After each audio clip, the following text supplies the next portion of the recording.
brilliant. And, Karl Pilkington. Indeed. Genius Karl Pilkington, as Heat magazine said. Really? Is that what he's referred to now? Yeah, yeah. Genius.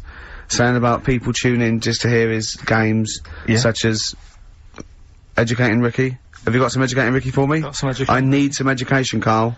That's I desperately need some education. I want to learn about Chinese kids that are born hairier than average. I want to hear about deaf girls that can hear after their mum hits their head against a wall. These are the things I need to know. I mean, I don't wish to be disrespectful. He doesn't look like a genius. He doesn't look like But then I don't know what a genius looks like. Exactly. So, Steve. you know, I don't want to be an Look at Einstein. Yeah. Yeah. His mum thought he was mental as a child. Where'd you get that information from? That was in the Einstein book. Well, it was in the Einstein book, then it's presumably true. Which Einstein book is that? His Theory of Relativity? The big book of Einstein stuff. Oh, yeah. Yeah, the big bumper book of Einstein stuff. It's for a coach trip, and you have to fill in, E equals MC1 squared, 2 fish, or 3 hello, and then it's multiple choice, and you fill it. It's great. It's Did his mum think, A, he was a genius, B, mental? Most people go for A, but it is in fact B. She thought he was mental at the age of 28. Oh, Carl, you never let me down. You never let me down. So have you got Educating Ricky for me? We've got Educating Ricky coming up. We've got Rockbusters. We've got Rockbusters. Some great as seen and talked about in Heat. In Heat magazine. It's got really tough this week now. We're not messing about anymore. Right. Got some good prizes. Absolutely, yeah, we'll talk about those later. Because, I mean, was it last week that you had the classic? Was it, I can't remember, I'm paraphrasing, Carl, apologies. Something like, I'm here in Texas, I've fallen in a puddle, and my knee has got wet. Yeah. Wet Knee Houston. Whitney Houston. Yeah. And also, it was last week when there was a little bit of confusion over, the one for Holly Valance. Of course. I don't think it was confusion, I think it was your error. No, it wasn't. And it was Holy Valance, and you meant Pelmet. Then, Becky, who called up that time and said, oh, if you're getting mistaken with, Pelmet, right, she sent me an email in a week saying, I've done a bit of research. It was my fault, I've made an error. It is a Valance. Okay. And I know about Valances, as I told you last week, at the very end, me auntie loves them. Yeah. Right? She makes them. She started off just like putting them on top of the, sort of window around the curtain. And then she thought, oh, I can do more with this. And she had a little coffee table that had magazines underneath, and she said, I'm sick of seeing them magazines when I'm sat down. She sounds like a Pilkington. So... I'm sick of seeing them magazines when I sit down. So she put a Valance round the table. Yeah. She just got Valances around everything now. Right? Then, next step, she tapes everything. She never actually watches telly, she tapes it all. Because she gets sick of listening to the adverts and that. So she tapes everything, so she's got loads of videotapes and that. And the video used to get on her nerves. When she was watching a film, she'd see the clock changing. And it distracted her from the film, so she put a Valance round that. That's genius! Yeah. So, that is or is it mental? Only Mrs. Einstein can tell I don't know. She's even made a little, Jack Russell look like a hovercraft. It's great. So everything's got a Valance? If you go round and you stand still for too long, the chances are you'll put a Valance around your head. This is this is Auntie who? Auntie Nora. And this is the one that farted for 5 minutes. Lest our listeners forget. Farted for 5 minutes, called his mum, saying I'm farting. 2 minutes into the fart. She said about 2.5 minutes in. God. She said I'm about 2.5 minutes into the fart. My mum said, how long's it been going on for? She said, well, it was about 2.5 minutes before I called you. Yeah. And then it went on for a further 2.5 minutes or something. And, then it stopped. And, she couldn't time it because there was a Valance over the clock. Yeah, because it used to annoy her when she was on the phone that you put her off seeing the time. She was guessing it was 5 minutes. This was one consistent fart? Yeah. I mean, it wasn't making a noise, it was just... Oh, it wasn't making a noise? Just gas. Right, endless gas. So, there you go. That's fantastic. Well, we started off with a new one. A little bit of Foo Fighters. We like new and old on this show, don't we? Indeed, we like to mix it up. I'd like to play the Smiths from their debut album, I Don't Owe You Anything. I Don't Owe You Anything. The lads from, Carl's hometown there. Indeed. The Smiths. Brilliant, that one. Wow, I went to Manchester, didn't I, the other day? Went up to Manchester for a little corporate. It was alright. He went, wait till you get out, you see Piccadilly, it's better than Euston. Right. It was, you know, it was nicer. I went outside and there was a ridiculous queue, and sort of one cab. Right, yeah. So, Horse-drawn.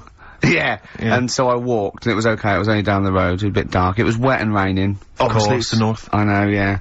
The hotel was very nice, but no minibar. I've never seen that before. I've travelled all over the world to see them in a hotel without a minibar. No, so I don't know what's going on then. I don't know what's going on there. And then I did this corporate gig in Old Trafford. The pitch was up, don't know what they were doing, but, you know, very impressive. Big impressive. I think they're the richest football club, aren't they? Carl?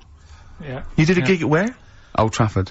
It was in a function room. Oh, there, well, I thought it was the stadium. No, I'm not that big yet. No. But I mean, you know, I can't really comment on Manchester.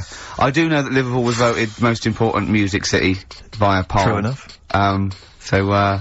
Carl, you're making noises while I'm talking. Yeah, but you do this all the time trying to wind me up. And I'm not saying Manchester's the best place in the world, but what I'm saying is, there's bits of it that I really miss. Yeah. Like last Sunday, right? When I'd met up with Ricky, we had spaghetti bolognese, which was alright. And then I said to him, I need some soil. Damn, I wish you'd invited me, it sounds amazing. So I need some soil, what do you think? You need some what, soil? Soil, yeah. I need to repot a plant, right? Yeah. So, you need to repot a plant? Yeah. Oh, fair enough. So, I'm like, where, you can't see these shops in London. Do you know what I mean? There's nothing around. I took him straight to one in my street. Yeah, but near your street, and that's probably the only one in London. Well, you say that, Carl. No, it does annoy me. Round my way, it's like, you know... You can't move for soil shops. You can't. There's earth, you can just pick up handfuls walking down the street. Yeah, incredible. Which People just lean over into someone's front garden. No, you can take the plants as well. No, but what I'm saying is, Go on. Manchester, there's loads of decent hardware shops. Yeah. Here, you know, if you want a panini and a latte or whatever, you can't move for them. But for soil, I had to go virtually how many miles away from me to carry that soil home and stuff. Yeah. It's not good. I mean, London's alright, but if cities were sort of marked... It's neglecting the peat. Market, really, well, isn't there's barely any mulch available in central London. I'm sick and tired of not getting a good decent compost of a Sunday. Indeed. So, you know, I'm thinking of moving to the north. Where there is loads of soil and gravel. Indeed. And animal shite. Whatever. Yeah, so... Sorry, you were gonna say if you were marking cities out of 10, what would you give, London? Well, if you were marking them on, like, you know, on what they have... Right. As opposed to what? Well, as opposed to... How you spell it. Say, like, I think the greatest city in the world is Rome. Right, Okay. It's pretty amazing. Yeah. Have you been? What, yeah, why do you think that, though? Just because, like, you turn a corner and there's something there that's really old. Right? Like, you're going down a normal street... Go and stay in a Derby and Joan club. Yeah. No, but it's like you're going down the road and then you turn a corner and like the Colosseum's in the middle of a busy road. It's like, what's that doing there? Yeah. I mean, just when you think there's no more, you turn another corner. It's almost as if that was there first. Yeah. Well. Yeah. But do you know what I mean? London. Yeah. What have we got? You know, Trafalgar Square's world known. And you go there, what's there? Yeah. Do you know what I mean? So, there's a lot of space there. Get one big B&Q. In Trafalgar Square. To cater for the whole of people who live sort of central Londonish. Yeah, yeah. And then I'd be happy, but what I'm saying What, with is... Nelson just popping up through the middle? Because you can still see it, couldn't you? Yeah. Yeah. It's a great B&Q, so B&Q could be like the whole sort of flat thing and make it sort of grey so it looked like rock, and then Nelson popping Make it classy is what you're saying. Yeah. Stone clad it. Yeah. So it looks like you've made an effort. Exactly. And then you can pop in, and then you can go out and go, oh look, Nelson's column. Oh look at that, isn't Nelson, oh look at that, the victory, defeat, that's fantastic, one of the greatest living. Yeah. I need some nails. Yeah. Perfect. Killing two birds with one stone, you're saying? But why isn't there more than them shops? Because when I went into yours, every time I've been in there twice now. The first time was to get a shower head, right? Right. And I went in there, couldn't resist buying something else. I ended up getting some super glue as well. Blimey. Hey, big spender. And then, last Sunday we went in there, got 2 bags of soil, not one, I bought 2. Yeah. And I bought some scissors to cut plants with. Secateurs. Well, Scissors. you never know when you want, you know, you might need more soil, I suppose. Well, I've got You've 2. stocked out now. Where'd you keep it under your bed? Sorry, this isn't going out, is it, this conversation? It's not going out on air. I got a feeling it might be. You're joking. We better play a record. Okay. Play a classic. I hate to say I told you so on XFM 104.9. I'm Ricky Gervais, obviously. With me, Steve Merchant. And Karl Genius Pilkington. Absolutely. I was watching a bit of TV. Karl the Brain Pilkington. Yeah, the brains. I was watching a bit of TV last night, Rick. Go on. And I had a little Children thought. Need? No, I didn't watch Children Need. Oh, you I missed a was watching treat. something. I think it was last night. It was a bit earlier. I had a little thought for lads that might be out tonight, you know, on the Raz. Yeah. Maybe they get a little bit of success with the ladies. Yeah. This was something that struck me as I was watching it. A lot of gentlemen, you know, when they're engaged in, you know, an act of, you know, relations with a lady, they like to sort of, you know, think of an image or something that will prevent them from, you know, and you catch my drift. We're men in the world. Grandmother's funeral is a cliche, isn't it? Exactly.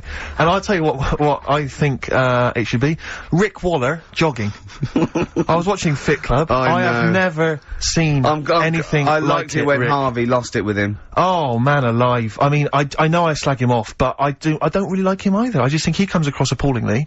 And I think, you know, When he just walked away in that mid-conversation talking to that bloke, they're doing it for his good, really. But he's like 31 stone? I think he lost a bit. I think he's 29 now. Don't exaggerate, Steve. You make him sound like a fat.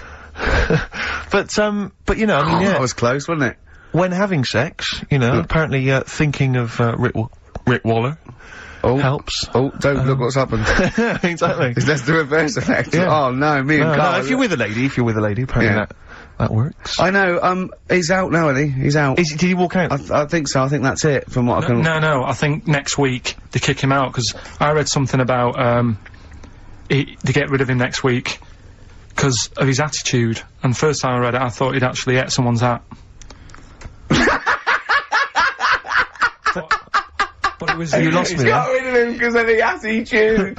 Oh! Everything you think of now is puns. You can't get puns out of your head, can you? Oh, Carl, you're great. Look at his little face. He's so pleased. How long have you been working on that? You've got to give him that. That was a real joke. Look at his face. He knew it was funny. It was meant to be funny. He said it to be funny, and it was. Well done. Well done. I'm just interested, I just want to dissect it, because it was brilliant, and I'm wondering, how long have you been working on it? About 2 weeks. Yeah. Well, it's good stuff, it was worth the wait. I got it now. Oh, well done. The attitude. Well, I don't think, there's only one band that can top that. Another band from Manchester. Oasis. Oh. Vines. Ms. Jackson on XFM 104.9. I'm Ricky Gervais, Steve Merchant, Karl Pilkington. Right. Getting towards that time where Karl really kicks into action. We've got the quiz. We've got Rockbusters. The quiz that's a bit like Blockbusters, but mainly around music. Yeah, and a pun. A scenario. Based in wordplay by Karl. You know how good he is at that. Can I tell you what the prizes are this week? Because they're worth playing for. Please do. Okay, we got on DVD the Manic Street Preachers' Greatest Hits on DVD. The videos, I'm assuming. The film Human Traffic, it's a remixed DVD version of that. I think we were giving this away last week. You've obviously got a bulk stock of these. Groove Armada's Love Box, an album from them. The best air guitar album in the world ever. That's got the likes of Queen, Adams, Palmer, Leopard, Aerosmith. Idol. I don't see it. I think the Smiths should be on there. We got Purple, Wolf, Cooper, Top, Quo, and, Nickelback. Now there was another one around actually. I seem to have lost one of the prizes, Carl. Oh, here we are. Yeah, this is, you may have seen this advertised on TV, the Best Bands Ever album. And, just imagine who this is aimed at. It's got, Oasis on there, Nickelback, Coldplay, da-da-da. The Dandy Warhols, Bohemian Like You, in brackets, as featured in the Vodafone TV ads. Then it's got Smash Mouth, Walking on the Sun, as featured in the Ford Fiesta TV ads. It's for people who didn't know they liked indie. Exactly. They go, I don't like indie, but you do. Do you like this advert? Yeah. Do you like this advert? Yeah. Well, you like indie then? I do! I love indie! Can't believe it! That's great! Yeah. The Mock Turtles, Can You Dig It? As featured in the Vodafone TV ads. I really like indie! Do you love, the T-Mobile TV ad? Yeah? You'll love this, it's got Royce Cup on there, which is featured in there. So that's an album for people who don't like music. That's great, that's coming up, Rockbusters. But I also have a movie, because you know last week I gave away Executive Decision. Yeah. That was on TV last night, so you didn't receive my copy. But they probably watched it before it was on TV. Yeah. A few days before. I was clearing out, Rick, last night. I found another one which might be just to entice people. Go on. What is it? It's coming out the bag. The Pelican Brief. Oh! Another arbitrary film choice on VHS, Pelican Brief. Roberts, Washington. You'll notice Get it now on VHS before there are no more VHSs around. It was $6.99. I'm giving that away as well. That's great, and that's his personal collection. That's from my personal collection. Did you see that picture, Karl bought I don't think it's even rewound from when I watched it. Really? No, it's not. You can rewind that yourself. Brilliant. That's a little touch of Steve Merchant there. Exactly. Did you see that picture that you brought in? I have actually. Can I see it again, Karl? Yeah, it's just a picture. You carry it with you, do you? You know, well, no, he found it, right? Last week I was sorting it, because I'm moving. I'm sorting all my, files out and that. And, because this is the only school picture So he had one school picture taken when he was that 10 in 1981? I was about 8 and 9. Okay, tell the story. Why is that the only school picture you had taken? Just because, no, I had them all, I was always had them taken, right? But my dad thought they were overpriced for what you get. Because really, he said that the whole idea of a good picture is like, not only the person that's in it, but like the surroundings. Yeah. So like, if you're on holiday, he'll look at me and he'll go, oh yeah, you're looking well, huh? What's that hill in the background? Or something like that. Whereas with That's Rick Waller, catching up. yeah. But all you get on these school pictures is like a blue background, innit? Yeah. So he was like, I'm not paying for that. Sure. And it was a big one, you get a bigger one than that, but that's just like a little passport size, isn't it? Yeah, yeah. That was £1.60.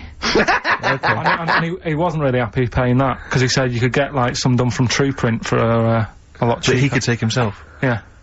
So, and so did he tell you at the time that was the last time he was paying for a school picture? He said, I'll get you one, because it's good to have a picture of you at school. Yeah. Because they hardly ever went and all that. So he said, like... What's that in the background? That's my school dad. Yeah. Oh, I don't recognise it. You got any interesting stories about it? Not really. So, I was a good-looking kid there, wasn't I? What are you doing with your mouth, though, Carl? It looks like you're it looks like a bit like you're a ventriloquist dummy. What do you mean? Well, it looks like you're sort of scrunching your mouth up, or pursing your lips or something. Do you not think? Oh. I mean, now you've got, dare I say it, very kissable lips. But in here, look how thin they are. Look at those little thin lips. It's like you... I'm smiling. That's a smile? Oh, that's what I didn't recognise that No, either. I didn't realise that was a smile. Is that what you look like when you smile? Oh. And what's happening with the head? Had your dad seen you smile before then? Well, I think that's why he wanted to buy one as well. That's like, so he can remember what it was like. Right. Because I don't smile. When did you stop smiling? When was the last time you had fun and you just like happy-go-lucky? When can you remember when you had no weight of the world on your shoulders? I often think that. Because I don't sleep like I did, like when I was a kid. I had really good sleeps, and now I don't. Right. So, I think... But you've got a lot of things on your mind, you know, where can I buy soil? Yeah, how can I confuse a computer by tapping in Y in the search engine? Yeah. Probably when I was 14, I was stress-free. Where? Yeah. When was the paper round? Probably when I was 15. Right. That's when it started, was it? I reckon. That's when I started getting stressed. Yeah. I'm just looking at the haircut you've got in the, because obviously I've not seen you before with hair, and it's an interesting mop. Do you have that done at a barber's? No, my mum used to do it. Yeah, she cut that? Yeah. Right, what she used to do, you can't see it in that picture, but there was one where she did, bit of a mess of it. I mean, it looks quite I can't tell from this picture. No, that's one of the better ones. Oh, really? Yeah. Right. Were you bullied much? on one of them, she used to, like, use a bit of newspaper in front of my eyes, so she didn't, like, stick these scissors in my eyes. So newspaper stops scissors every time. Yeah, because I think they use that for bulletproof vests. Yeah, the tough fabric of a reconstituted newspaper will stop the scissor any time. No, definitely. I remember, because I know a lot of UN guys, when they're on patrol, they use some old copies of The Sun. They put it in their pocket. Yeah, the Daily Star. Sorry, yeah, okay, yeah. So, she used to always be on a Sunday night when, like, Songs of Praise is on or something, nothing was on the telly, just before Last of the Summer Wine or something. And she used to get the, What a depressing time that was. It was. Having your hair cut and listening to Songs of Praise, waiting for Last Summer Wine. Yeah. I always used to get depressed on Sunday nights. Well, I'll tell you and it wasn't because school was the next morning, it was because the telly was so shite. I think it was because school was next morning, because Antiques Roadshow still does that for me. I see the Antiques Roadshow, I love it, but I'm just thinking I've got to go to school or work tomorrow. Yeah. The Roadshow, I wish they put it on the week. But I know, I've never really had that. When I worked, I suppose. I work now. Don't I? No. Oh, what a giveaway. What a giveaway. Sorry, you were telling us a story about... So anyway, she'd get the, newspaper, right, and she'd stick it in front of my eyes, and, what does that say? Go on. So she'd You inherited a lot from your mum, didn't you? So she'd cut me fringe, right? Yeah. But then she'd go, oh, it's not straight. It's not very good. So she'd go again, and she'd keep going, and the problem is that why you're bald now? I was to say, is this that you have got hair, but she has to get it right, and it takes her to the back of your neck to get it even. She sort of removed the newspaper, and she was like, oh, God. I said, what? She goes, oh, I'm sorry. And like... What, did this happen every Sunday? Can I ask you, Carl, when she was cutting your hair in this picture, do you think she was maybe sidetracked by an interesting article in the paper, and really wasn't paying attention to what she was doing? Or did her favourite hymn come on? Yeah, and she started or Compo was rolling down the hill. in a bath. So yeah, I ended up with, like, you know, a fringe sort of on the back of my head, because she just kept going further and further. Sure. But, when did you start going to that barber that was on the railway station? That's when I started work, so, you know, sort of 16, 17. And is he the one that said you have the hair of a Chinaman? He's the one who's, yeah. He sounds like a wise man. Well, can I just stop? I think maybe we should play a tune, but maybe you could bring in some photos next week, Rick, and we can talk about them on the radio. Yeah, and I'm just gonna do a card trick. Right, take a card. Any card. Yeah. Right, look at it. Is that your card? Boy with the Arab strap, Belle and Sebastian. Coming next, Educating Ricky. Excellent. You too, Electrical Storm. Steve, am I mental, or have we been playing some great tunes We've today? been playing some great tunes. You're not mental. You're a genius. Yeah, on XFM 104.9 with Gervais, with me, Steve Merchant, and Karl Pilkington. Karl Pilkington in the chair now. The talked about, the acclaimed Educating Ricky. Right, well, just in case anyone's new, doesn't normally listen, basically, I'm educating Ricky. Do a bit of research in a week, find stuff, news, history, anything that's interesting. 3 stories, I give them a nice little headline. You take your pick. Between now and 3, you're gonna learn 3 things. Yeah? Yeah. So, the headlines are, I'll be no buying one of them. Give us that again. I'll be no buying one of them. Nice, okay. Yeah. We've also got, hippopotamus. Okay. Okay. And, can you believe it? Can you believe it? Well, I'm gonna go for hippopotamus. Hippopotamus? Hippopotamus. Right, well, this one, it's, I'm not gonna take the credit here. I heard Christian talking about this on breakfast, right? Because it's a good story that happened. Basically, I don't know if I told you about it last week when we were having our spaghetti, but, I think you did. Right, I know what it is. I know what this is. Okay, I've not heard this. Right, there's a little midget. Right, there's a circus. I'm loving it already. Circus going on somewhere. I think it was in America. And, is that present day or old times? I'm talking, like, in the last 3 weeks. Okay. Right? Little midget, circus, really packed out show, people are loving it. Right, Steve, you're asked the same question I did, I know. So there's a little midget jumping up and down on a trampoline. What's circus is this? Right? I'd pay good money to see it. So, everyone's clapping, and he's getting carried away. Because he can't believe he can't believe they're loving it. I didn't know they'd like a little person on a trampoline, but they love me. But you know what it's like when, if there's a crowd of people sort of encouraging you to sort of go higher and stuff. Yeah. And I'm sure he knew it was getting out of hand. But he was jumping and he was coming down, they're all going higher, and he's going really high in the air, right? So he's doing this, crowd are clapping. There's a hippo, right, just sat next to the trampoline, getting ready to come on and do his act. Oh, right, I thought he was in the audience. There's a hippo getting ready to do his act, Steve. Yeah. So he's a ventriloquist. What do you mean he's sitting by the trampoline waiting to do his act? Because it's... Why does he sit in the dressing room and they go, 5 minutes, Mr. Mus, 5 minutes, Mr. Mus. So anyway, right, so the hippo's there, he's getting annoyed, is he, because the midget's he's going, how can I follow this? How can I, this is really annoying, they're gonna be, no. So... he's thinking, he's already done the trampoline, my pogo stick act is never gonna work. Yeah, go on, so there's a hippo waiting. See, it's a great story, and I just know he embellishes it, or he gets slightly wrong. Go on.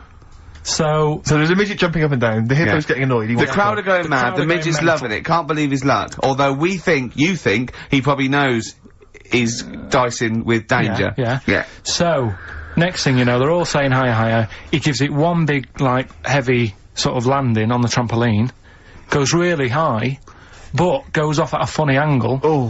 Hypotenuse. Okay. Yeah. And sort of flies off. Hypotenuse! Sure. Flies off at a funny angle. Ooh, dear. Hippo's there, swallows him whole. Crowd are clapping, thinking that's why the hippo was waiting there. Rubbish. Rubbish. It's not rubbish, though. But no, maybe there was an accident in a circus with a midget and a hippo, but at no point was this hippo waiting to go on, going, come on. The midget flew off at hypotenuse and landed in the hippo's mouth and was swallowed whole. This is what you embellish it. That is great. And what's that? I have to say though, Rick, when I heard midget, trampoline, hippopotamus, I was thinking accident waiting to happen. Yeah. So. Yeah. Maybe? I mean... It is that, you should never put those three together. Never. It's a recipe for disaster. Everyone knows that. Midget, trampoline, hippopotamus. Are you mental? You're asking for trouble. Well... You know, when he told me it, he said, and the midget, he didn't mention the hippopotamus, and he said the midget went on, and soon he fell off, and the hippo ate him. And I said, sorry, what was the hippo doing there? He went, it's a circus. I've never heard of a circus having a hippo. No, what do hippos do? What can they do? You can't train them, can you? What do you... Aren't they, like, very deadly? They're huge, aren't they? You can't have a hippo in a circus. Are you sure? You're not thinking of Zippo? He's neither kind. Yeah. No, and it wasn't some sort of, where Zippo was eating a midget, and it's some sort of horrible sexual act. No, it was definitely, I heard it on breakfast, right? Oh, okay, sorry. No, it's definitely fact. Yeah, okay, right, true. okay, good. Well, let's play a record then. So, I'd like to play a classic Springsteen. We're all fans of Springsteen there. This might be his debut album, I'm not sure. Greetings from Raspberry Park. I think it is, yeah. New Jersey. And this is Growing Up. It's great, it's classic. Springsteen and Growing Up off of Asbury Park album. Great. They make you feel good, Springsteen, doesn't he? He's a joy. He's an absolute joy. Rockbusters. Well, that's what they're all reading and writing about. Absolutely. Before you get the clues, let me just remind you of the prizes you're playing for. We've got the Manic Street Preachers' Greatest Hits on DVD. We've got the film Human Traffic on DVD. We've got the Best Air Guitar Album 2 on CD. Groove Armada's, is this their current album? Yeah. I guess it's not selling very well. They're still trying to promote that. You can have that as well. If you are a fan of the Ford Fiesta TV ad, of the Vodafone TV adverts, you will love the... You didn't think you liked indie? Well, you do. Exactly, and that's got, Feeder and Travis and Badly Drawn Boy and all sorts on there. Plus, my own copy, $6.99 it cost me, The Pelican Brief, starring Julia Roberts and Denzel Washington. If you've not seen that, panned and scanned on VHS. So what are the clues? Do you know what a pelican, I read the other day, that has to turn its head upside down to eat? Give us the clues. So, Rockbusters... Well, let me just explain. A bird has a gullet, an esophagus and a gullet, it's all in one thing. It hasn't got peristalsis, which is the movement that we have that can make food. So a bird can only rely on gravity. Yeah. So it has to have its head up and has to shake. It can't eat. You were going to say that, weren't you, Carl? Yeah. Yeah. So, Rockbusters, you mentioned it earlier, one of last week's was, it's a cryptic clue and then some initials. I was in Texas, I fell in a puddle on my knees got wet, WH, Whitney Houston. Yeah. That's the sort of thing we... Use of the word knee twice there in the cryptic clue and in the final and the word answer. Wet, I think you're right. Yeah, which is wit. Yeah. So fine, good. So, there's 3 of them, it's email only, ricky.gervais@xfm.co.uk. Sure. Load of stuff to win. Here they go. Right, the first one. I'm writing these down, go on. Making it of them. The fella has only got 1 badge left. The fella has only got 1 badge left. Yeah. What are the initials? That's just E. Just E? Oh, just E. Just E. The fella has only got 1 badge left. This is either a solo artist or a band. Yeah.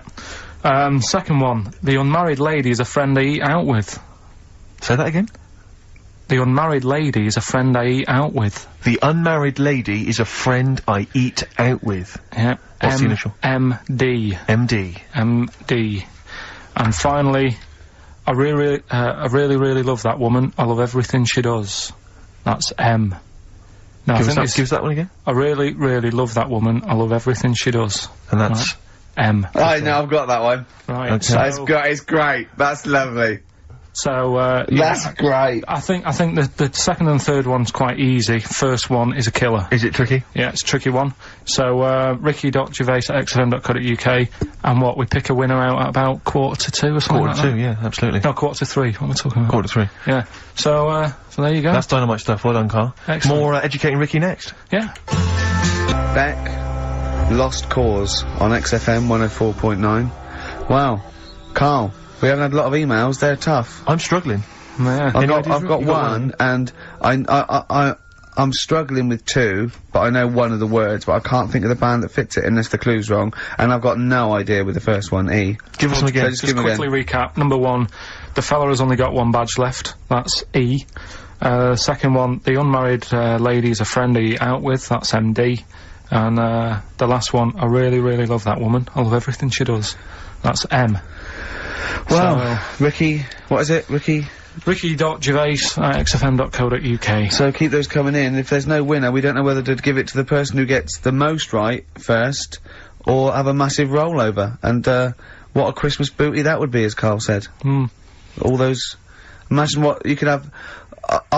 indecent proposal, maybe. Who knows? You know what I mean? I've got some real junk, so I can bring that in. Yeah. The mean machine. Imagine someone Vinnie this Jones. Christmas. Yeah, exactly.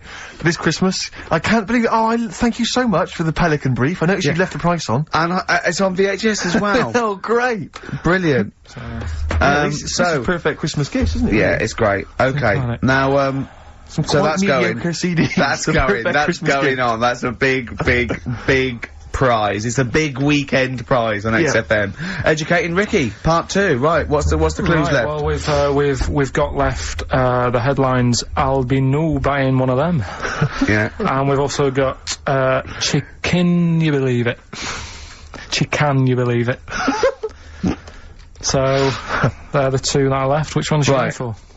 Chicken, you believe it, is not that picture, is it? That we saw. Which picture? The bloke with the... No. Right, okay. God, that was bad. Right, okay, right, so... I was about to explain we that. We can't really discuss this on air, can we? Well, we can. Steve brought in, Karl, the best book ever, which is, what is it? I found it when I was moving house. It's an FHM publication, and it's kind of like lots of grotesque pictures and stories, and like a book of freaks and weirdos and grotesques. And Karl opened it, and the first one was like... At the back. At the back. Well, you couldn't believe your luck, could you? What was it? What was number 50? A bloke with 2 heads. And he said, what's number 1? Yeah. And then number 6, there's a bloke who's a squid or something. Octopus. Yeah. Yeah. He's loving it. At number 1, he said, well, it's just a fella under a rock. And I went, oh no, read on, I think I know about this. And it's the fella that was found, he caused a landslide while having sex with a chicken. And they pulled him off, and there he is, the chicken owner. Right, so Karl could not believe his luck. So it's not that. Chicken, you believe it? I'll have that one. You're going for that one? Yeah. Right, well, we've talked a lot on the show about, We've talked a lot on the show. Yeah. About animals without heads. We haven't!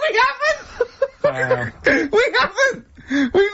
We talked about cockroaches could live without a head for 7 days. Yeah, we've talked about that, and then of course there was the, the well-known one about the fella who had his head cut off, and he blinked and he said to his mate, count how many times I blink when my head comes off. Yeah, when you told it to me, you said his head came off, and he said, as he said it was in the basket, he said, quick, count how many times I blink. And it was Nick Frost that had to go, no, Karl, no, he said it before. I went, and that was lovely. So, yeah, we've talked quite a lot about things, heads coming off. Go on then. Well, this one, right?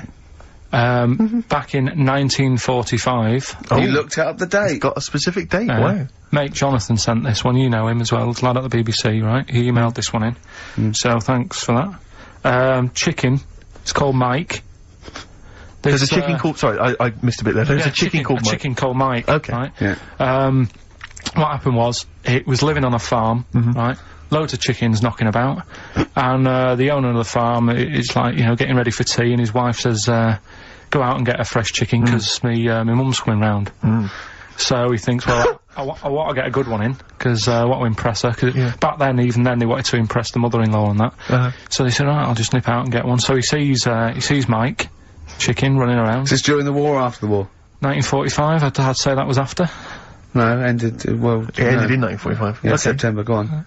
Yeah. So, chicken's running about, he thinks that one that looks alright, I'll have that one. Mikey. So he picks it up, and he cuts its head off. Oh. Puts it on the block, cuts its head off, runs about a bit, like they do.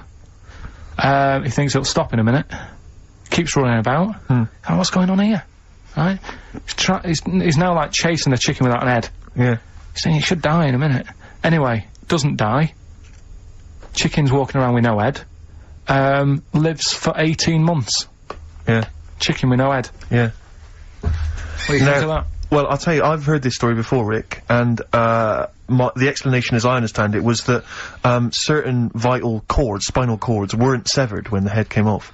So that was why it continued to live. Yep. I don't know if that sounds plausible. It's fine. Absolutely fine.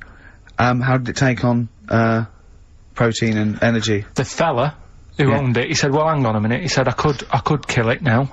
But I've got a wonder chicken here. But he's thinking, it must really want to live. Sure. Right? If it survives that, they've sort of got something here. Yeah. So he, what he does, he gets a little, eye droplet thing that he used to use on it. Obviously not anymore, right? And he filled it with grain and water, and it had a big hole in its neck where its head used to be. And he, incredibly. And he dropped. You know what? I mean, that is possible then. If it, you know, without infection, without infection, if he was taking on things, it is possible, right?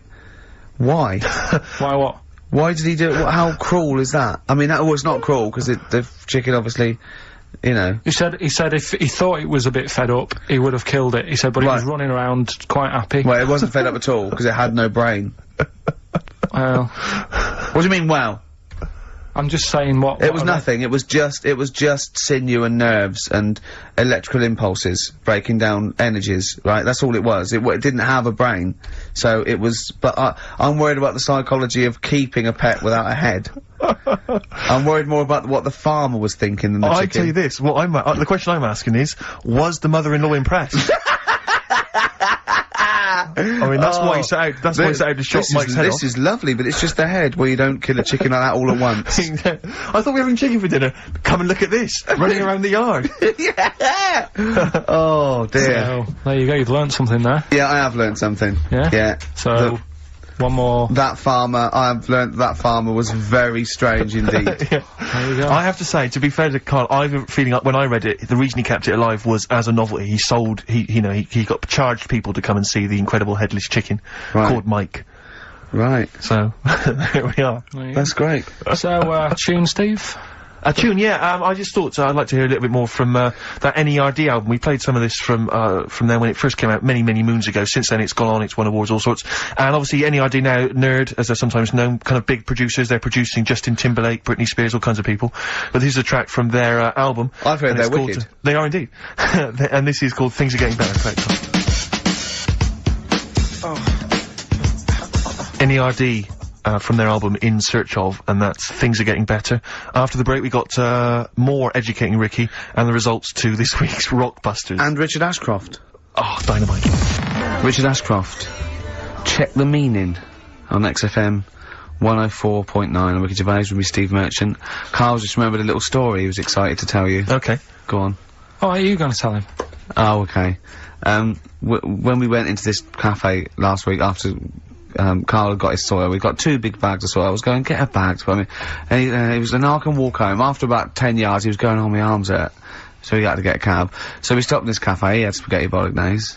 You were loving it, weren't you? It was good, a good little day out. And there was a woman that worked there, and she sort of, I could see her sort of looking at me. And she looked at her, and then she came over and said, are you off the telly? And I went, yeah. She went, yeah, Chris Moyles. Oh, beautiful.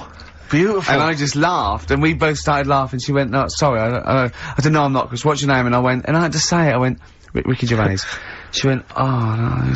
She went, oh, the thing in the office. I went, yeah. No, the funny thing was, she went and said, oh, no, I saw you on Jonathan Ross, that's it, yeah. So she'd obviously watched the Jonathan Ross show thinking, Chris Moyles has, you know, lost his looks a bit or whatever.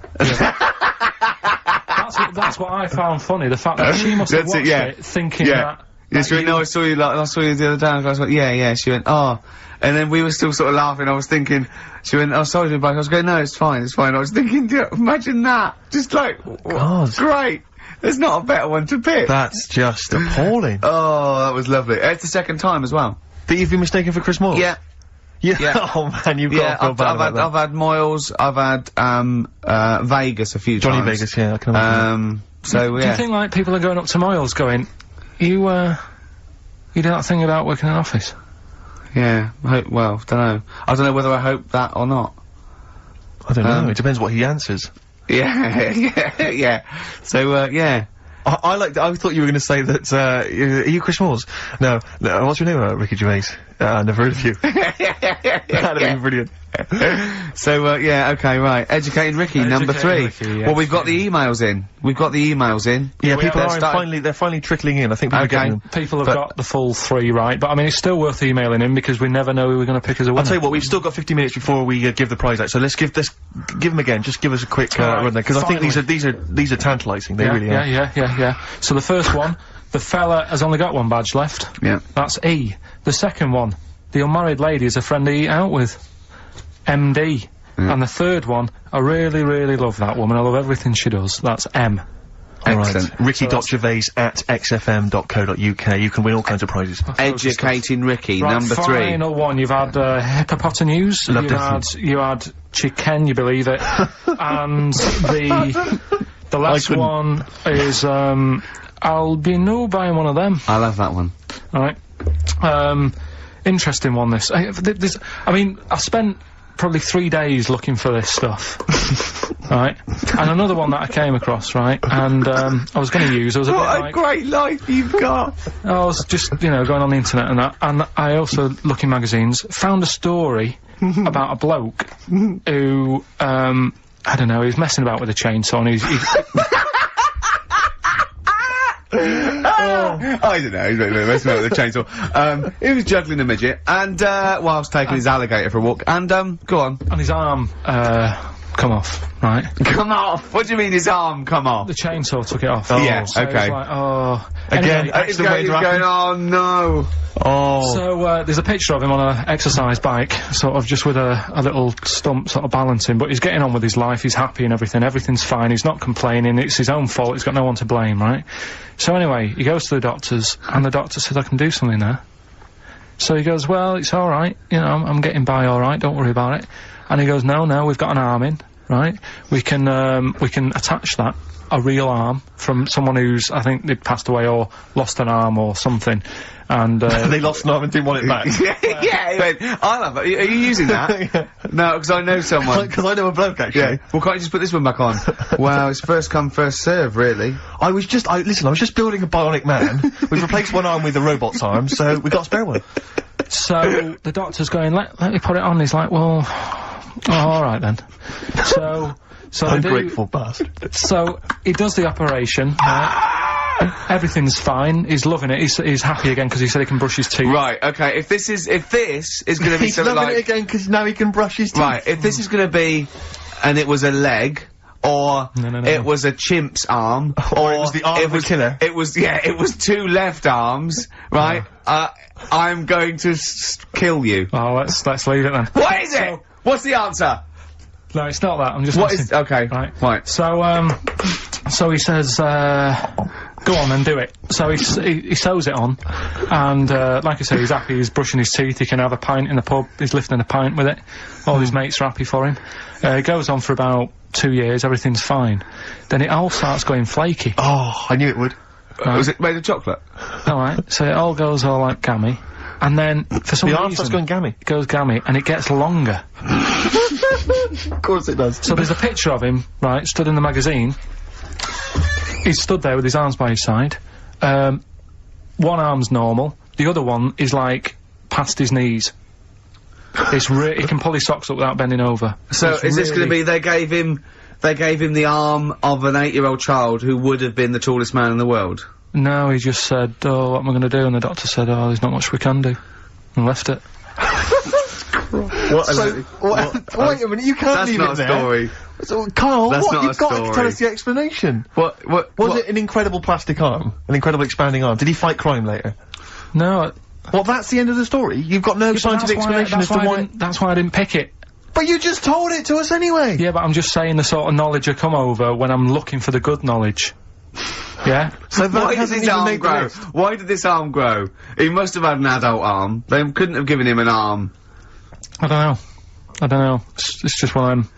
It's rubbish again, isn't it? Well, I don't. It's an interesting story, but you should have. It's not, and it's rubbish. But you should have read to the end. There was photos.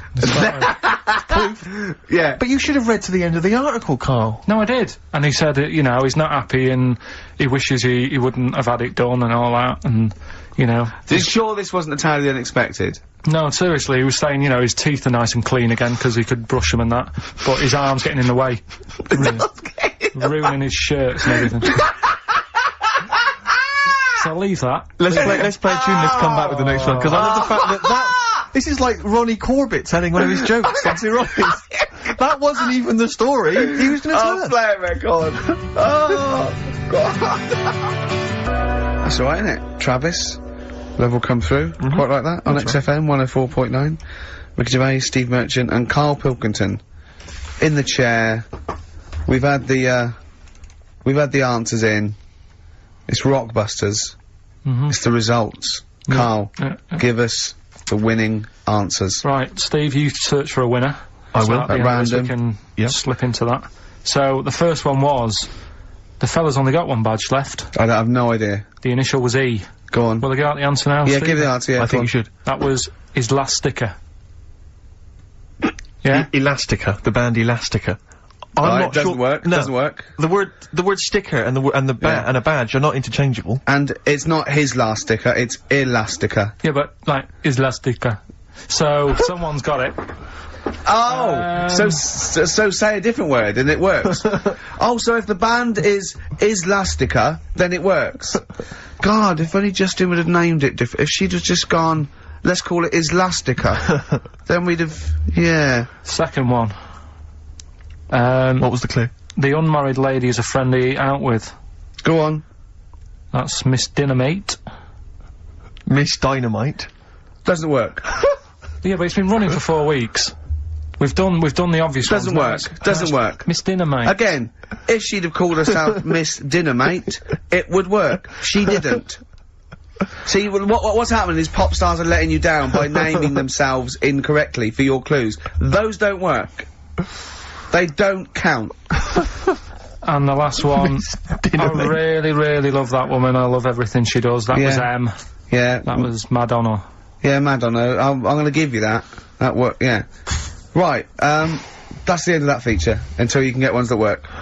Okay. So you won't hear any more of that because it's rubbish. You're running out already. Do you just think of the first 3 things that come in your mind and make them fit?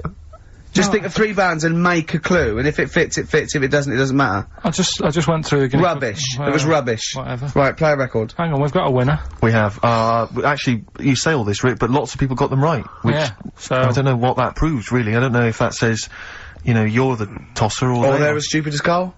One or the other.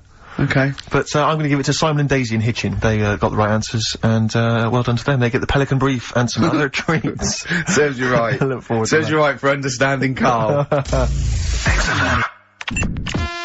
Swade's new one. Obsessions.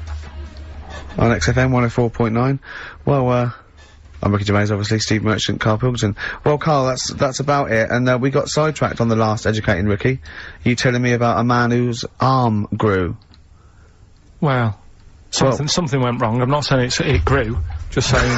What? The rest of him shrunk. It went long. It went long. What is that growing there? What do you mean it went long? Did it grow, or what? Did it come loose? That's what I was thinking. Oh, so it was hanging by a thread which made it look long. Yeah. Within the skin. It's like how you can stretch a pair of tights if something is too heavy. Arms are very much like tights. They are very much like tights. The one that we didn't get round to on Educating Ricky was, I'll be no buying one of them. Go on. Are you familiar with the saying white elephant? Something is a white elephant. I don't think so. Hold on.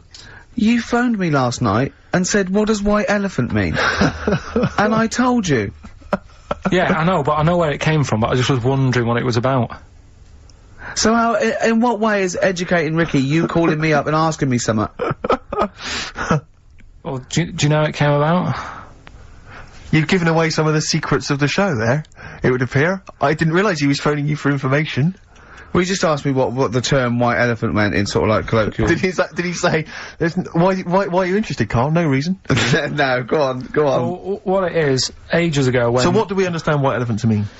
Well, something that's useless, that's like a bit of a, you know, something that you wouldn't want around that's just stood there doing nothing. Yeah. I'm looking at you, Carl. So years ago, when people used to use elephants Years ago, go on. When people used to use elephants? Yeah, more than they do now. Right.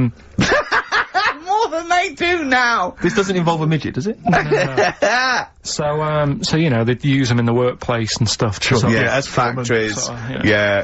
To move stuff around and that. Yeah, security guards. Yeah. Can't trust them with the buns, though.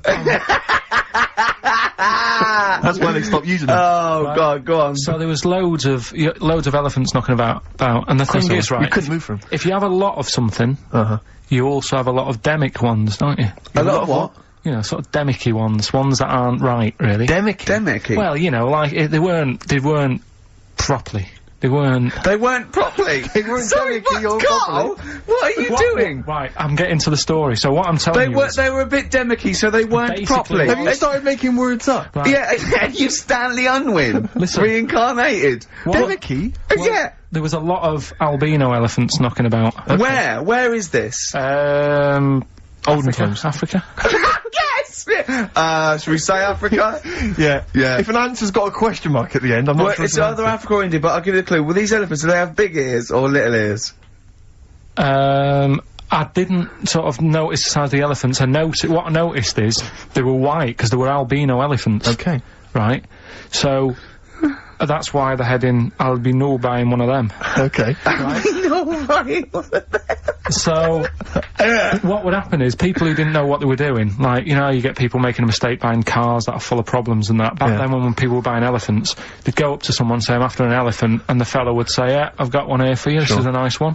And it was all white and stuff, and it had, like, blue eyes. You should never trust a used elephant salesman. It was just this elephant that's white with blue eyes. Right. So, this is great. So a fellow who didn't know what he was doing would buy the elephant, and he'd get it back, and it'd be all sort of lazy and stuff, and what we're doing and stuff. And he'd say, what's up with this? And his mate, who's a bit of an expert with elephants, and go, oh, where have you bought that from? And he say, oh, I got it off that fella, and he goes, oh... all this embellishing nonsense he does with the story. You shouldn't have bought that. So he goes, why? And he says, it's only albino, innit? And he's like, what does that mean? And he said, oh, it gets tired. It's not that good at doing work and that, you shouldn't have bought it. It steals from you. But elephants back then were like a god. You know what I mean? Right. You couldn't say, oh, I'm sick of this, then I'm going to abandon it or anything, because elephants were seen as, like, pretty high up on the chain of things. So they'd end up being stuck with an elephant, that's an albino, couldn't do much, gets tired, basically gets in the way, so they said, that's where they're saying, like, you know, but a bit of a white elephant there. What do you reckon, Rick? I feel like I haven't been educated. I feel like I've lost something. So that time in my life that I can never get back. I feel like I've sort of been soiled, and I don't know where to start. I'm angry. Do you know what I mean? I'm angry. Sure, yeah, I can see that. And all that rubbish around. Look at his little face. Well, what was that? All that shit about a second-hand elephant salesman and his mate knew about elephants. What is it? What are they had blue eyes. What are you? Well, albinos have red eyes for a start. Oh, that's it. We've run out of time. Oh, what?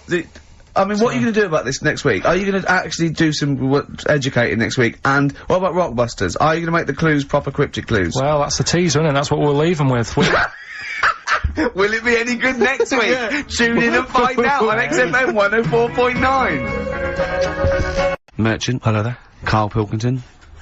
Alright. Don't be nervous. We might see a difference in Karl. He's a little bit shy. There's someone here from the BBC filming this, part of that celebrity boxing thing.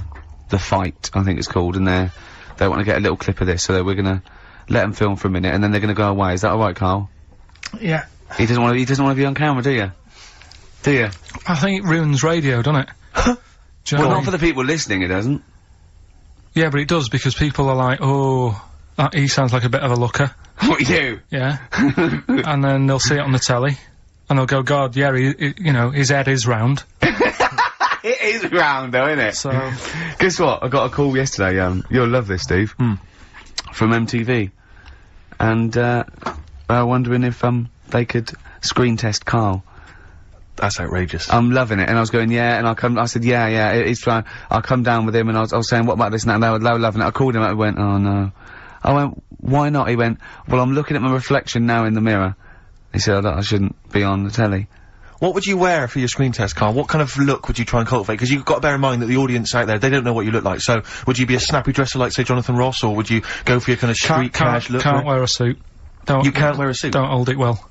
So, I'm thinking, I don't know, I'll probably wear my woolly hat, because that takes some years off me. It does, he looks about 10 with a woolly hat on. Yeah. Okay. And, is it quite a cool woolly hat, or has it got a bobble? It's charcoal, I'd say it's the in colour. Yeah, okay. And I'll probably wear me anorak.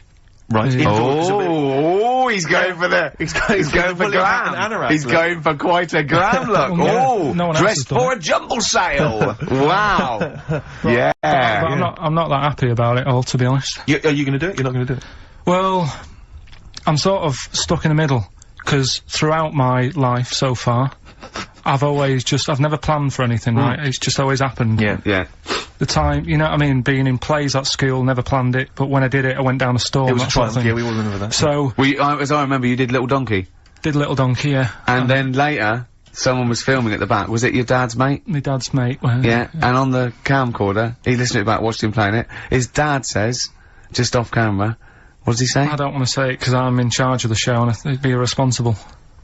He looks like a right twat. So he gets home, watching that, and then here's his dad just off camera go, he looks like a right twat. Yeah, alright, yeah. What are you worried about? Your dad saying that on the Can I just interject, because I'm really worried about this idea of Karl being on MTV, because the problem is that, you know, let's be honest, Rick, I mean, we're getting by the skin of our teeth, aren't we, really? It's only Karl that's keeping this afloat. Yeah. And if he gets on MTV and the world sort of gets a sense of him and they understand him, and he won't be ours anymore, we won't be able to control him, it'll be out there, it'll be in the public domain. That's the thing, no, that's the thing, that's the terrible thing though, isn't it? It's like, Karl is my pet, but I realise I've got to release him into the wild. And, you know, because I love him, I know he's got to go free. Sure. But I wanna, It's like Kez. Maybe someone will beat him to death and we won't have to worry. I'll have you on though, I'll have you on as a guest. Which gets me on to something we've got coming up today. Oh yeah, he's got a new idea. Yeah. Right. Do you know, like, I've talked about ghosts, and we had that good discussion the other week walking to Piccadilly Circus Station, and I was telling you about ghosts, and you were saying, Karl, don't be an idiot, and all that. Spoke to a woman in the week, done a little interview with her. You've done a little interview? Done a little interview, 2 minutes or so, with a woman who's got ghosts in her house. So, I look forward to hearing that later, that sounds brilliant. Coming up later. Well, I'm gonna play a classic tune now. I've just gone straight for it, I've gone for the jugular. This is Ziggy Stardust by David Bowie. Ziggy Stardust by David Bowie on XFM 104.9. I'm Ricky Gervais, with me Steve Merchant and Karl Pilkington. Karl's also nervous, 'cause you had a bit of shock last week, didn't you? Just a little bit. His dad tuned in. To the show? Yeah. And Karl's never told him that he actually speaks on the show. He just said, I just press the buttons, right? He's kept him from it. You used to do radio before and you never told him, did you? It's because the little donkey incident. Yeah. When he went along to... Was that the twat incident? Yeah. And so he's never told him since, but they've promised not to listen, haven't they? Well, my dad said, my mum said to me, don't worry, don't be put off this week, because, you know, I've told him he can't listen, but I hear my dad in the background kinda going, bollocks. So, he might be listening. So that's extra pressure. Plus a camera crew in. I know. You don't like it, do you? This is good training for MTV, because then he can watch you on TV. I mean, what's he gonna make of that? Oh. Yeah. Does he know you're bald?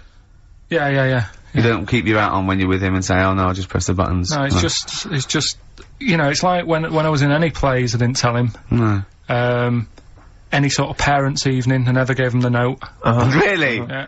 So what did the teachers think? You were just an orphan? No, just on an off chance. My mate's dad spoke to me dad once, I think, and sort of said, oh, you go to school to see how, you know, your kid's doing. Is that what you're talking about?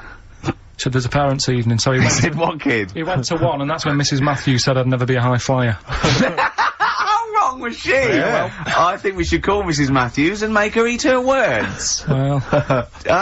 She'd turn on to MTV when, I don't know, like their slamming session. Yeah. And they're that's young Pilkington.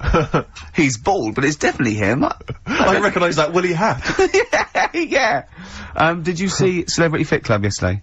I missed it. I didn't watch any TV this week. The only TV I watched was, Are You Good in Bed? I already knew the answer. What was it? You had to have to tick points? Yeah. Right. It was no. I was off the scale. Well, talking off the scales, Rick Waller. Really? Is he off? What's happened? What he did is he lost weight and they couldn't believe it, and he had a big argument with Harvey and they said go, never come back to it, right? And then he got to weigh and he'd lost sort of like 10 pounds or something. And they were really, they said, you've been starving yourself, haven't you? And he admitted it.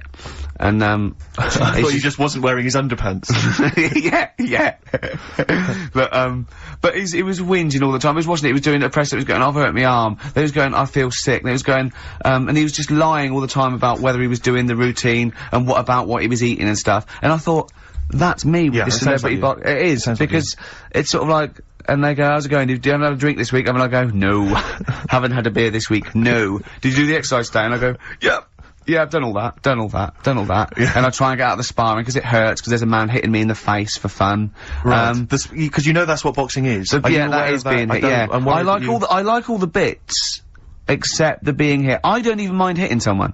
Right, I'd be willing to hit someone. It's the getting hit that I don't like. Because I know you're a big fan of, like wearing the clothes, the sort of sporty gear. I'm looking good, aren't I? You look good, and you've obviously spent a bit of money. They gave me this for training. That's free of charge. This was free for training. That's a perk you love. So, and I know you like, kind of the sort of various sort of nutritional drinks you've got. I know you're a big fan of those. I love the protein shake, because it tastes like chocolate. You know what? I've put on a couple of pounds since I've been doing this training. Right. I think it is the extra meal and, so you're adding the protein, but not working out enough to take it off again? Yeah, but I think I have actually changed a bit. I've got an inch on my chest, but an inch off my waist. So even though I've put on weight, there must be a little bit of muscle happening somewhere. So just to recap there slightly, you're enjoying all the trappings of boxing. Yeah. But not the boxing. Not the getting hit in the nose. Right. That's the one. And you are aware that that's what will be happening during the actual fight? No, because I've got a cunning plan. Okay. I'm gonna duck and dive. Bob and weave, dance. I'm gonna dance. Well, I read in the paper yesterday, I don't know how much truth there is, that, Grant Beauvais has recruited celebrity hypnotist Paul McKenna to help him win. Yeah, so could I be don't true. know if that's of any truth, because I know haven't you got Spit the Dog? You've got a couple of ventriloquists and an impressionist on your side. I've got Pork Pie from Desmond's. Yeah, exactly. Just getting me tuned in your corner. Mentally. Yeah. Well, I don't know. It's all a bit of fun. What do you reckon, Carl? Do you think he's, what's McKenna gonna be doing? Is like Grant Beauvais gonna be turned into a chicken and... You know what I mean? He's gonna do an Elvis impression. Yeah. And take if I say the right words. No, I think he's probably gonna just help him focus I think there's lots of sports psychologists out there at the moment getting people, so I'm sure it's valid. If it's true, I'm sure it's, fine. But, I've been getting tuned mentally, learning how to hit. Yeah. That was my method.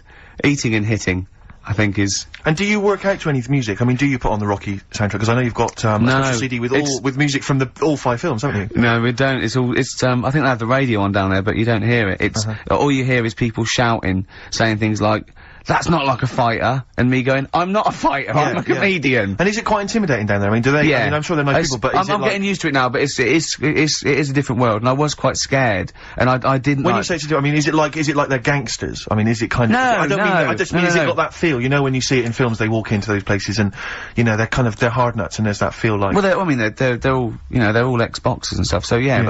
But no, they're not, no, that's not what I mean. I suppose it's like they're real men. Well, yeah, and, they don't understand, really, that I don't like getting hit on the nose. And they say, well, no one gets hit on the nose. And it took me a long time to get over that, just taking a couple of punches. Yeah. I wanted to rule it out.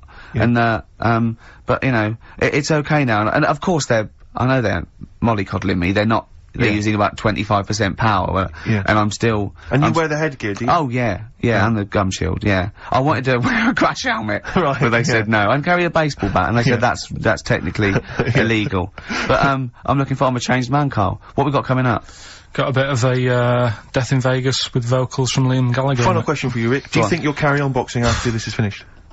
Competitively? No, just the training and stuff. Yeah, I do the training. Yeah, no, I love the training. I love learning the skills, and I do enjoy the training. I don't relish getting punched around. And I'm not worried about the fight at all. I'm really looking forward to the fight, because, Grant's a novice like me. It's just when you get in with an ex-pro who, you know, could destroy you so you're scared to hit him. And, you know, they never lose their rag, and they're really cool, and they're really nice, and they've never even hit me by mistake. But even just tapping you like that in the face hurts. I was walking down Finchley Radio City, and a couple of sixth formers said, "Oh, you lanky goggle-eyed freak," and I just wondered if maybe you could pop round and have a word with them. I will. Some of your friends. An enemy of yours is an enemy of mine. Good. Scorpio Rising, Death in Vegas on XFM 104.9, Steve. I'm Ricky Gervais. Carl's a little bit less stressed now. The camera crew have gone, his dad's not listening, we think. Well, yeah, who knows? Who knows? But, you're chilled. I'll tell you what though, my mum was loving it. Do you know Rockbusters?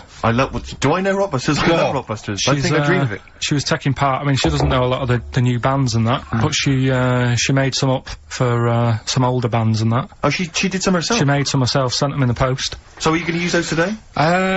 She's not quite got the hang of it. So, unlike her genius son. Have you got them there? Can we hear what they are? You keep talking a second then. I'm quite excited. I mean, if they're even approaching, say, the genius of Wet Knee Houston. Yeah. There was another one which was something to do with a trench, Carl. What was that? That was Dandy Warhols. That was a good one. Dandy Warhols. I think that was his finest moment. Yeah. Incidentally, I've got an email here from someone called Sourdough, if that's a he or a she, but let's assume it's a she, just for glam's sake. Yeah. She said she saw an old man eating a Twix last week, Carl, so that blows your theory out the I'm not having it. Okay. So if you are a bloke, he's calling you a liar, so maybe you want a little rumble later? In fact, if you are a bloke, he's calling you a girl. Yeah, exactly. Right. Yeah, then. These are ones that my mum's made up. Brilliant. Right, just in case you're a new listener, I'll give some initials out and a cryptic clue. And it makes up a band, doesn't it? Yeah. Or a solo artist. Yeah, not so much cryptic as what you're thinking. Well, go on. My mum sent this one. This group would be good at doing your hair. This group would be good at doing your hair. TP. Is there a group called the Hairdressers from the 60s? This group would be good at doing your hair. TP. TP. Is it the something? The Platters. The Platters. Yeah, that's all right. Yeah, so that's alright. Nice. Let's have a look. This group sound like dinosaurs. Group sound like dinosaurs. T-Rex. T-Rex.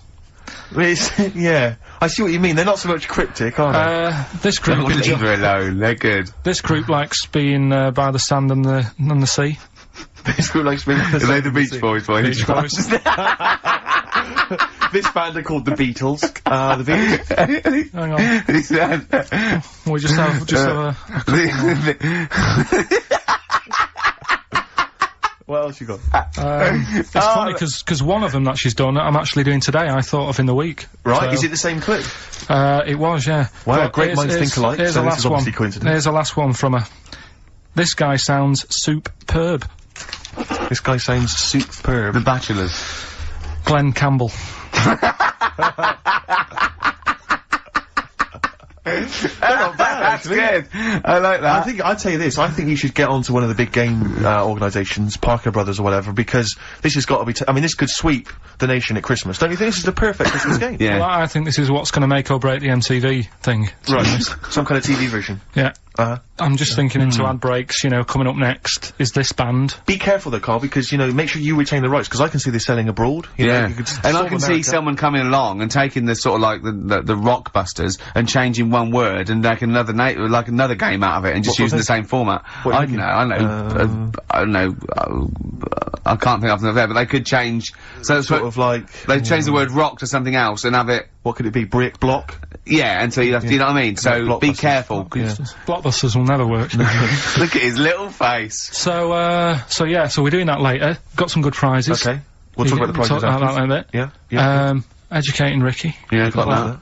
We've got the woman who's got a ghost in her house. Yeah. It's a shame she's not here live, because I feel like I want to ask a few questions, Rick. I don't know about you. Don't worry, I've covered it all. You've covered it all, God. Yeah. So... Yeah, play a record.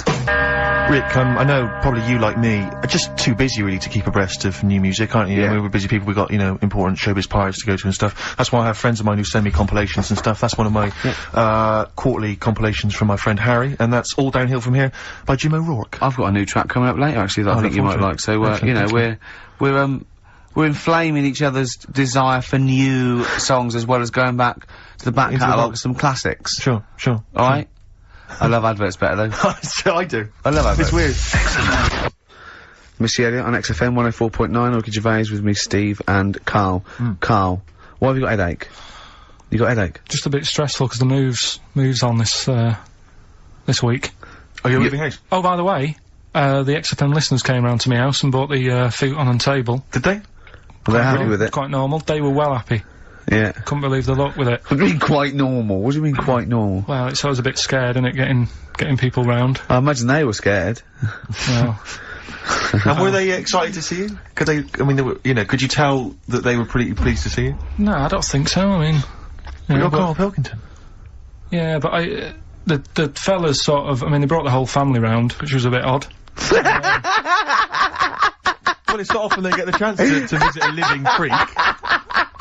Anyway, no, they were nice. And you're moving now, yeah? He said he phoned me up today. You know, it was absolutely tipping it down. Right? He had to cycle it in. Right? Because he said, because of the move, he doesn't want to leave his bike round there. Right? And he said, and Suzanne, oh, I can't say this in case he's listening, can I?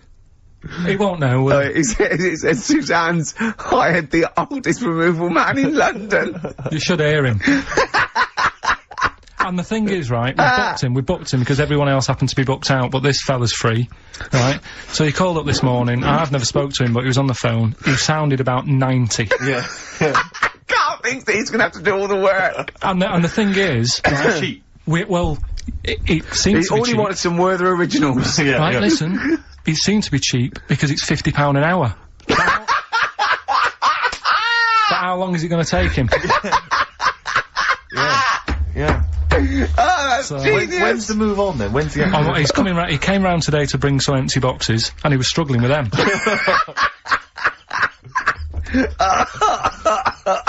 So, it actually happens on Wednesday. Oh, God. Anyway, so, Rich, I noticed that you were laughing and almost had a heart attack. Doesn't bode well for the boxing match, does it? Cough at the moment, haven't I? I've had my Lemsip. Anyway, what we're doing now, Karl? Well, I teased you with it before. Are you gonna get it out again? I'm always like trying to get you, you know, thinking, opening your mind up a bit to ghosts and stuff. Yes. So, this woman who I know, she said she'd come in and I could interview her to try and sort of, you know, get the belief out there. Okay. So yeah, because there's not enough belief in the occult and rubbish out there. So does she think she has a ghost? She has, yeah, she's had a few. She has, no, it's fact. Yeah, no, yeah, she has. So I thought maybe it's a new feature we could try for a couple of weeks, see how it goes down. You know Parkinson? Uh-huh. What about Pilkington?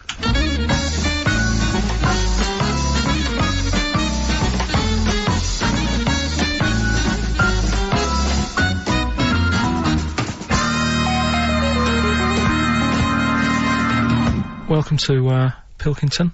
Thank you. My guest today is Taryn. She's a plugger. You're still a plugger, right? No, do co-management. Right, now. she does co-management, but she was a plugger. She looked after Therapy, Raging Speed On, Slash, all the big names, yeah? But we're not here to talk about music today. We do a lot of that on XFM. Today we're talking ghosts. Now, Ricky and Steve, who I do the show with, they're not having any of it. So I said, well, I know someone who, you know, gets on with ghosts. There's a lot of them. So I thought I'd get you in today, have a little chat for a couple of minutes, just to sum up the story so they get an idea of what happened. You had a horse, yeah? You had it in some stables. Yeah. He hasn't let her speak yet. You went to, like, look after it and that, play around with it, take it for a ride and that. Riding. Yeah. Two of your mates were in the stable where your horse is. Not my stable, in the opposite stable. In the opposite stable. And I heard them giggling and been messing about and that, yeah. You heard them having a laugh. So you thought, right, what are they up to? So you go in, and they're messing about with a Ouija board. Yeah. Right. So, this is where you come in. Did you get involved with the Ouija board? Unfortunately, I did. Right. And what happened then? I was like, oh, you don't believe in this. Oh, let me have a go. Right. And, ask a few questions, put our hands on, and it actually started moving. So a lot of the stuff you asked it, did the things happen that you asked? Yes, they did. Right? So that's scary for a start, right? We haven't even got to the ghost bit yet. So you mess about with that. Trap soul, yeah? I like to call Right, him. trap soul. So you're messing about on the Ouija board, you say, right, I've had enough of this now. Yeah. I've got all the answers I need. Yeah. You go home. I didn't like them. You go in the house, and it's a bit nippy.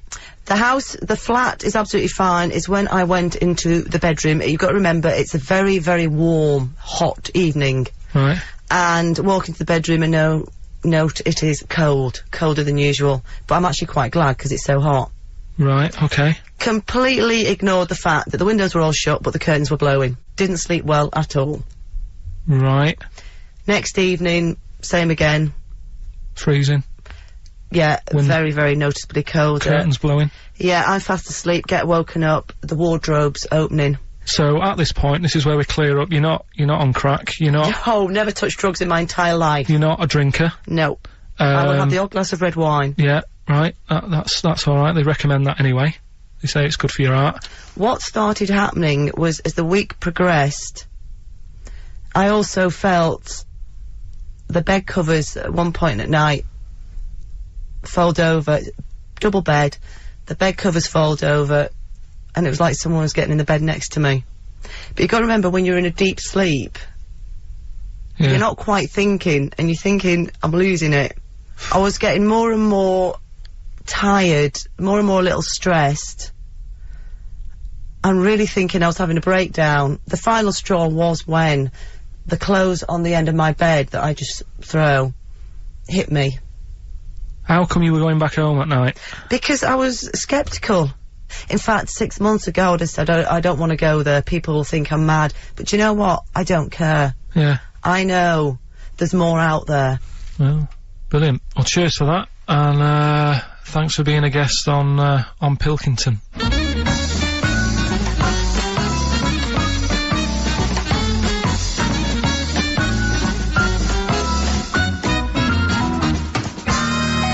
Incisive investigative journalism there. I like the fact that you've learned a lot from Parkinson, even stealing some of his questions, like, are you on crack? Which I know he always asks his guests. Yeah.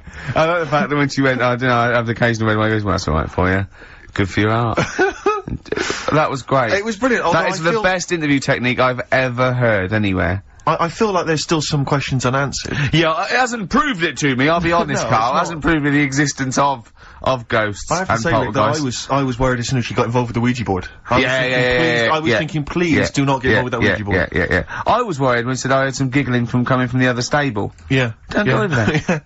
Don't go over there. It's, what questions did she ask the Ouija board? You didn't ask her that, I noticed. She didn't want to... She didn't want to say? No. Okay. Do you think it was something like why that you did to try and confuse the computer, and the spirit world got really annoyed, and they got confused, and they came back and started messing up her clothes? But what do you think then? There's what do you mean? What do you mean, what do I think? What do you think? What about what? There's nothing I can answer there. There's nothing I can answer. Alright, she said... Well, I'll just keep saying I don't believe in the existence of ghosts, because of the impossibility. Right. Now, when she said... I mean, the interview I did for 50 minutes. You did for how long? 50 minutes. 5 minutes? Yeah, we might use that at Christmas or something, right? But the thing is... Well, that's the best you got out of 50 minutes. They're the highlights. No, I'll be honest. MTV are not going to call again. I'll tell you what, right? It did get a bit dark, and I didn't want that sort of stuff going out, Saturday afternoon, yeah. But I can understand the heating thing. I said, well, you know, in the full interview, I was saying, you know, that could be anything, couldn't it? Heating broke or something. Now, she said what else was she talking about? Someone got into the bed next to her. Yeah, I mean, I sort of said, well, you know, how did that happen? Yeah. And she couldn't explain it herself, but I said, but it did wake you up. Maybe you're a little bit sort of, still Although tired. the only explanation I can think of, if she didn't actually see anyone, is well, it was a ghost. Yeah, well, that She's was probably got a ghost getting in But bed. what about cupboards opening and shutting? See, again, the only explanation for that is a ghost. Yeah. Well, I can't think of anything else. Play a record. It's got to be a ghost. It is ghost. I think you've proven it to us. Yeah. A spirit. Street spirit? Yeah. Nice. Whatever. Street spirit. Radiohead. So, turns out ghosts do exist after all, Steve. A woman what Carl knows proved it. I've got egg on my face. Yeah. On XFM. Instantly, Rick, I should just encourage you and everyone else listening. I really have got egg on my face. Is that what you're going to say? Yeah, I've just been eating an omelette. James Randi, a hero of yours and a hero of mine. Yeah. He's on TV this week on Horizon. I think it's maybe Thursday. Check press for details. Trying to expose the nonsense that is homeopathy. Oh, yeah, I saw that, yeah. So, I look forward to that. Do you know what that is, Carl? Oh, go on. they've got a theory that, if you, say you got something, an essential oil or something, or, in a solution, 1 in 10 solution, and it does something to you, actually does something to you, they've got this thing where they dilute it to there's nothing in it, but because they're using the same water, and the water still has the same effect. It's sort of like a placebo that works. You know, that's the sort of theory of it. What time's that on? Check the papers, but I think it's, sort of 9 o'clock Thursday, something like that. It'll be interesting though, Carl. It will be interesting, mate. Trust me. I'll tell you what's also interesting, Rick. The prizes we're giving away this week on Rockbusters. We got for you, David Attenborough's The Life of Mammals. I don't know, is this a new show? Is this on TV at the moment? Is this like a new thing? So that looks good, like a double VHS thing there. We've also got a U2, the best of their, 90s videos, even better than the real things on there. Mysterious Ways, Beautiful Day, Electrical Storm, the new one. Stuff on there, that's on video. We've also got a couple of CDs, The Smashing Pumpkins. I think this is sort of alternative versions of a lot of their hits and stuff, live versions and stuff like this. Johnny Cash's current album, possibly his last. We don't know, because apparently he's not very well at the moment. So, an album of covers. Yeah, well, not all covers, some of his new stuff as well, but he's done covers of things like Personal Jesus by Depeche Mode, and Desperado, and Bridge Over Troubled Water. And the great thing about Cash is I read an amazing review where it says it's like he always makes them his own, do you know what I mean? It's like you can't even remember the old version. Desperado by the Eagles? By the Eagles, yeah. I'd like to play that, just to hear that, because I haven't heard that. We'll play that and then give it away. These are actually good prizes, Carl. Good prizes. We've also got, including a small, miniature 3-wheel car, an Only Fools and Horses video. I think this is the, special that was on Christmas TV last year. So if you're one of the people who didn't see it, I mean, wasn't there like 22 million people watching? Ridiculous, yeah. If you're one of the people who, desperately wants to see it again, I know I do. And wants a small yellow car also wants a small yellow car. Then there it is, and also another of these compilations, arbitrary compilation albums, the best chill-out album ever, Rick. Sure. If you're a fan of the Levi's Freedom ad, I love the Levi's Freedom ad. Then the track that I hate the music to it though. No, well that's a shame because it's included on here. Rick, how much do you love the Volvo TV advert? Love it. Because that's hate the music again though. Why? That's a shame because that is it? track is the music. also okay. Sure. But there's also stuff on here. There's some interesting stuff. There's Pink Floyd. There's Coldplay. There's Roy Scott. So it's probably worth it. I love Pink Floyd. Except the music again. So it's a bit of a bind for me. That's a whole heap of treats. And that's the winner of Rockbusters. That's the winner of Rockbusters. Coming up after the adverts. Okay. Doves, Caught by the River on XFM 104.9. We're into the second hour now. This is when this award-winning show really kicks into gear. When you say award-winning? We haven't won them yet. I mean, we will win some. Hang on, let me remind you, wasn't there a bronze in the Sony Awards? Oh yeah, we got a bronze. I don't go up for bronze, it doesn't count. No, it doesn't count. It doesn't count. I'm Ricky Gervais, obviously, with me, Steve Merchant, and Karl Pilkington, which is, what Heat write about, really. Karl's the main man. Think of Karl, a year ago, he was just sitting in that room going, alright, I've done this. XFM. It's good, isn't it? Yeah, it's like a music bed. Brilliant. Comes on the show, we start taking the piss out of him. People start going, oh, who's the idiot you've got in? And we go, he's Karl. And they go, we like him, he's a fool. I go, yes, he's a fool, he's a pet buffoon. And they go, well, let him speak more. Right? And they're going, don't let him talk, XFM, the fat cats. Oh. And I said, I'm a rebel and I'll do it my way. Rick, can I ask, did you stick it to the man? Yeah. And then MTV call up. Heat are writing about him every week. Yeah. He's just been filmed for the BBC. There's some rumours he might be the new James Bond. Yeah. He's eating lovely McVitie's original digestives. Are we allowed to? Can I? If McVitie's are listening, I love these biscuits. Yeah. And he's got the best. If the Spearmint Rhino strip clubs are listening, I'm a huge fan. Right. And he's got Rockbusters to come. Yes, I should just ask, the few people have asked me this, and there's also an email here from Rich. People are saying they've seen some of the posters and the adverts of, advertising the show, plugging the show. Why aren't you on the posters, Karl? And it is your choice, isn't it? We did ask, Karl to be involved, but he is actually. It's like, where's Waldo? He's actually, is he there hidden? He's in my trousers. Look, you don't like having your photo taken, no? You're not seeking the publicity. No. I reckon you are secretly. I don't believe you. No, he's right. He's totally right. He's doing it just right. But I think there's a fine line to be drawn that, if you like being in, around radio, you've got and you want your own show, or you enjoy talking and they just happen to be filming you for MTV, that's different. I think what you just avoid is going to silly celebrity bashes, having your picture taken for the sake of it. I mean, I think you're right, but I think you should do the screen test. On a serious note, I think you should do the screen test. Just because it might be fun, and if it's no good, they won't do it. And you can stop any time you want. No one has to keep going on telly. I just think we're gonna lose him. No, we won't lose him. Listen, right? I'll always be part of this. I'm just worried that you're gonna exhaust yourself. You're gonna be drained. You're gonna have told all your anecdotes on MTV. He certainly would have, if you have to help the old fella upstairs with the bed. Yeah. Yeah, £50 an hour. Oh. That's terrible. Go on. But what I wanted to do, right, because I don't want to embarrass myself, right? I don't want to embarrass the woman at MTV when I turn up and she thinks, oh, look at him. Yeah. What a waste of film this is going to be, because it's not cheap. I know that. It's not film either, but go on. Well... It won't be. It is cheap. It is cheap. They're filming on a DV camera that they can go over. If it's no good, they won't show it to anyone. It'll be great. It's just what they want you. Honestly, I can just see you doing little things, just like popping up, you know, between the records and going, alright, MTV, music television, hear about the airy Chinese kid born, which is weird, isn't it? Because they're not usually airy. And it just goes, MTV. It'd be brilliant. It'd be brilliant, Carl. If I'll come down with you, I'll come down with you. Well, we'll see. Go on. We'll think about it, right? Go on. Right, Rockbusters. So, Rockbusters, you know, it's a little clue, some initials, 3 different clues. You email in ricky.gervais@xfm.co.uk. You can win the load of stuff that we've got. So, first one, here's the clue. Stop throwing that fruit about. Oh. And what's the initial? That's CB. CB. Stop throwing that fruit about. Yeah. Alright. Is Anders listening? Has he emailed us in yet? Anders, not had any response from Anders. I'll keep I hope he hasn't stopped listening, because he doesn't like the show. He's gone off. I hope he hasn't gone off the show. So, the second one, that Scottish fella has made an error. That Scottish fella has made an error. Yeah, Interesting. That's M. Right, that Scottish fella has made an error. Right? Okay.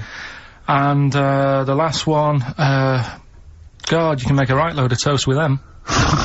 You can make a right load of toast with them? Yeah. Alright, what's the initial there? That's G. G, I was thinking it might be bread for a minute, but no. G. So just very quickly, stop throwing that fruit about, CB. I've got the last one. Right.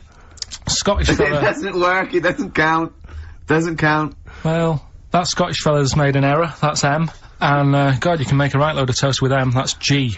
Email in ricky.gervais@xfm.co.uk and you can... We got the CDs, we got horses, we got mammals on VHS, we got U2, we got a couple of CDs, including Johnny Cash. Here's a new tune from a new fella called Papa Garcia. See what you think of this. You see, if he was on MTV, I couldn't say his name. Why? What is it again? Papa Garcia. Right, here's a new one from Papa Garcia. Brilliant. Papa Garcia, Natalie and Nusi from the forthcoming album Bring Me the Head of Papa Garcia. Catchy that. Quite retro. It's a bit of Elton John and all sorts thrown in. Yeah, lovely. Right, here we go. Quick clues again. And then we better do Educating Ricky. Well, this is the favourite bit of the show for me now, Educating Ricky. I love it. I can't, well, yeah, I'm anxious all week. Well, just quickly on those clues, just in case people need to know again. Stop throwing that fruit about, CB. That Scottish fella's made a bit of an error, M. And, God, you can make loads of toast with them. That's, G. Alright, brilliant. ricky.gervais@xfm.co.uk, it's email only. Oh, I need some learning, I need some knowledge, Carl, educate me! I might be able to help you. Go on. We've got 3 things, as always, I give them a little, head in to tease you, as to which one you want to learn first. Yeah. First one is the tip included? Is the tip included? Like it. Second one, I want to come here in hindsight. Right. I wouldn't have come here in hindsight? Yeah. Okay. And the third one, am I gonna have to thump you? Am I gonna have to thump you? Okay, and you've trawled, the internet? So if I can get into the mindset of this plan, is the tip included? Well, obviously, that's probably not gonna be about a waiter, it's gonna be if that's someone losing the end of his knob, I assume. Am I gonna have to thump you? That's a man who lost his arm in a fight, but then picked it up with the other arm and smacked him with it. What was the middle one? I want to come here in hindsight. Hindsight. Hindsight? It's someone was blinded by baked beans. Sure. So what are you going for then? I think I'd better go for, am I gonna have to thump you? Right, well this isn't... I've been struggling again, to be honest with you.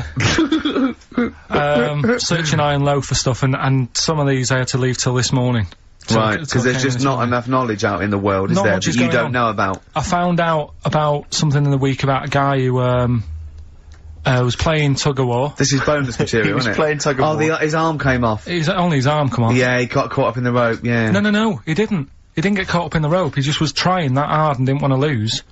He kept holding it. But he allowed his arm to be pulled off? He really wanted to win. And the other team pulled it and his arm come off. No. Well. I don't know who to believe. Well, think about it. If he's gripping... Yeah.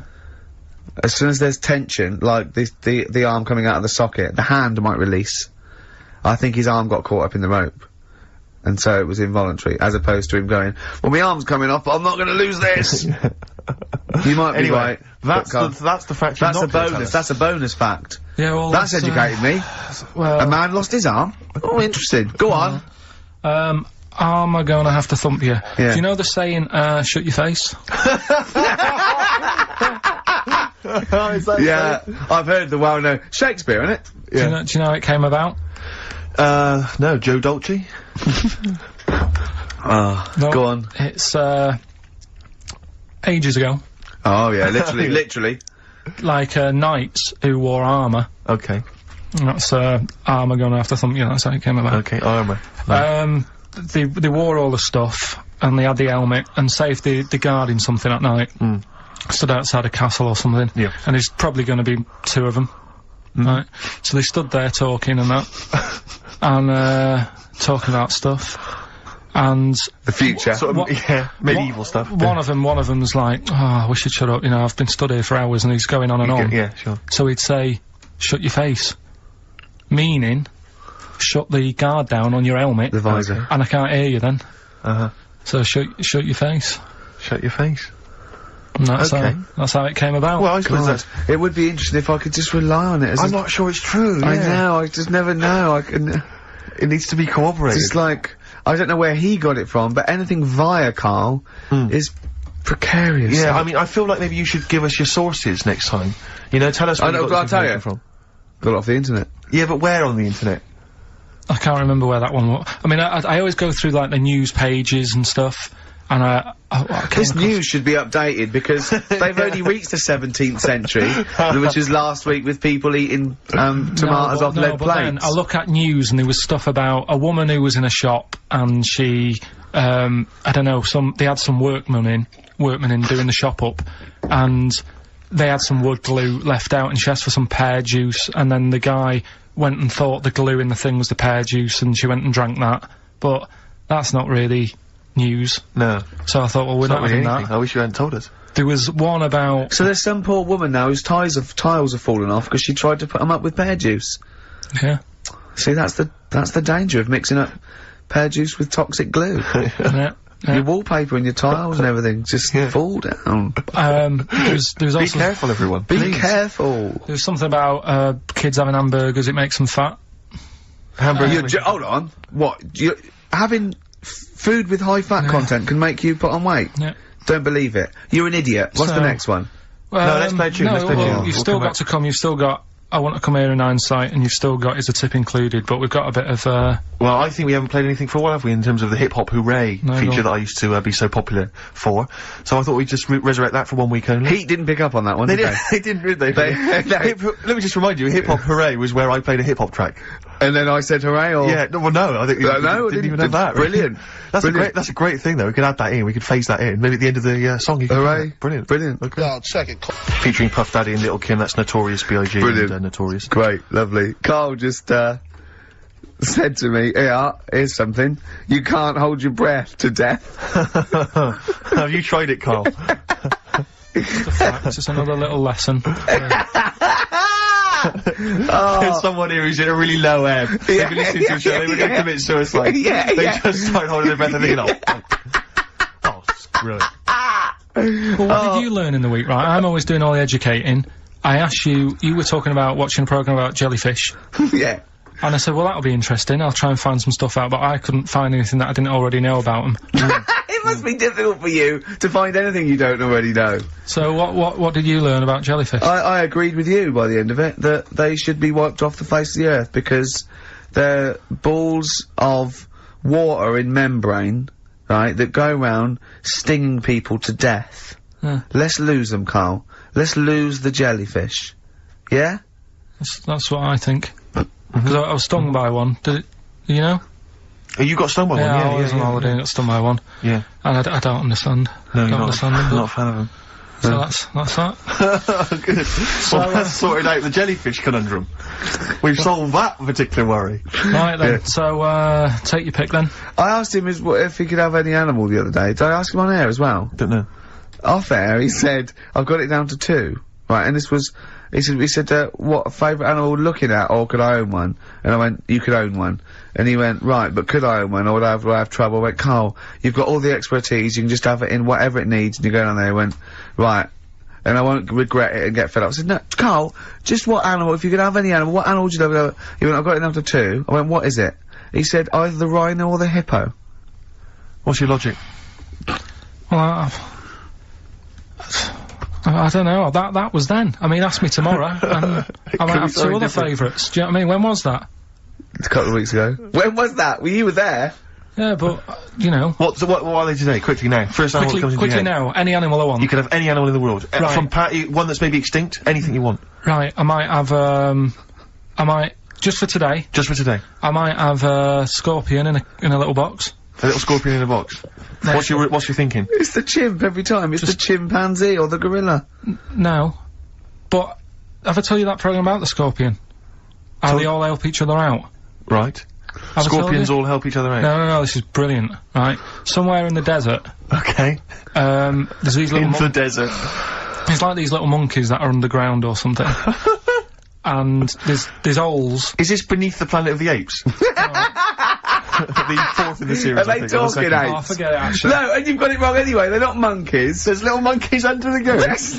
What are they doing down there? They're Toiling in some underground mines? They're lizards, if you remember, and the lizard goes to sleep, and the bloke comes along, you've told this, and the we've done it, alright. Monkey from monkey, that's what happens in his mind! From lizard to monkey! Oh, evolution would have been so much easier if Carl was around.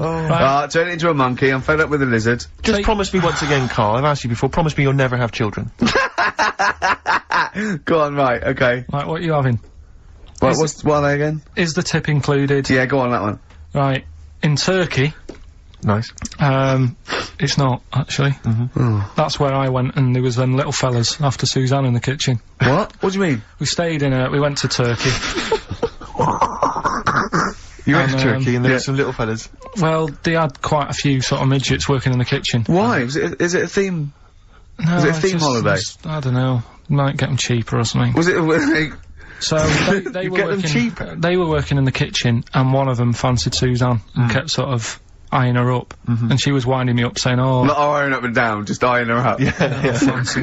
Anyway, no, so what was she doing in the kitchen? No, it's like a pick what you want to eat type buffet, but you have people clearing the tables and that ready for you to come along. Are they low tables? And, you know, he was just keeping an eye on her.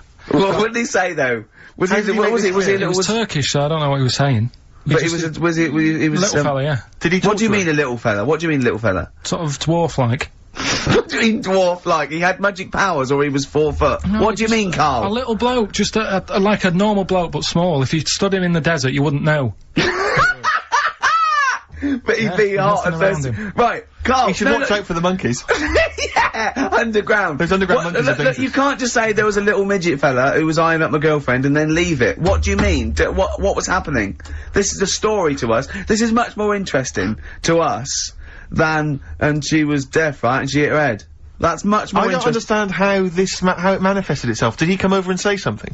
No, do you know when, it's like girls know, don't they, when someone fancies them?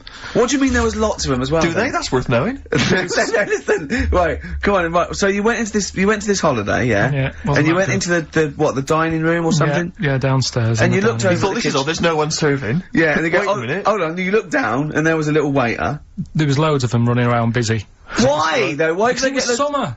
What do you mean? Because it was in summer. They had more of them They come out in summer. They come out in summer. What do you mean they had more? What do you mean? Because it's busy, isn't it? Well, no, but they hibernate in the winter. Why were they all midgets? I don't know, maybe it doesn't heat stunt your growth or something?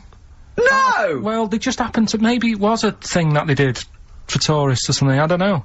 I just got on with my meal, it was a holiday, do you know what I mean?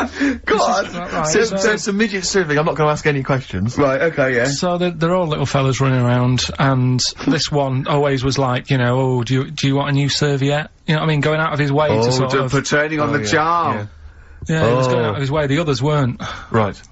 I think what was happening is he'd been working with Santa all till winter. Yeah. Which is a little summer break. This one was your waiter, and so he was being polite to you.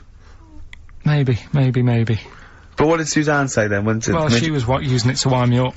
What was she saying? Oh, he's... Oh, just like, you know, look. he may be small, but he's... Well... built like a... Yeah, he's all man. So... Were you jealous of a midget then? You were jealous of him? It is a bit annoying, isn't it? Why? It wouldn't bother me as much now, because I've been with her for ages. Right. But at the time, that might have been one of our first holidays, and it's like... You don't want to be what's going on? I paid for this holiday. Yeah. and then you get off with a midget? Yeah. Oh. So anyway. But it doesn't matter, because you got chatted up by a bearded lady, so...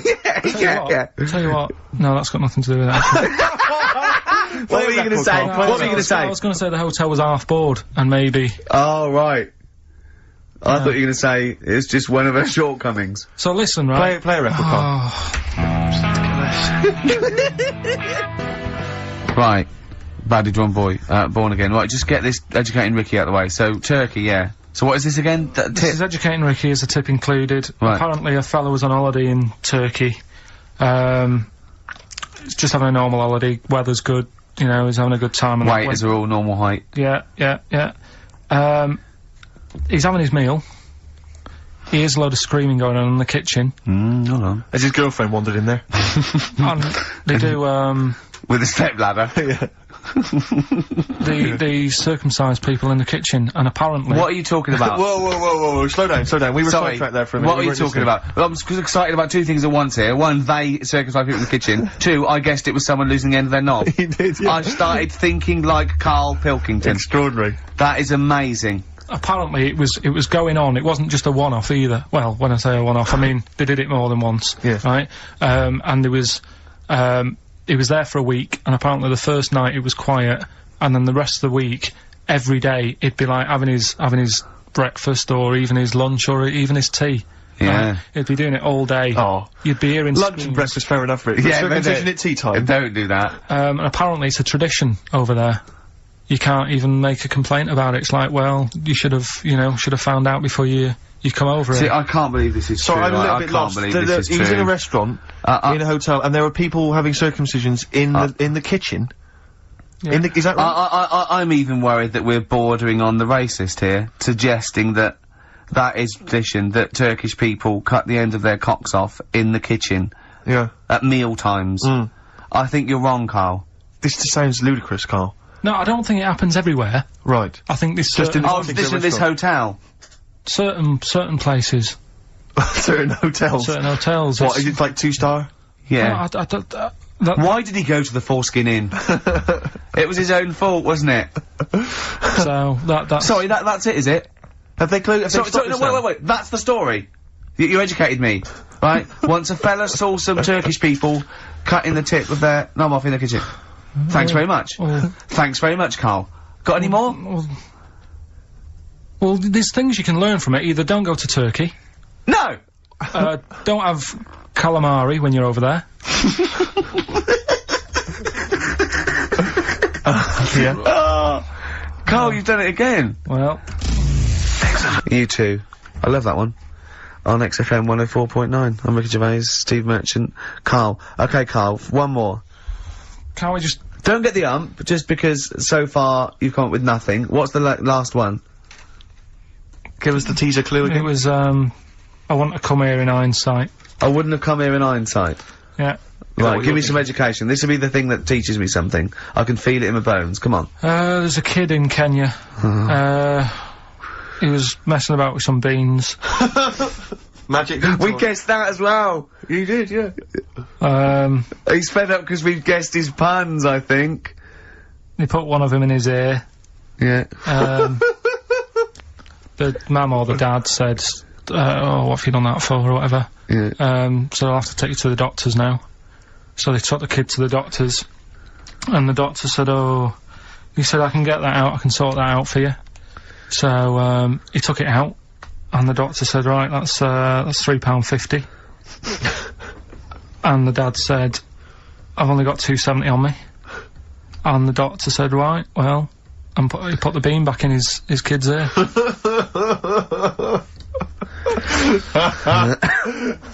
I don't know what to say, I don't know. I mean, I don't know what to say. I mean... Couple of questions from me, very quickly. Are you sure that those were definitely the sums involved, were they? Well, the equivalent of whatever the deal with in Kenya. Yeah. It was the equivalent of, you know... Oh, so what currency was it, Carl, that you translated into sterling? I don't know. No, it was saying in the thing, it said the equivalent of... £3.15, £2.70. Did it say that? Yeah. So did it say that? Yeah. Carl, look at me. Look at me. Did it say that? Yeah, it said that was the, Did it say that? Yeah. Yeah, it did. It definitely said that. Definitely. Yeah. So, it's just like, I suppose, I don't know, I mean, all these things, the idea is, it's not like a lesson, it's like, I'll tell you this, see what you can get from it. Sure. So you look at what I've told you already, the Knights who said shut your face, that's like... that's amazing. That explains itself. Yeah. Turkey with the circumcisions in a restaurant. Yeah. That'll hold me in good stead, yeah, go on. Don't go there, whatever. Yeah. This one, if you're in Kenya, don't put beans in your ears or something. Doctors or carry £3.50 or the equivalent of. It's just the idea that the doctor put it back in his ear. He forced it back in his ear. So is it still there to this day? I mean, is there any update on that story? Or did he go back with the £3.50? I presume he either went and got like a second opinion, see if he could get it cheaper. Right. Or another doctor. Yeah. Or he said, right, I'll come back next week. Yeah. After I've been paid. Or he saw how the doctor did it and thought, well, I'll have a go at that. Sure. I'll get home. Yeah, for free.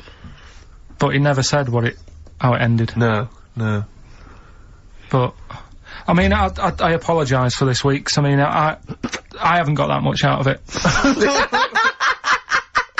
You've not been enriched. Oh. It was very, very light. Like I say, there was the tug-of-war, there was a fella in Scotland who had a load of tattoos. Okay. Is that it? Is that the end of the story? 98% covered. Right. Just between his toes, he didn't have done. Why not? Because it looked stupid. I don't know. It just said 98%, done. Yeah. What else? Are you gonna drop the feature? Are you worried? I'm thinking about it. Don't drop the feature. To be honest with you. Heat have probably written about this already. This has been a classic. I'm concerned because it's my favourite part of the show. I'm wondering, is there something else we could... what could we do to help you out? Because I hate to see it go. Well, we can't really, and he's moving this week with the old fella, so that'll take him about 4 days.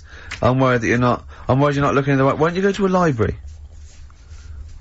Quick question for you, Carl. Who is a possible guest on next week's Pilkington? What are you going to investigate? I mean, what about your removals man? Right, listen, if you've had a experience, it can be anything, right? It doesn't have to be you've seen a ghost, it can be that you think you're gonna live forever, or you can, do any mentalist out there. If you're slightly, wrong, if there's something wrong with you, just, email Carl. Is it carl.pilkington@xfm.co.uk? Yeah.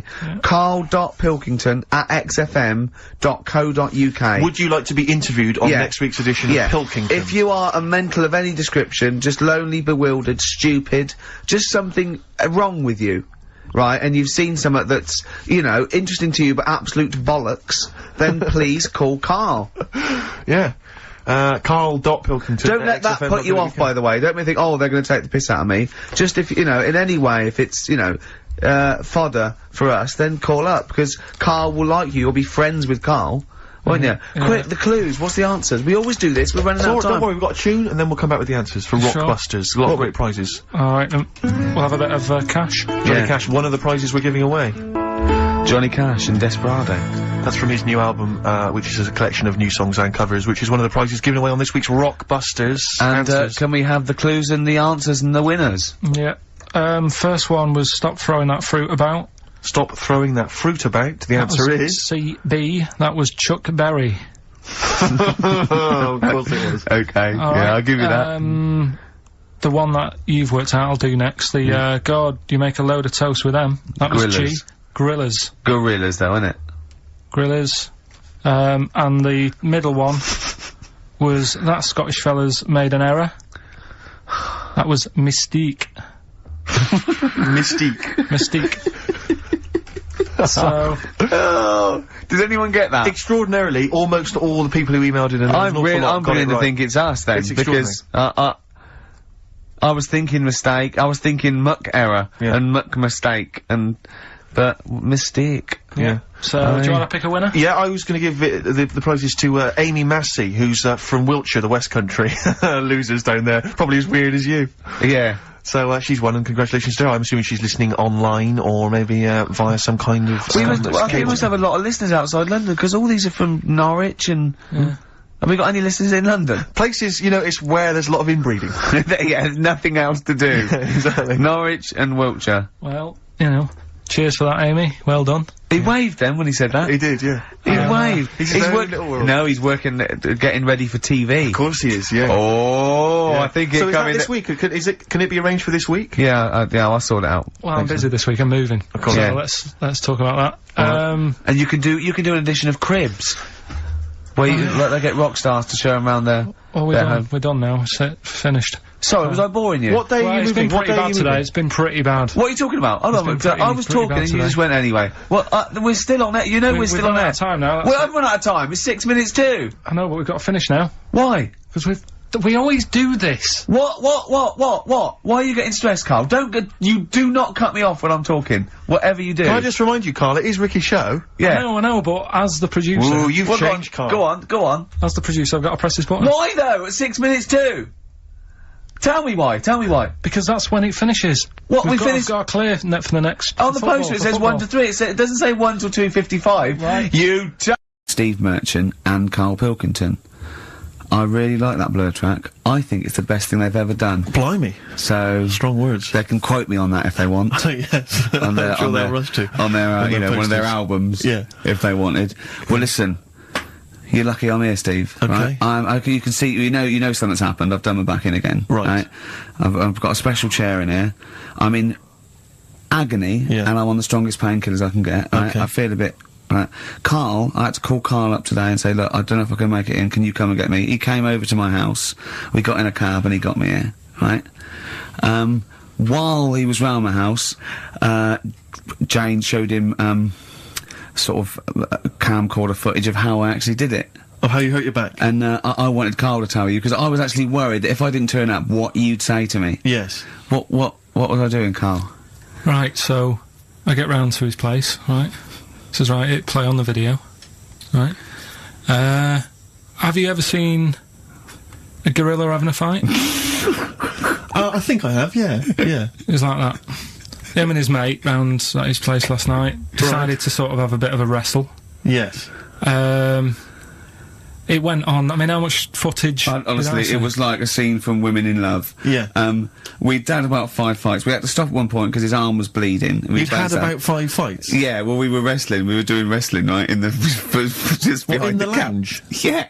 Well, we were on our knees and then sort of like doing, you know, and I kept winning with an arm lock. Right? Yeah. And then the last time he sort of threw me and I went on my back and my back was done. And I was, you know, it was Ian Morris. Yes. It was, you know...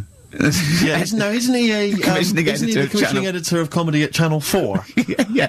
And the funny thing was that we'd had lots and lots of wine, and we went. You surprised me. Yeah, right. And we went, come on, I gotta film this. The time we filmed, I said, film this, and she went, oh, right.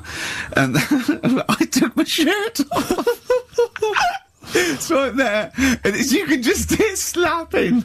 Oh, why? Can I just ask though? I mean, it's a Friday night. You know, you have a couple of drinks, you know, some intellectual conversation. Yeah. How does it get round to? Do you fancy wrestling me? Well, and having it filmed. Well, it was on the couch, but I kept sticking my socks in his face to annoy him. Right. Yeah. And then he hit me on the shin, and I got sharp shins, and it hurt. And I was going, I'm going to smack your face, and he's done kickboxing. And it's that thing, like, you sort of joke, and they go, come on then. Yeah. And you start, have you ever seen the thing when Jack Osborne fights that skater dude? No. On the Osborne? I was very much the Jack Osborne figure. Right, yeah, the fat bloated guy just come out of rehab. I'll tell you what it was like, Steve. Have you ever seen, like, the David Attenborough stuff?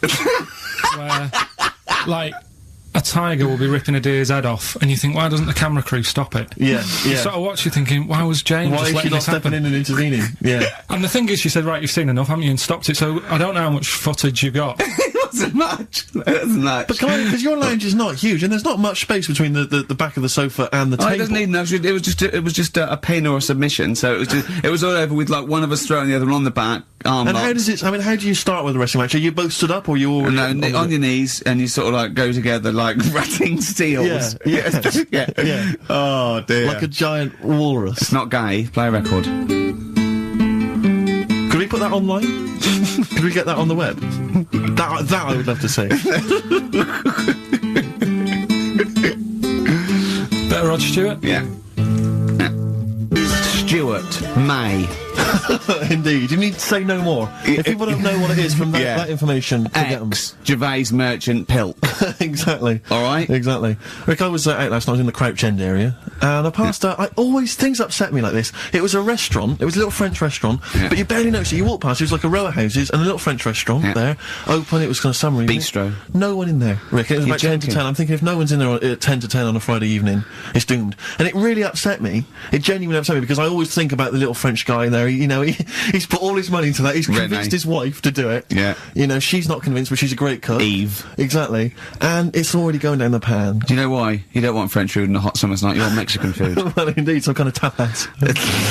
But, exactly. But then because we were just discussing other things that upset us, and I glimpsed... War. Well, true, obviously war. I mean, obviously I started with war, famine, disease, SARS, that sort of thing. And then it came down the list to, worried about people who manufacture fax machines. Why? Because of technology. Well, moving on. I mean, if you want to, say you're making fax machines, you're a little company, you make fax machines. A little what? A little company. Oh, right. You're making fax machines. Are you allowed to use email? What, like, if you work for Coke, you're not allowed to drink Pepsi publicly? It just seems like I'm assuming that fax machine sales are plummeting. Now, the thing is, right, now I haven't got a fax machine, you're right, I've got email, but I much prefer a fax. Well, yeah, because you get it, it comes out the other side.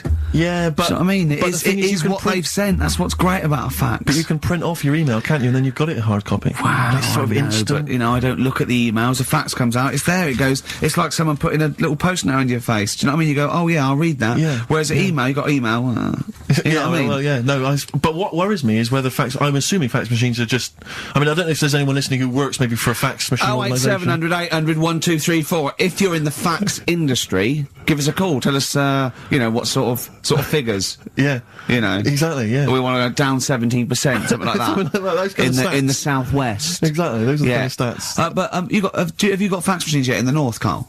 Yeah. Yeah, I mean, you're loving it, aren't you? I like getting letters. Well, no one sends letters anymore, do they? You like getting a scroll from a man on a horse. Yeah. Saying you're... When do you get letters? My mum still sends me the odd letter. Sure. Even though I call, she'll still... She likes sitting down at a table and... Yeah. So what, you call and ask the questions, there's no reply, and then you get a letter a day later going, question 1, yes, I am well. Question 2, yes, your father's well. Yeah. Oh, it's nice though, isn't it? Yeah, letter's nice. It's nice to receive a letter, yeah. It's always nice to receive a letter. Particularly if, like, you're on a sort of expedition. But, what does annoy me though, you were looking at them the other day, you were talking about the pictures on them, postcards. Yes. Don't like them. You don't like postcards? No, they annoy me. And just because it's never anything of any interest, and the fact that, even though it's been sent to you, you're the last one to read it. Whenever I used to send my mum a postcard, every time I sent it on, I'd horrify her by putting on it, having a lovely time, does that pig of a postman still read all your letters? And she'd just be horrified, just be terrified he'd looked at it or something. This is what worries me. I've always assumed that people would read a postcard. If I was a postman, I would definitely read every single postcard. Yeah. So if you're on holiday, What do you mean? You wouldn't have a lot of time left if you read every postcard. No, but as you were posting it through the letterbox, you'd have a quick look, wouldn't you, to see what they were up to? Because that's why I never used to write anything of any interest on a postcard, because I didn't want to, I didn't want anyone to sort of know what I was up to. Let's say I was on a baudy lad's holiday, I would just write nice sunny, got myself a lovely pair of shorts, like that. I'd keep the truth, Rick, for when I got home. Well, he's looking forward to going on holiday now, Carl, because he's got some prescription lens sunglasses. We'll be talking about that after the break. Bit of darkness. Look forward to that. Yeah. An amusing story about a man wearing glasses. The darkness growing on me. It certainly is on XFM 104.9. Love those boys. Keep the guitar riffs up, lads. I'm Ricky Gervais with Mr. Steve Merchant. Oh, it's good to see that your back pain has not impaired your DJing abilities. Yeah, I know. Well, I'm a professional. I'm a professional. You've soldiered on. Yeah. Put the glasses on for Carl. Well, see, now, because I wear glasses normally,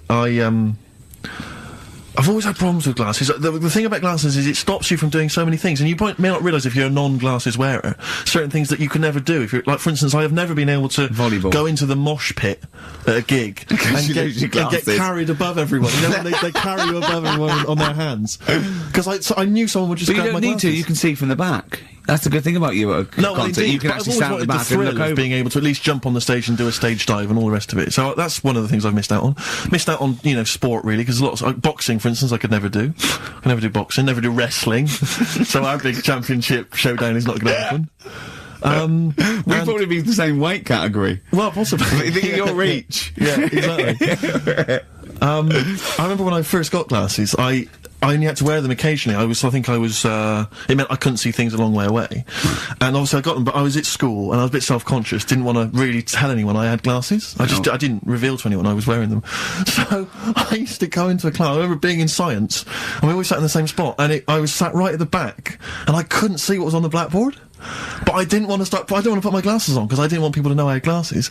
So I couldn't see what was being written on the board. You have to copy stuff down from the board, science equations, things like that. I had no idea. So I'd have to try and copy off someone next to me, but that wasn't always possible, because I had to do it surreptitiously. So what I took to doing was sharpening my pencil every sort of 35 seconds. Going up, memorising what was on the board. And I got a D in science. Oh, that's awful, though. It's a tough thing, glasses. So it really is. When you first start wearing it, if you're young. It was education versus vanity. Yeah, it's terrible, isn't it? And now he thinks, well, hold on. He's sorting out his hair. You can see he's quite stylish hair. Because when I met him, it was like, I mean, words or gummage. Yeah. He won't mind me saying that. Yeah. His glasses were, I mean, idiotic when I met him, and he's got some stylish glasses now, so he sorted that out. Yeah. His clothes, he's quite a fashionable bloke, and when I first met him, it looked like a nerd. Yeah. So, it's step by step, and with these on, I think you'll agree. Pop them on, Steve. Well, you know, imagine him on the beach. Close your eyes, Carl. Are they closed? I can't see, I've taken my glasses off. Oh. Yeah. So that's a weird thing as well, isn't it? Yeah. There you go. What are you laughing at? Look, what are you laughing at, Carl? There's nothing funny about those. Stop smirking. I can see through. Don't forget, you can see they're not real sunglasses, they're prescription lenses, so he can see you now. You see, I never knew you had to do that with sunglasses. I didn't think you had to have the... Right, yeah, when it's bright outside, people who wear glasses don't need to wear them. So they're looking cool, but they're bumping into stuff. No, but if your eyes aren't that good, then the sun shouldn't be bothering them. Do you know what I mean? No, I always wondered about Roy Orbison. Why was he doing that? What? Roy Orbison always had shades on, didn't he? And he was blind and stuff. It's like, what's the point of that? Well, because I'm guessing. Well, I don't even want to. I don't know. What are you talking about? Roy Orbison was blind, wasn't he? Yeah. Was he? I thought he just had very, very bad vision. No, I think he was a blind fellow. I don't think he was blind. Was he not? No, I think he had very poor vision. Wear him, you know. I don't know what this conversation is anymore. No, well, once again, we've introduced Carl into the equation, and he's just gone off on a completely bizarre tangent. When he went, oh, I'm going to pick up my prescription lenses, and we had to wait. And the bloke came and said, who's it for? And he said, oh yeah, Mr. Merchant, here they are. And as he was getting out, to try and embarrass Steve, I went to him, they are the exact ones that Keanu Reeves uses in The Matrix, aren't they? He went, what? I went, no, I'm joking. But, yeah. I'll tell you what frustrates me. Can I just say, as a glasses wearer, this is just a note to everyone out there who isn't a glasses wearer, when people ask constantly to try on your glasses, can I try on your glasses? And they try them on, and they always say the same thing, oh, I can't see a thing. What were you expecting? X-ray vision? No. Yeah, I know. Don't ask. If you're a glasses wearer, you don't want people asking to try on your glasses. But I think they don't realise that what are you expecting? By going, oh God, your eyesight's bad, yeah. It's not like going, you know what I mean? It's not like saying, let's have a go with your calipers. Right, and popping them on and going, God bloody hell, you can't walk very well. But it's a form of disability, isn't it? Well, yeah, but it's one that doesn't impair that much. It's an inconvenience that you maybe have to put glasses on all the time. Did I mention the mosh pit thing? I know, but it's not, yeah, but you're not, what's your vision? It's just blurred, is it? No, I can't see anything. I mean, it's really bad. Is it really bad? Yeah, if I take my glasses off, you are just a blur. I can see nothing. It's just a couple of bald heads. And I know only one of you's bald, so... You're looking at Carl twice. Yeah, exactly. Yeah. All right. Carl, it's your Vision 2020. Well, there you go. That's Steve's eyes on XFM. Next week, Ricky's knees. Bit of vinyl? Yeah, no, listen, I want to mention this. This is from this new Morrissey compilation. It's a new series. I'm assuming a number of different rock stars are going to do it. It's called Under the Influence, and various rock stars get to choose, obviously, songs which they grew up listening to and that have influenced them. And this is from Morrissey. He's the first person to do it. And there's some stuff on there which is a bit odd and a bit oddball, and there's some stuff which is good. And there's a Ramones on there, and Nico and Patti Smith. But this is one of them. Obviously, famously, Morrissey was a member. I think he was the president of the New York Dolls fan club in England. And this is from there. And this is Trash. The New York Dolls Trash from this new compilation Under the Influence, compiled by Morrissey. Are they the original punk band? 08700 800 1234. Well, everyone knows they are. No, we don't. We don't want your calls. Everyone knows they are. Don't call in. Don't call in. Please. We're not interested. No point. Rick, it's 1:30. Yeah. Adverts? Yeah. Coldplay and the Scientists on XFM 104.9. Ricky Gervais, Steve Merchant and Karl Pilkington. We saw an interesting sight on the way here, didn't we, Steve? Yeah. When we came in yesterday to to plan the show. To plan the show, sure. Yeah. We actually annoyed Carl for half an hour and left. Yeah. But a bloke with a completely tattooed face. I don't know what stage you are in, what stage you're at in your life when tattooing your own face is a good idea. But this wasn't sort of like, tribal or religious or anything. It was a bloke just had a sort of tattoo on his forehead and around his eyes, professionally done. It looked quite old, so I don't know if tattooists do that now. I think they've probably got to watch themselves, but I just think... there's not rules about what you can tattoo. I'm assuming if you're a tattooist, you can do what you want. You can tattoo anything. I wouldn't have thought... There's probably some comeback, isn't there? I mean, I certainly, I think they've got to be sober. I think you've got to be over 20, well, I don't know, right. Over something, and I wouldn't have thought many tattooists would tattoo someone's face. Would they? Well, I don't know. Have you met tattooists? I mean, I don't want to slag them off, but they are like, I know why they're big. Well, exactly, and they've got needles. A lot of them are big. But they do seem like they live in the periphery of society, a lot of these people. I just wouldn't tattoo someone's face. Do you know what I mean? No. You'd wrestle a man to the ground and then hurt your back. But no, you wouldn't tattoo someone. No, I know. Does everyone ever regret it? I mean, I'm sure some people regret a tattoo. Whenever someone shows me a tattoo, I go, that's brilliant. Because I can't bear to go, that's rubbish. Yeah. I just think that because they can't change it. There's no point. Yeah. I mean, what do you think? I go, it's brilliant. Well, I read in the paper, was it a man or a woman who had they just had Beckham on their arm, just not a picture of him, but the word Beckham tattooed on their arm, spelt wrong. Oh, they've missed out the K, or maybe they missed out the C, so it was BEKAM. Oh no. Anyway, it was just spelt wrong. I mean, firstly, why do you just have the name of David Beckham on your arm? Home tattoos are the best, though. What's that's done with a pin and a sort of some ink in prison, like with skins. Yeah. It's sort of wonky because they've done it in a mirror. Yeah. What does that say? Well, read it. Tanuck. Yeah, I did it in a mirror. Profanity. Yeah. Have you? Would you ever toy with a tattoo, Carl? No, I mean, I've told you about me Uncle Stan before, haven't I? The tattoo Stan. No. He's just covered in them. It just looks a mess. Do you know what I mean? You can be wearing the best suit in the world, but you still look a scruff. Sure, yeah. Do you know what I mean? Yeah. Once you have it done.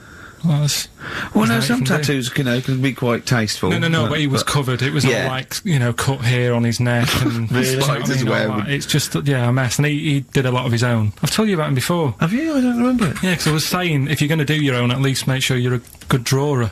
Yeah. Look what it was just a mess. It was just sort of what he thought had he done?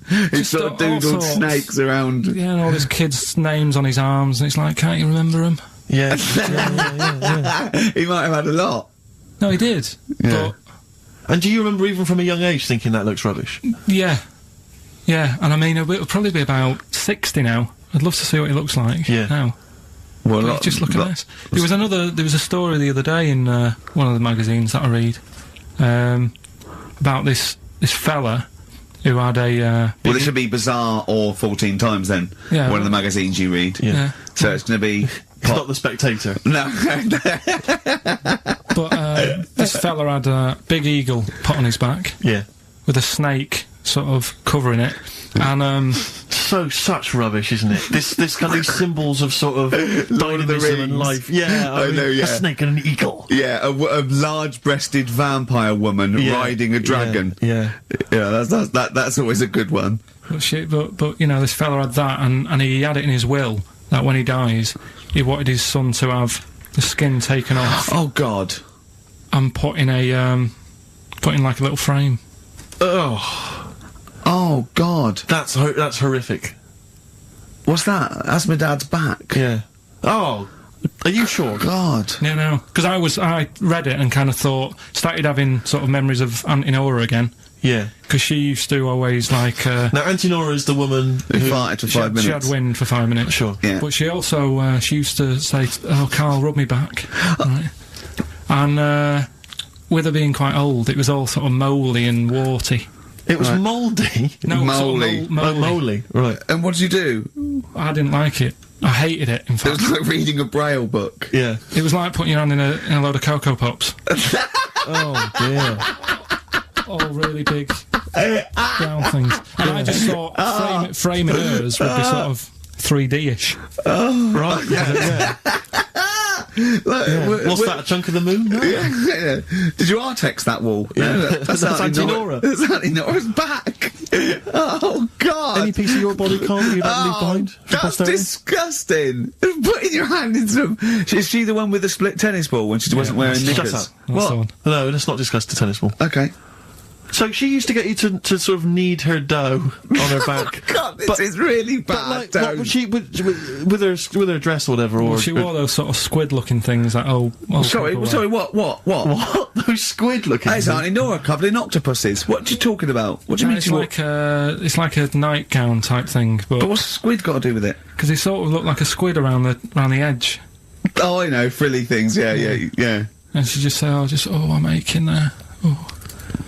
She was never well. She was never. Do you know what I mean? She's always had something wrong with her. I don't ask her how she is. It's just like she's not going to be all right. Did she have wind when you were sort of neat? It must have been like playing an accordion. Yeah, get a little tune going. Wow. Oh, who's your auntie with the tattoos? That's Hazel.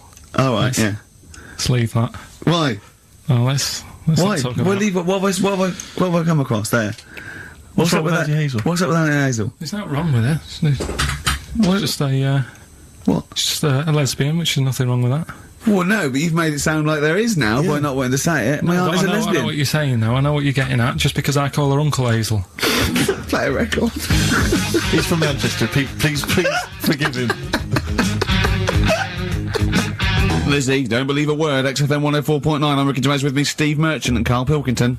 Email here from Chris. He said he met a girl in Australia whose boyfriend tattooed her arm with the word psycho, except the spelling was wrong, and she ended up scarred for life with the word physco. Physco. Physco. I mean, a word of warning, if you're going out today to get a tattoo, they're tattooists. Yeah. English is probably not their speciality. So be careful. Write it down for them first. You are walking on thin ice. I've seen some of these boys. They're big. Sure. They're big. No, and if they're willing to stick lumps of metal through their faces, what are they going to do to you? Well, yeah, indeed. So, Steve, sorry to all tattooers. The piercing, you see, I have a weird problem with the piercing as well, because, I mean, the earrings, that makes sense. I had earrings ages ago, but... Did you? Yeah. Oh, but you're a man who notoriously hates pain, and he's scared of everything. It hurt. I was about 18, and I had 2 in 1, and they did it right, and he just went, and I went, alright, I went, yeah. I just went, oh, God. Did you have them in both earrings? It's just, it was like a staple gun. I just went, and it didn't really hurt. I thought, well, I'm not doing that again. It hurts too much, and it just throbbed. Were you still living with your parents at the time? No. I mean, what do people... Your kind of oiky Reading family, what would they have made of... Oh, well, they know I had them afterwards, yeah. And but did they take the mick? Oh, God, of course they did, yeah. Yeah. Rick, you ain't going to eat like that. Oh, you'll get followed. Oh, look at you. Look at that. Yeah. That's disgusting. And when I was new romantic, my mum said, bloody hell, I thought I only had one girl. Which is the earring? Because isn't it like one ear is for gay people and one is for straight people? Is that just a myth? Or I don't know. It might be something to do with which ear you had it in. Yeah, there probably was sort of like signs for that. Yeah, it's like when you're growing up, I had loads like a white polo neck, right, and and a ring on your little finger, that means you're gay. Yeah. Yeah. Like, you can see him coming. He's just consulting your little chart. Exactly. Hold on. White polo neck. Yeah.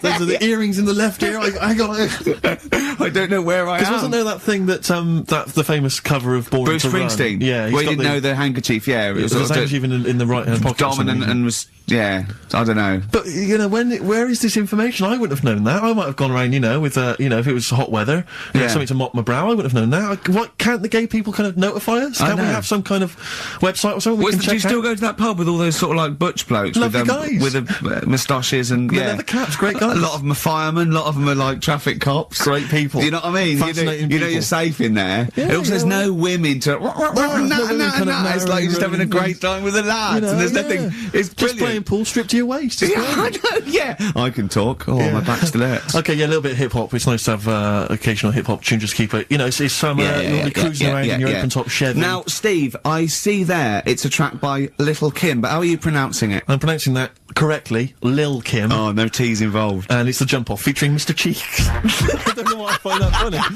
but Mr. Cheeks is involved. If you can spot him, good luck. I believe that's Mr. Cheeks there, just busted it on the mic, and that's called The Jump Off. Talking of cheeks, Carl, have we got another instalment of Cheeky Freak of the Week this week? Yeah. Have we? Excellent, look forward to that. Is there some monkey news? Goes without saying. Of course. Does it really? That monkey news is safe, isn't it? It's not like, You're always going home with monkey news. You know it's there. Yeah. It's like songs of praise on a Sunday. when I came back from holiday, I've been on holiday for a week, and, I sort of sat in by the pool and stuff, and I sort of wrote about 40-minute stand-up with my new show, and I was going to Carl, I said, it's great, when you get away, it's sort of like, you're relaxing, you just think clearly. He went, Ian, I know. He said, I was away when I came up with Rockbusters. Yeah, indeed. Absolutely. I was buzzing about writing 40 minutes of brand new stand-up. Yeah. He equated that to coming up with Rockbusters. Should I be insulted, Steve, or is Rockbusters as good as everyone's saying it is? Is it the one good idea? Is it like E equals MC squared? Was to Einstein is to, you know, Rockbusters is to Carl. What if I do this, Rick? What if I played you some adverts right now? Yeah, and then we came back with some Rockbusters. Yeah. You could make the judgment yourself. Maybe I'll do Rockbusters and show people how easy it is to do it wrong. Adverts, then Rockbusters. And a cup of lovely coffee. Cup of coffee in the coffee cup. I want a cup of coffee. Placebo, this picture, XFM. What's Carl doing? What's he rooting around I don't know, at? but listen, while he's doing that, can I just say happy birthday from all of us to Shan. Her friend Terry said play some Placebo for Shan, so happy birthday to her. That's done, that's done. Cross that off the list. Yeah, that's another thing we've got through today. Rockbusters, please. Do you want to, look at the prizes? I'll have a look at the prizes, see what people can win. It's an email-only competition, please remember that. Alright, we've got the Later with Jules Holland Louder DVD. There's stuff on there from the Cardigans, Rollins is on there, Mercury Rev, Sonic Youth, the Datsuns, Queens of the Stone Age. No, wait a minute, they're all great bands, but I think they need a boogie-woogie piano at the top of everything they do. Well, hopefully Jules Holland would have okay, helped. good, because there was something missing there on most of those tunes. Yeah, current album from Goldfrapp, that's there as well. What have we got this on DVD? The Life of Mammals, the complete series of that. A couple of, we've got the Inspiral Carpets, again, a 3 CD set of the best of the Inspiral Carpets. I don't know how they strung it over 3 CDs. And the best one-hit wonders in the world ever. And, let me see. Oh dear. A 3 CD set. A 3 CD the set. best of Inspiral. I'm struggling. I'm assuming CD3 is just the Corals album. Anyway, there's some good treats there. You've sourced some good stuff this week.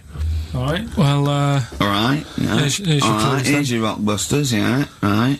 Cryptic clue, a couple of initials, and you sort that out. Right, first one. What was Dr. Fox on about that we don't sound like proper presenters?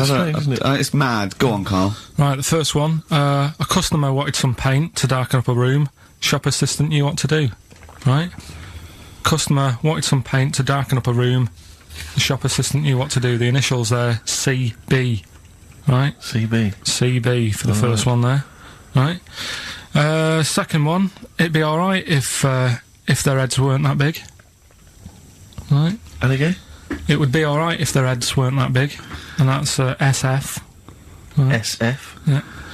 And the last one... I know that. I know that one. Yeah, go on. And the last one, Chanel have got another perfume out. N-O. Right? Chanel have got another perfume out. N-O. You email in Ricky.Gervais at xfm.co.uk. That's that done. And those prizes can be yours. Yeah. More music, please. Bit of, Bob Marley. Any of these going to annoy me? Oh, I've got to stir it up. Yeah. Brilliant. Are any of these clues going to annoy me this week? No, they're all good. Are they really? Yeah. Right. Alright. Yeah, we'll be the judge of that. Alright. Ricky.Gervais at xfm.co.uk. Brilliant. Stir it up. Bob Marley on XFM 104.9. Ricky Gervais, Steve Merchant, Karl Pilkington. Wait, did you get up today and just see the great weather and think, do you know what, I'd love to hear some Stir It Up from Bob Marley? Yeah, I did actually. Well, I was going to play it the week before last, before I went away, and we didn't have time. So, Well, we were crammed full of features like this one. have we got a cheeky freak of the week? Do you want one? Yeah. Yeah. I think we should have a jingle for this. Okay, I've got a jingle. It's very similar to Chimpanzee. Chimpanzee that? Yeah. Well, let's hear it. Okay. Oh, cheeky freak of the week. Brilliant. Yeah, no, I think that's excellent. So, Cheeky Okay. Freak of the Week, you've spotted a freak This is where somewhat, I think, offensively, you pick on someone who's not like other people and say it's your favourite freak of that week. Yeah, I remember we had the woman whose legs look like the hind legs of a dog. We've had the little fella with the aging disease with the little head playing the piano. That was your favourite. I think that's your probably freak of the year, isn't it? It's a pretty good one. So what's this? Is it a man with a horrendous injury, or is it a congenital birth defect, or what? Yeah, but you put it like that, and now it sounds like I'm being tight. Sounds like I'm being out of order. But I'm just giving him a mention. Just giving him a big shout out. Right. There's quite a lot going on in the freak world. There always is. You've been visiting hospitals the last week, have you, when we were away? No, there was a thing on a website. This isn't even the one that I've picked, so... So this is just a bonus? This is a bonus freak. Tease, yeah. Yeah, go on then. This is a free freak, right? It's a fella called the Lobster Man. The Lobster Man, of course. Again, good name, you know what you're gonna get. Yeah. What are you gonna get? Some succulent meat. I like the idea that the vicar on the christening suggested that. I know you want to call him Mark. Can I make a suggestion? Yeah. Look at his hands. What's his name? Mark Michael Webster. Right. Right. Yeah. Have you thought about a nickname? Not really. No. Have you? No, Have you looked at his hands? Yeah. We don't want to talk about that because Do you know they look a little bit like lobsters? Well, yeah, but it's quite deformed. It's like, you know, we Can I can't. suggest Lobster Man? That's terrible, Vicar. That is terrible, Vicar. Pinchy. Go on then. We're gonna see. This is what the sort of feature you come up with, Karl. So, Lobster Man. There's probably people listening now with, you know, lobster feet. Right. Lobster hands. So, Squid boy. So, Lobster Man, what does Lobster Man do? Does he fight crime? not that much. Okay. Apparently he got into a bit of trouble. He was in a restaurant, and this was years ago, by the way. And someone picked him to eat him. No, so apparently the waiter said, "Oh, you shouldn't be sat here. You should be in my pan or something." Oh dear. And they had a fight, got out of hand. Yeah. Got out of claw. And yeah. So that was. What do you mean they had a fight? What did he do? A waiter took the mickey out of someone with. No. Now, can I just make clear? I'm assuming his hands look a bit like those of a lobster. Yeah. Yeah, well, it's fused, so it's just like two big fingers. They're fused, I assume, probably in the womb, and they're just like, instead of like having five digits, they're fused, and it. But he can pick stuff up, can't he? Yeah. What does he pick up? He mainly eats crabs and jellyfish, doesn't he? Yeah. Yeah. So he was having a fight with the waiter. He snipped off his nose. Right, so anyway, he just held on to the waiter's bib. Yeah, and the waiter was screaming, "Go and get him off me." Yeah. So anyway, does he eat other lobsters? Does he think he would eat lobster, or is it kind of? Would he feel bad about eating lobster? Right. The little cheek of the freak that we've gone for anyway. The what? The little freak of the week. Yeah. Cheeky freak of the week. We've gone for this Siamese lad. Okay. Right. Happened back in. You can't have a Siamese lad, can you? All right. Yeah. This Siamese twins. Happened back in 1693. Oh, he's got a date. Blimey, that's the first time ever. Yeah. And all it was, he was doing all right for himself. He used to go on like those circus things he used to do. They're two people you're talking about, Karl. So we're going to him. All right then. All right. They did this circus show, right? Yeah. And everything's going well. you know, they're selling out the tents and stuff, people coming to see them. Yeah. He was doing alright for himself. Yeah. Right? Sorry, before I said that, did you think a Siamese twin was a man with 2 heads? Well, it can be, can't it? It depends. There's 2 a people, they're conjoined. No, but it depends, doesn't it? The one that I was showing you in that book that time was a fellow with 2 heads. No, it wasn't. That was a stupid picture in one of your stupid books, that he had a growth that looked a little bit like it had a face on it. It wasn't a man with 2 heads. You're the same sort of people who send potato chips to Esther Ranson and say, doesn't it look like Norman Cook? Yeah. It's not 2 heads. We'll bin this feature. No! No, it's just... They're 2 people. They're 2 people. Conjoined twins. Yeah. Right, so these... It's just that they just happen to have a similar taste in clothes. Okay. Anyway, so they were doing alright, and it all went wrong when he crossed the road, got run over. The lad with 2 heads got run over. That's it. What? How is that Cheeky Freak of the Week? Just because it got my interest, and I kind of thought, why didn't he just look both ways?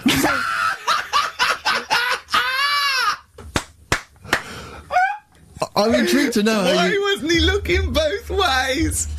I'm intrigued to know how you get run over. What was it, 1629? Yeah. Well, it's horses and that, wasn't it? Yeah. Oh, why wasn't he looking both ways? Karl Pilkington, you are a genius. Play a record, you fool. Well done, Karl. More Cheeky Freak of the Week next week. See what's going on. Okay, in the freak world. Universally speaking, Red Hot Chili Peppers on XFM 104.9. So, got a lot of rockbusters coming in. Yeah, all right, actually. People obviously seem at long last to have tuned into your wavelength, Karl. Which is, of course, 104.9. Yeah. Thanks very much. Exactly. Yeah. Should we give the clues again, briefly? We just had an email, actually, to be honest with you, let's not, because we've already had a load of answers. I know, so, yeah. you know, if you didn't get it first time round, you don't deserve to win.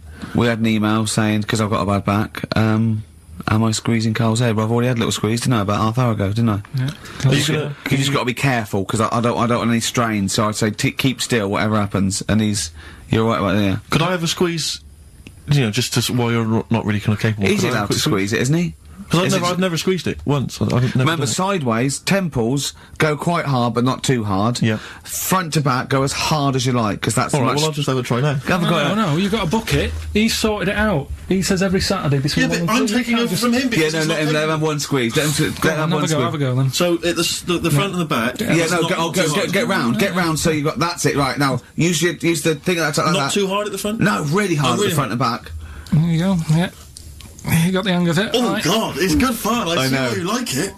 No, we'll just do it aside. It's great fun. Yeah. It's great, and you know, there's a little bit of, you know, grip there with the short hair, but obviously not too much, there's not much up there up top. Good, isn't it? Yeah, I'll be doing that again next week. Do you know, I got a form, right? Do you know I'm staff here, right? I'm like on the staff, I'm one of the staff. Got some internal mail the other day that you have to fill out about if you die at work, who gets your money. He said, do you put yourself at any danger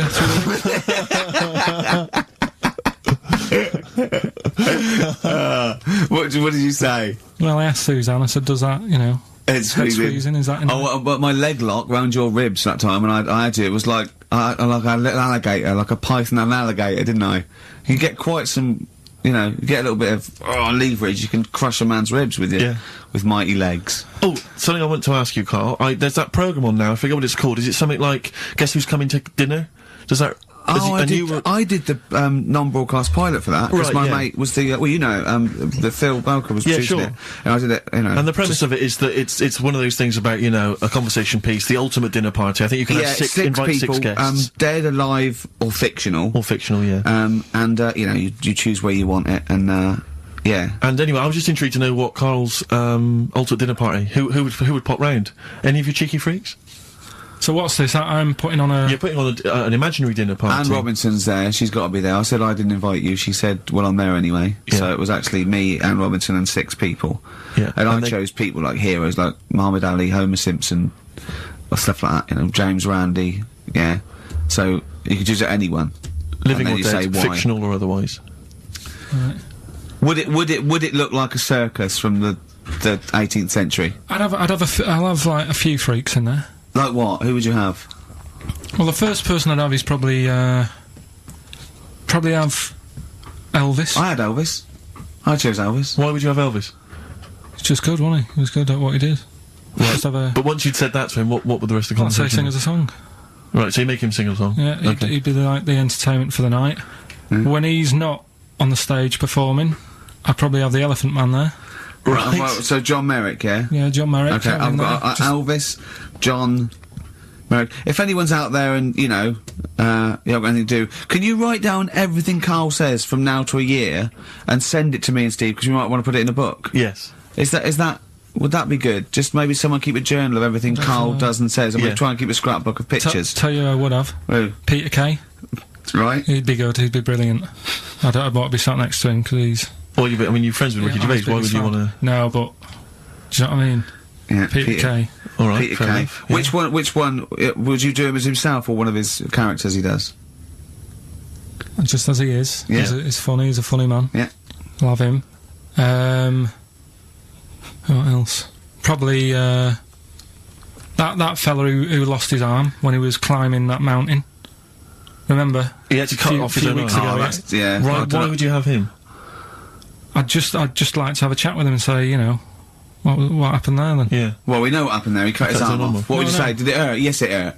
But I don't think it would hurt. That's one of the questions. What are you talking about? I reckon the shock cancelled any pain out. If you're stuck there with a boulder on your arm, you've probably got bad pins and needles, right? Yeah. With a big rock on your arm. Yeah. And you'd say, right, so how long were you sat there before you said, well, I've got to cut this off? Did you read about it? It was amazing. What do you think the other people would be doing when you were talking about this bloke about cutting his own arm? John Merrick wouldn't mind. Elvis would probably be off his head on summer. Elephant Man will be having a couple of buns. I hope Peter Kay didn't make a funny comment. I hope he doesn't make a funny comment. Yeah. Right? Can I just a quick warning? I'll just put bloke with one arm, bloke with... Be careful, Karl, what you serve for dinner. Yeah. Because he's only got the one arm. Yeah. So, you know, certain things. I mean, maybe suggest, something you can eat with chopsticks. Or a hamburger. A hamburger. But don't go with something like lobster. Tricky, you need both hands for that. And there's him and John Merrick teamed up. I think they've got one good arm each. Yeah. Soup, maybe. What would you give John Merrick? Buns? Couple of buns. Mm-hmm. Have, that woman in the boat who went round the world. Why? Just to see, you know, how she managed that. Pretty boring guests, really. Hey? But boring? What do you mean boring? What was she going to say? What she said, she was going, well, I didn't see a lot. I was in a cabin. Really? There's a lot of water. I was a bit scared. The main thing I'd want to ask her, right, because I remember when she did it, and there was an interview with her, and her parents were there or something, and her mum was saying how she's dead proud because she decided to, you know, go around the world in a boat as a kid, instead of just hanging around on street corners and stuff. She said she didn't want her daughter to, like, be messing about on the streets at night on her own and stuff. She was a responsible mother. Yeah. Yeah, she sent her off on a boat. Sure. In the middle of the Atlantic. On her own. Yeah. So I'd like to ask her about that. I think even Manchester's safer than that, innit? Yeah. And I'd have, probably another woman, so to chat to her, probably go for, Kim Marsh. Kim Marsh? Sorry, you'd have the woman who sailed around the world, right? But you'd have to have another woman for her to have someone to talk to.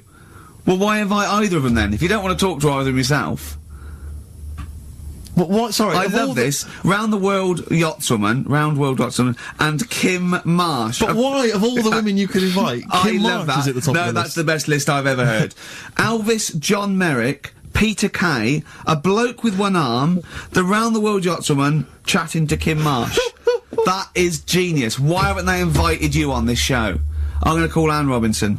Right, okay, if anyone's listening to that, have Karl Pilkington. I know no one knows who he is yet, but what a great bit of conversation. Play a record, Karl, you're an idiot.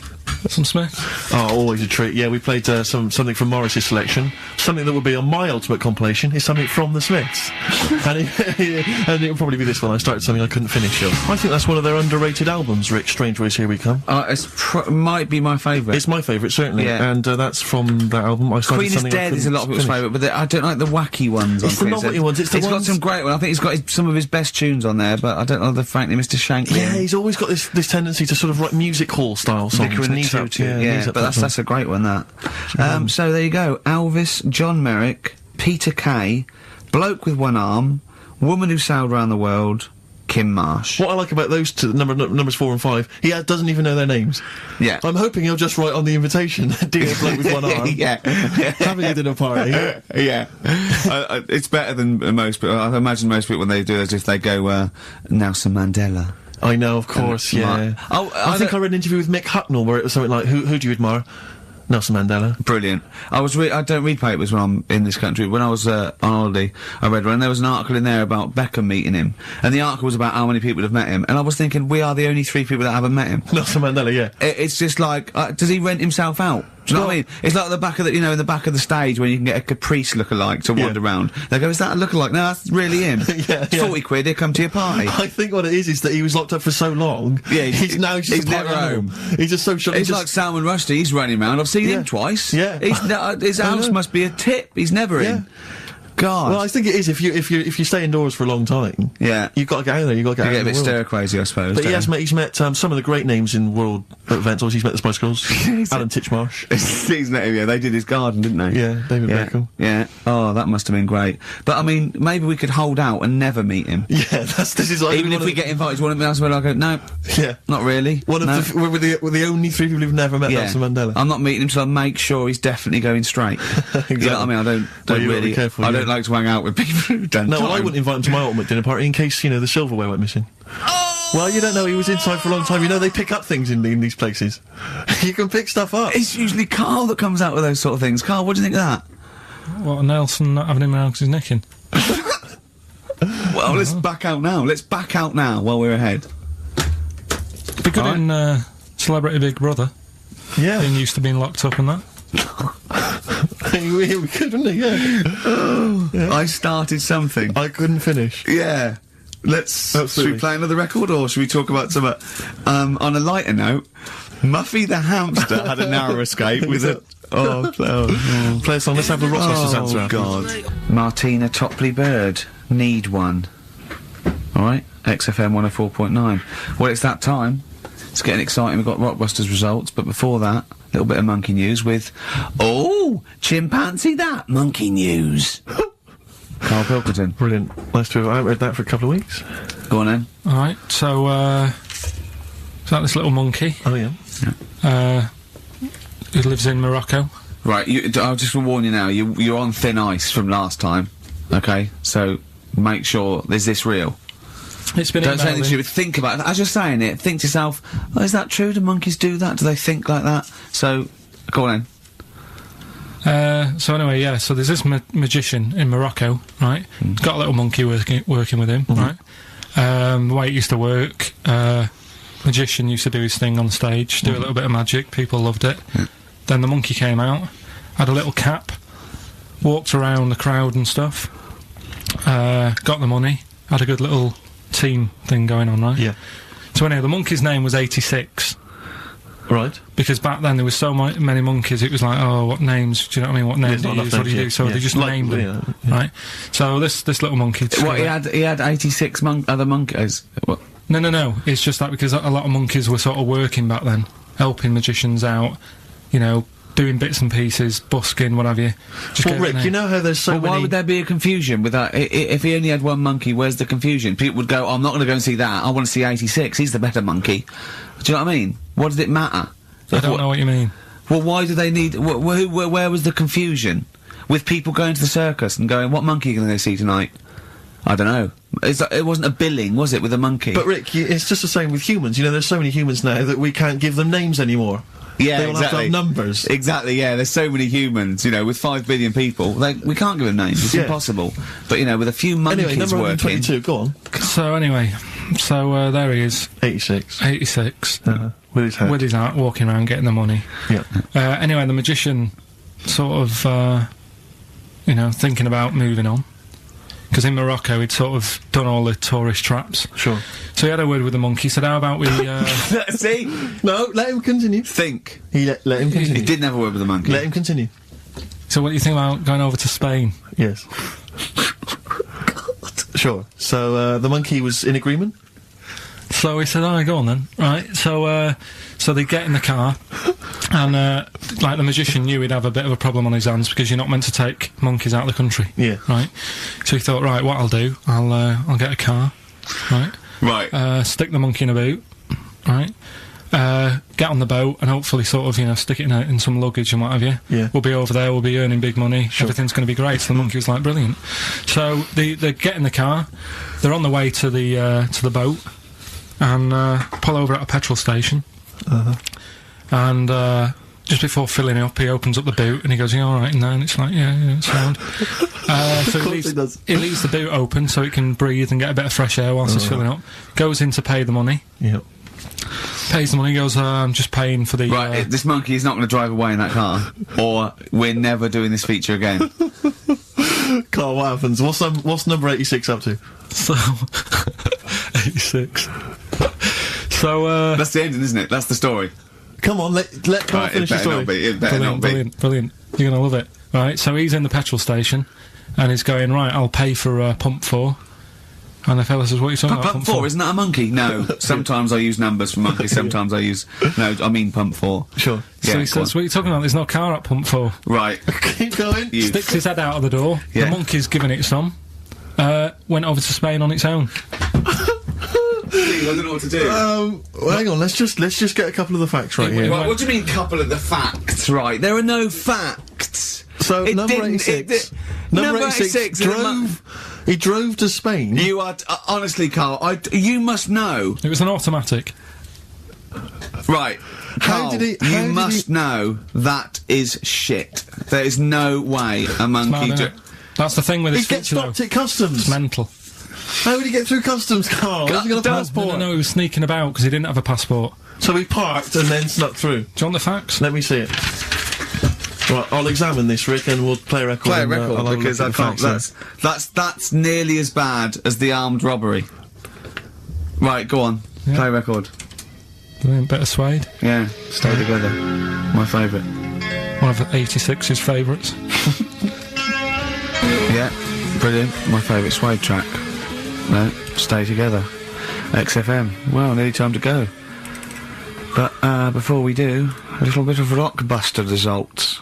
Just checking some of the answers, Rick, and it seems that an awful lot of people have got it right. Go on then. Tell us them again then. Remind us of them before you give us the answers. Alright, Rockbusters number 1 was like this. It was a customer... We're stopping monkey news, by the way, until you start getting some credible ones. Because that's it's ridiculous. It's not true. No, it seems mad. But no, it's through the internet again. So anyone can go online, download that story. It's insubstantial. It's get ones from journals or where the source is quoted. Okay, or we're not interested. Or we're not. Well, you don't. Okay. So same with on thin ice. We've pulled this once. We've pulled Rockbuster. We suspended it once, and you came back again. So it's. Do you know what I mean? So go on then. Right. So Rockbusters number 1 was about a customer who wanted some paint. Wanted to darken up a room. The shop assistant knew what to do. What did she do? The initials were CB. Seller Black. Right? Seller Black. Seller some black You see, I thought Cilla Black, because it's CB, and I thought, well, it can't be, because it's not Seller. It's not Sell Her Black. Cryptic though, isn't it? No, cryptic doesn't mean it's wrong. Yeah. They all got it. They all got it anyway, so... It's a bit weird, isn't it? Second one. It would be alright if their heads weren't that big. Right? Right. The initials are SF. Well, one of my favourite bands, yeah. Yeah. The Smaller Faces, isn't it? Small Faces. Well, no, that doesn't make sense. Okay, go on then. And the final one, Chanel have got another perfume out. Right. I'll just say, we've had an email from one of our listeners who said, if this turns out to be New Order, he's never listening to XFM again. What's the clue again? Chanel. I've got another perfume out. New odour. Right, well, that's another listener gone.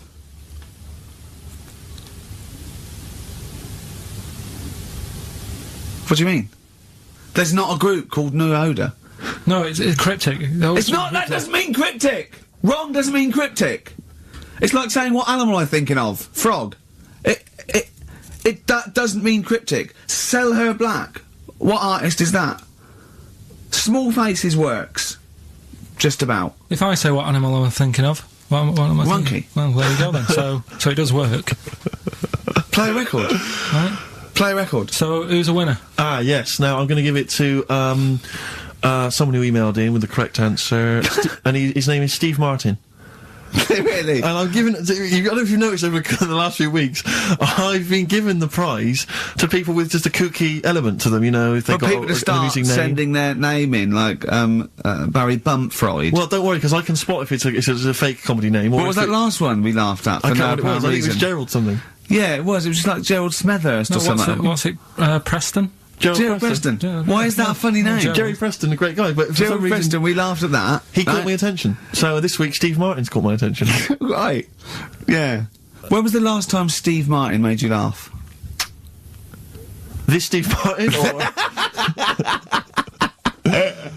Dickers hasn't been... Yeah, we've had no correspondence from Dickie Anderson for some time, which saddens me. Little Dickmeister General, what is he doing out there? who Has he knows? got... What, he's got something better to do? Ridiculous. Pathetic, isn't Right, it? Well, that's the end, We've got the last song, so is there anything It's the end of Rockbusters, and it's the end of Monkey News. Monkey News will give you one more go for it, and it's got to be credible, it's got to be real, it's got to be true. We need to see your sources, it needs to be Yeah. corroborated. Okay. Rockbusters, they've got to be real band names. New Odour. New Odour. New Odour. Just anything. Just brilliant. Well done to Steve, he got them all. So is that it then? Yeah. Brilliant. Well, Cheers. I've enjoyed that. Hope your back's better, Rick. Yeah. And, Carl, I hope you, buck up your ideas. Your brain's better. Yeah. Got something interesting about a brain, we can talk about it next No, week. tell it now. No, I'll Quickly, what is it? No, we'll leave it. Oh, like that's a hook. Like people will be going for a week. Oh, I wonder what things have got Carl's brain.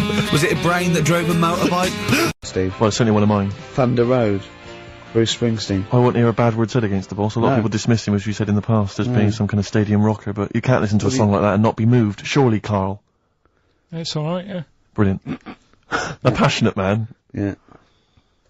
What? So, Carl. No, it's right. So, there's certain songs like that was alright. It didn't sound anything. If it wasn't Bruce Springsteen, if someone new came out sounding like that, I'd go, yeah, it's alright. Sure. Do you know what I mean? Yeah. you're a regular Simon Cowell, aren't you? I don't know if I like music as much as I used to now. That's what happens when you work in it, isn't it? Because I was Danny Minogue was on the telly in the Is week. it like when you work in a sweet factory and you don't nick the Mars bars after a couple of months? Yeah. Yeah. Danny Minogue was on the telly in the week, right? Yeah. And she was doing a medley. Yeah. Why do people do them? Well, to try and get all the hits. I know what you mean, yeah. Well, who's that busy that they haven't got time to listen to a full album or... But it was it's like a meal in pill form. Yeah. Well, I like most of Danny Minogue's hits, but I don't like the whole song. Yeah, exactly. So if you want to just like pop the best bits down, 30 seconds, put them all together, yeah. Well, I've got, a Stars on 45 record from the 70s. Do you remember those? Yeah. Stars on 45. But it's that, like you say, I mean, this one had it would be a snatch of Stevie Wonder, followed by the MASH theme, followed by Layla, just the intro. It was sort of, it's not music, it's just... Well, we do a bit of that, don't we? That's what DJing is, isn't it? It's a bit of everything. But we play the whole song, don't we, often? Yeah, we're better, aren't we, Carl? Oh. So what do you want to talk about today? Do you want to look at the list? Yeah, well, it's got describe looks. That's our list we've put. So this is a very amusing sort of link about describing your look. I don't know, what's this? I don't remember this. No, I just was thinking like, you know, everyone's got an idea in their head, right? Of what Well. Careful, Carl. Don't open yourself up to criticism. Go on, yeah. Everyone's got an idea. Do you know what I mean? Everyone's got an idea of what they look like and stuff. If someone wanted to know what I look like, or what Ricky looked like, or what you look like, Steve, if that... Yeah. What would you use to describe yourself? Do you know what I mean? words? Not really. I don't understand. What do you mean? Well, like, someone who doesn't know us, we've got to describe, and what's the game to hopefully get some sort of interpersonal language going, so you know they've got the same image as you, to a certain extent. I'm just thinking, if I was to meet Steve in a restaurant, yeah, right, nothing untoward going on. We're just hanging out. No, just having a chat, just having a normal night out. Yeah. Who's paying? Because I mean, is it expensive? Go Dutch. I mean, right. So, I say to you, I'll see you at 8, right, in this restaurant. I turn up at the door. It's a bit of a posh place, right? So he's Steve Merchant in. Yeah. And the waiter sort of goes, I don't know. What does he look like? Right? And, where's he from? Just a little French fella. Oh yeah. And, what does he look like? So the thing I'd pick up on first, tall lad. Tall, yeah. And then he goes, we got lots of tall people in, right? And I go, big eyes? Big eyes? Yeah. And then he'd go, yeah, he's over there. I'll be honest with you. I mean, you can have dinner and you can buy me dinner. I'm not sure you're going to get anywhere with me. If you're slagging me off. No, I'm not slagging you off though. That's what I'm saying. Yeah. I'm just using what comes to mind when can I big eyes. Can I assume that they know, like, could I say, like, easiest for me I'd say, looks like Reg Varney from On the Buses. Would they understand that? Can I use sort of like references? He's 30 odd, this waiter, so he'll. Yeah, so I go, oh yes, it's Reg Varney, he's sitting over there. Yeah. So he went German towards the end. See, I describe you more, Rick, I think, as, I would imagine, I'd say, have you ever seen that Johnny Vegas on the telly? Yeah. Imagine he was inflatable, and you just let out a little bit of air. Alright, well at least that's nice. What Ricky would look like. As opposed to like, pumping harder. Yeah. Okay, well describe, Carl I'd describe as, those little red monkeys that you see on wildlife programs, they're in the trees and they scream when they see a leopard or something. I think so. Shave that. Just shave one of those little red monkeys and put some sort of, old sort of Manchester gear on it, maybe. Yeah, you know what I mean? Yeah. An anorak and some baggy jeans. I'd like to see how the waiter would react to that. He's got a picture of a monkey, then he's got a picture of shaved. So he's got no hair, and then dressed like some kind of Manx scally. There go, he's over there. Yeah, he's over there, Carl's over there. That's what I do. Brilliant. So, now coming up the Verve, after that, an amusing link about gay handkerchiefs. Really? I'm looking forward to this.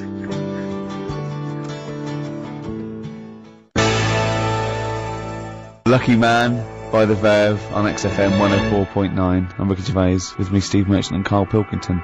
Karl, what's the problem with gay hankies? You played Bruce Springsteen last week. Yeah. Right? Yeah. And you said he had, got a load of trouble on his hands when he had a hanky in his back pocket. Did I say that on air or? Well, we were just saying that famously on the cover of the Born to Run, Born in the USA album, it's just him, isn't it, with just his backside basically, with a red handkerchief. I wasn't looking. Well, I just. I did it for research purposes, for this amazing link. Yeah, he had a red handkerchief, I think, in his right hand pocket, and apparently that signifies homosexuality. Apparently, I don't know. Oh, I thought it was which way you take. I don't know. Those myths, aren't they? Right, yeah, well, exactly. I don't even know if this is... No, well, I read up about it. Okay. Right. Just research. And, it's all sort of, you've got all different coloured hankies. Are they? Right? Yeah. Right. And, it depends what pocket you put it in as well. So you've got, like, the different colours, different pockets. Yeah. And, sorry, how many variations are there? Different pockets is what? Well, you've got, like, your back pocket, your right back pocket. But what do they mean? Pocket. What do you mean?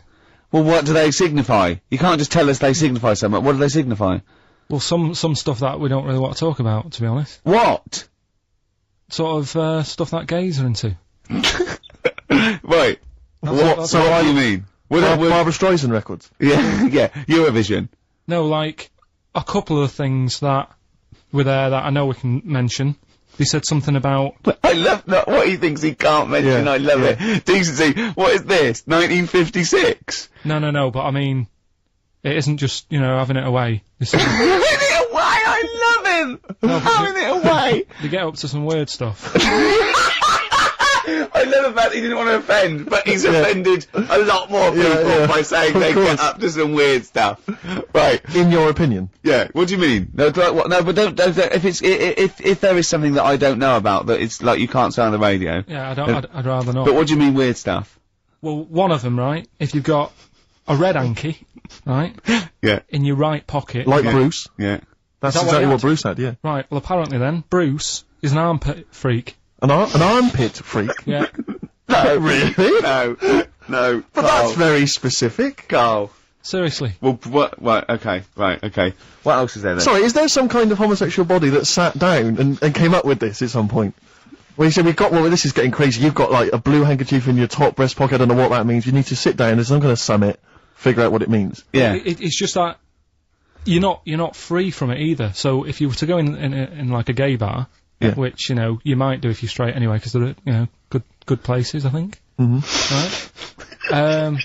You can't actually go in there if you've got a cold, because every coloured hanky represents something. Right.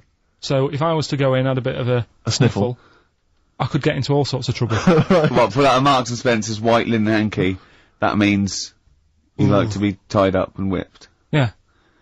There was another one, armpit freak we've covered. Yeah, armpit freak is done. We've covered. An armpit freak? I don't really know what that means. So, right, okay, yeah. But there was just one other thing, like a blue and white one, is if you're into sailors. To sailors? Yeah, if you have a little blue and white hanky, that's in your left pocket. Yeah. Right. Blue and white equals sailor. So I wanted to ask you something. You know, but again, we've got to be careful here. You know when, you wouldn't leave the building that was on fire because, you were standing proud. Hang on, we need this, some people now don't know what you're talking about. Carl, you were on holiday. Yeah. On holiday in Tenerife, right? Yeah. You'd had a moment of intimacy with your girlfriend. Yeah. A knock on the door, you had to stop and get up. And you peeked around the door, it was a fireman saying get out, but you didn't want to leave because you had a, it was a little, But what I don't understand is you maintained that while looking at a Spanish man dressed as a fireman. Yeah. Is that true? Is that the fact? You maintained, I'd say, you maintained arousal whilst looking at a gentleman dressed as a fireman. No, these are the facts, and they are undisputed. What, did you maintain? I'm not a machine though, do you know what I mean? I can't turn it on, turn it off. Right? But you were talking, I just thought, talking to a fireman, you'd have probably lost it, I don't know, but you didn't. No, but the other thing was, I mean, I was talking to Suzanne about it again, right? Yeah. She said, what are you talking about that for? Right? I said, oh, it just cropped up, right? Yeah. And, the dilemma was, you see, I wanted to try and make sure that it was a proper fire because that was the last condom we had, right? So it would have ruined the night. So I didn't want to like, it was like, you know, well, what's going on? Is it, do we need to get out? Yeah. Is it a proper fire? Yeah. And you, and talking to this man in uniform, what did he look like? Was he good looking? Did he look like Ricky Martin, say? Was he good looking? Was he good looking in his uniform? I can't remember. Can't remember. Did he have a moustache? Better play a record, haven't we? Is this bringing it back? What? You look uncomfortable. What? Did you just switch this on with your hand?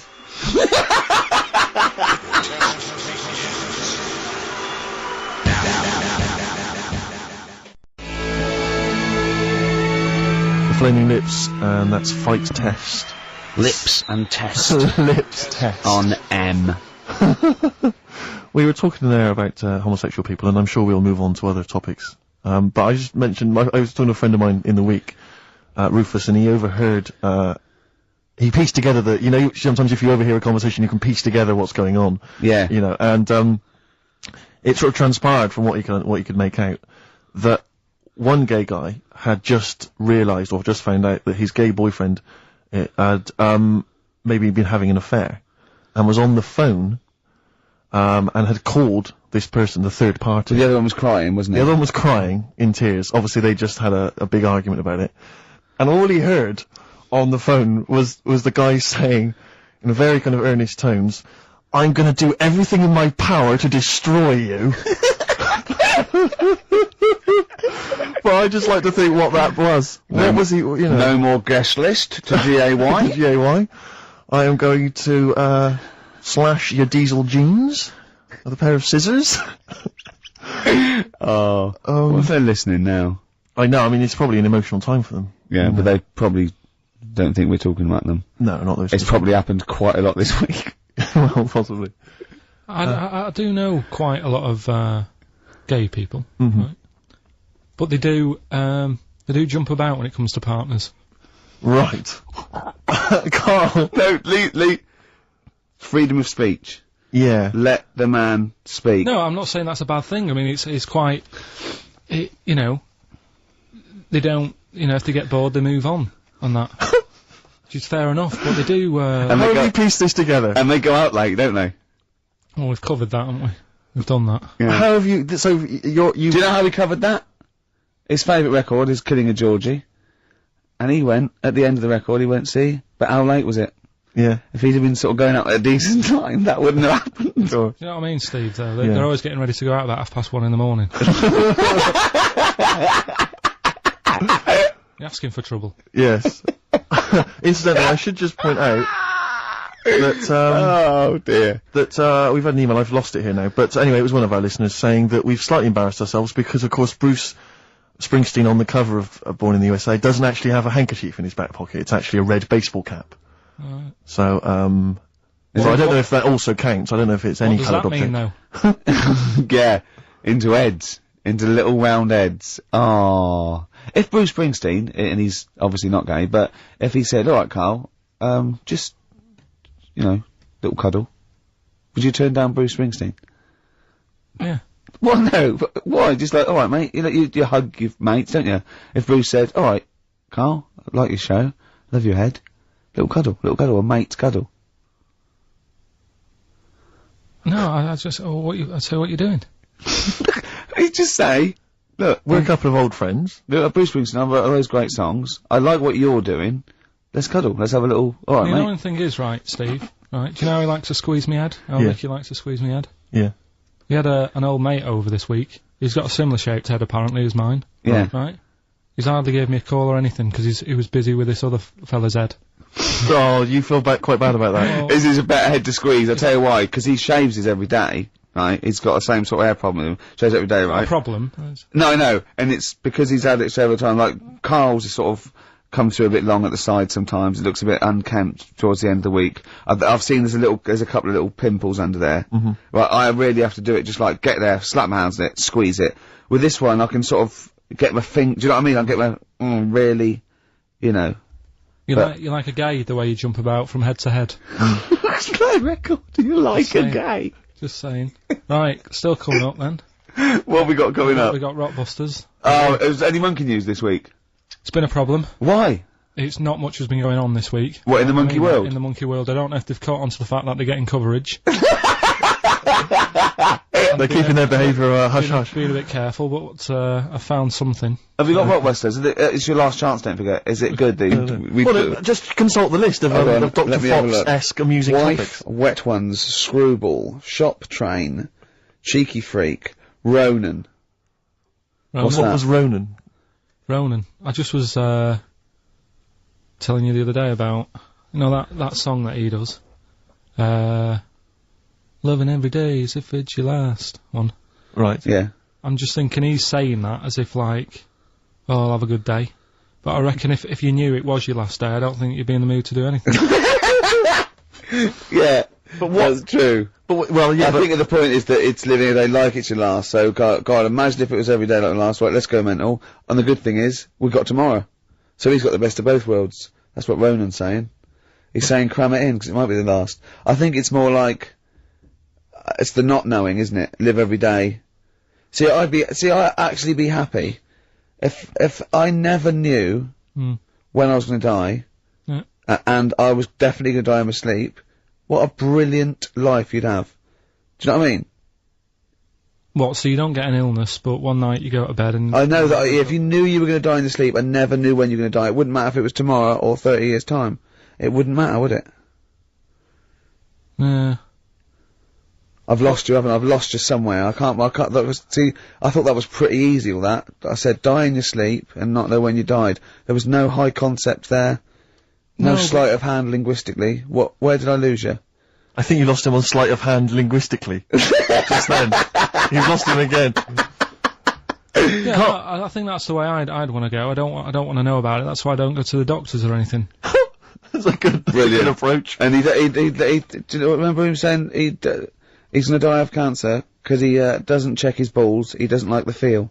Of course, of course. What do they feel like, your balls? Like a wet chamois leather. With 2 marbles, 2 kumquats in a wet chamois leather. No, but I just. Why are they wet? Sweaty. No, they're not. I'm just saying smooth. Are they smooth? Yeah, because a chamois leather's smoother when it's. Do you shave them? No, I don't. In case a fireman pops round, you want to look your best. It looks like your head. You know, the fireman pops round, there you are, and he goes, oh, nice, smooth. So you never go to the doctors? What, even? I don't like it. But if you found some buboes under your arm or something, I'd wait for a bit, and I'd say to Suzanne, what do you think of this? Just see if it develops into plague. Well, yeah, because you know, don't you? Old bandages round your head. Yeah. And a bell. Yeah. Suzanne, wait out, can you get me a bell? Exactly. Brilliant. There was this kid at our school we took the piss out of for basically the rest of his time there, because when he was about 11, someone said, how would you want to die? Right? We do that thing, drowning fire, that. He said, I want to die of old age in my mother's arms. How old was he? Like 11. Loser. My mother's arms? No! What, getting off with her? What? Die of old age in my mother's old cheek. Brilliant. I want to die of old age with my nan and my mum. Yeah, all in the same bed. Oh dear. So if it was the last day, if you had one day to live, okay, what would you do with your day? Now let's assume that you're not in a state of ill health. There's not much you can do. It's just the end of the world, and what do you mean there's not much you can do? I mean, that's what we're asking you. It's the last day of your life. It depends, doesn't it? If we're all in the same boat, if someone says, oh, unlucky, without bitterness, like, oh, we accidentally exposed you to some radiation poison, you got a day, or if it was like, there's a meteor coming this way, we're all in the same boat, I think it would be different. It depends whether it's you and the rest of the world. No? I'd do the same thing. I'd steal a car and go joyriding. But, like, go mental. I'd be smashing stuff, I'd be knocking people over for a laugh. I'd be going crazy. It'd be like Grand Theft Auto. Right, It would be extraordinary. Brilliant. Driving through parks. That's what I did in the getaway. Yeah. I tried to play it seriously, and within about 10 minutes I was just going around areas I knew trying to knock people over. Yeah. Yeah, I don't think I'd want to do that much. Seriously. You can watch telly, because you might not know how the thing ends. Sure. Yeah, very waste of time. You could watch 24, couldn't you? If you had a day. Yeah. On DVD. Do that then, do that. Do that, yeah?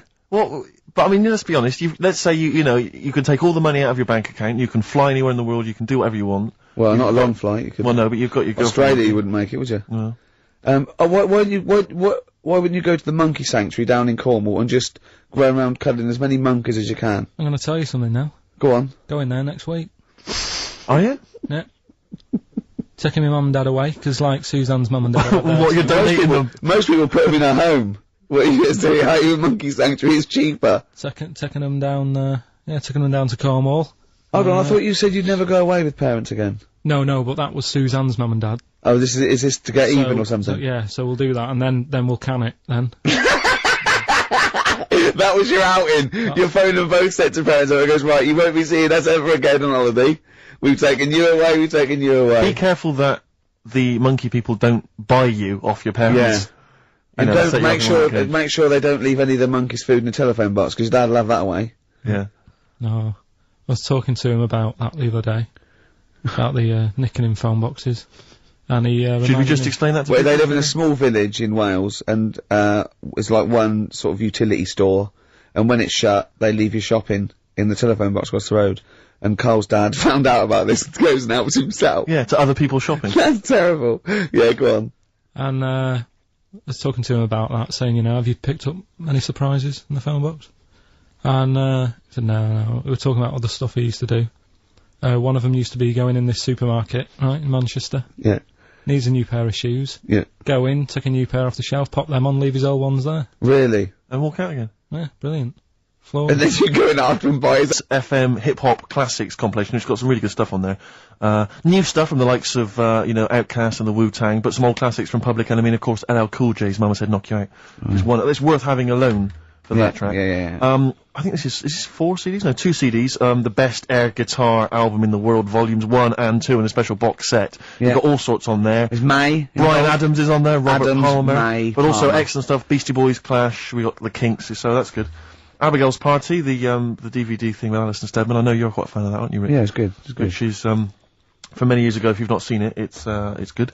This, Later with Jules Holland DVD, it's got, live performances from PJ Harvey, the Cardigans, Rollins. But he is playing Boogie Woogie over their tracks. I would hope so. Okay, good. And also, is this the new albums from The Thrills? Yeah, it Is is. it the album? Yeah, so that's a little, Wow. is that exclusive? It's not even out yet, is it? Oh, no, not even out. Not even out. Well, that's the sort of things that Carl can come up with if pushed. It's all about the game, though. It's all about the game. The prizes are just for fun. It's all about the playing the game. Let's see what Carl's come up with this week. This is his last chance. If I ever hear anything like New Odour again, that's the end. They did get it though, didn't they? So they're working out. They will do it. Just, let's have the jingle again. Alright. Oh, Rockbusters!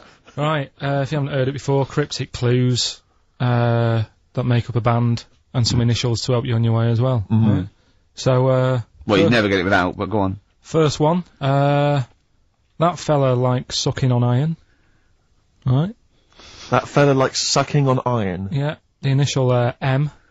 Right? Okay. That fella likes sucking on iron. Right, that's the first one. Second one, the Jamaican fella spots a boat. Oh, God. Say that again. The Jamaican fella spots a boat. Spots a boat. Yeah. Right. The Jamaican fella spots a boat. Yeah, that's right, yeah. Alright. Initial, D. D. D. D. Okay. D. Alright. And, the last one, do you want a game of tug of war? Well, it's up to you. You own it. Right? Interesting. I've just got number 2. Right, do you want... Oh, God. Right, The go third on. one, do you want a game of tug of war? Well, it's up to you. You own it. And what's the initial? E. All of them again, quickly. Right, so the first one, that fella likes sucking on iron. That's M. Second one, Jamaican fella spots a boat. Right, that's D. And the last one, do you want a game of tug of war? Well, it's up to you. It's, you know, you own it. Right? But it embellishes it like it's a whole story by the end. That's E. Ricky.gervais@xfm.co.uk. Please don't phone Email in. only. Email him. We cannot be bothered to answer the phone. Ricky.gervais@xfm.co.uk. Brilliant. White Striped. Excellent.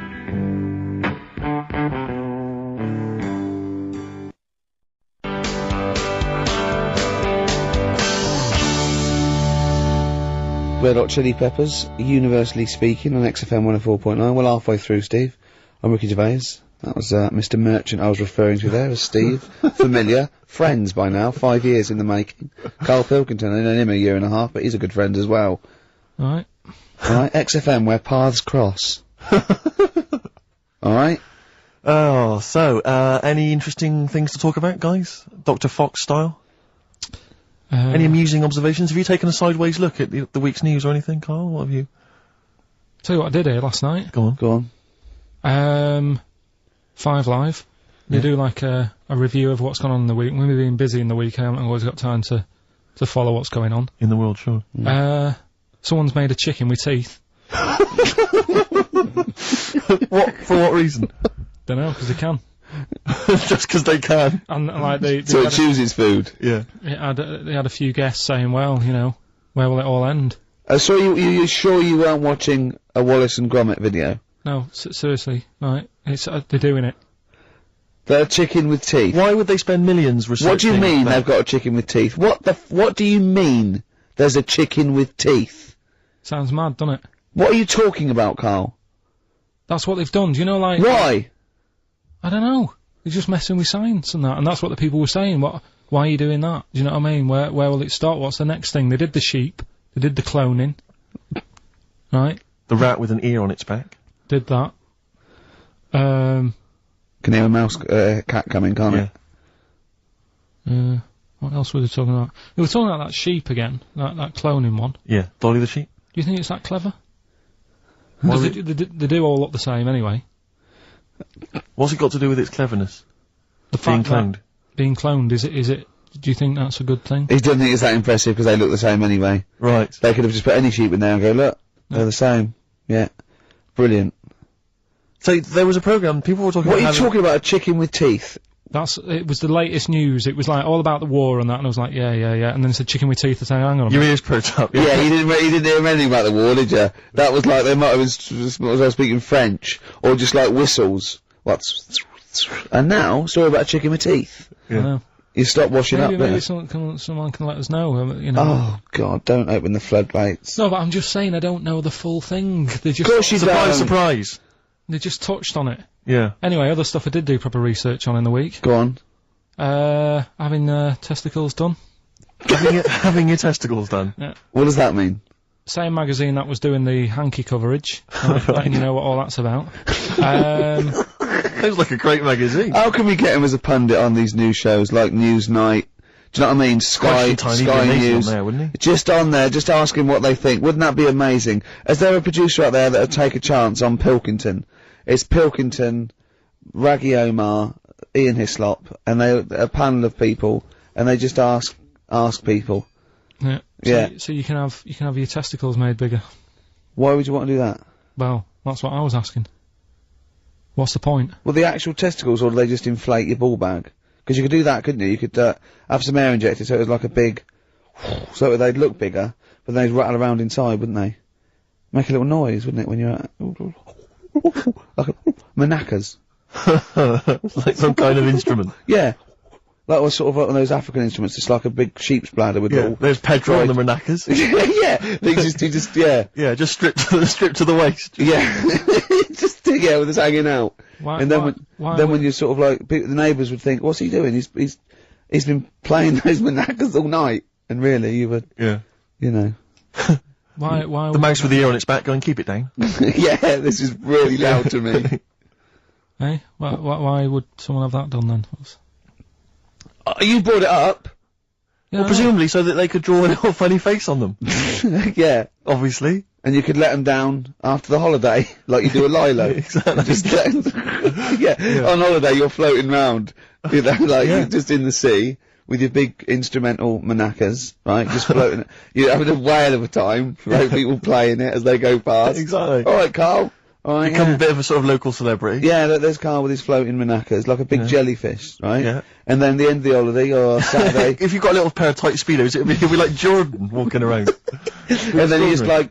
Just let them down when he comes back. Let the knackers down for the plane. Mm. Yeah. Because apparently they do get bigger, don't they, as you get older? When you're an old fella. No, I think they get lower. I think that's it, that testicles and breasts get lower. Is that purely gravity? I think so, yeah, probably stretching a bit, innit? So is it wear and tear? Is the old fellas who are walking about saying, oh, sick of these? Yeah, they don't tread on them. Well, that's why old people have always got to have a little sit down. You know, 100 metres. Just yeah. Stick them in the socks. Exactly, yeah. Or they can have them, I suppose you can have like a little ball lift. You can have a facelift, can't you? Have a little nip and tuck. Or probably a facelift would help, wouldn't it? Because that, if you pull your face up... That's going to bring the skin up. Bring up a little bit, yeah. Don't go too far, you'll have a little knob as a tie. But you can, you know, you can tighten stuff up. Speak for yourself. Steve with his kipper tie. That's a lovely tie you've got there, Steve. And you look so young. Yeah. What's that little sack underneath it? That little brooch. Well, wait. Playing with your little manacas all night, Carl. So, a chicken with teeth, and you can have your balls done. That's... Imagine Kirsty Ward, whatever her name is, on Newsnight, saying that. And now, 2 features of the week. The war in Iraq, let's forget that. Who wants their knackers done? And look at this chicken. Careful, it bites. I think we should send this link to Dr. Fox and see if he thinks it's an improvement on what he heard during the service. Play a record. Yeah, get this link, send it to Dr. Fox. He'd love it. Alright. Plus, he'd be able to offer some kind of medical explanation. Yeah, exactly. Teenage Fan Club. Oh, brilliant.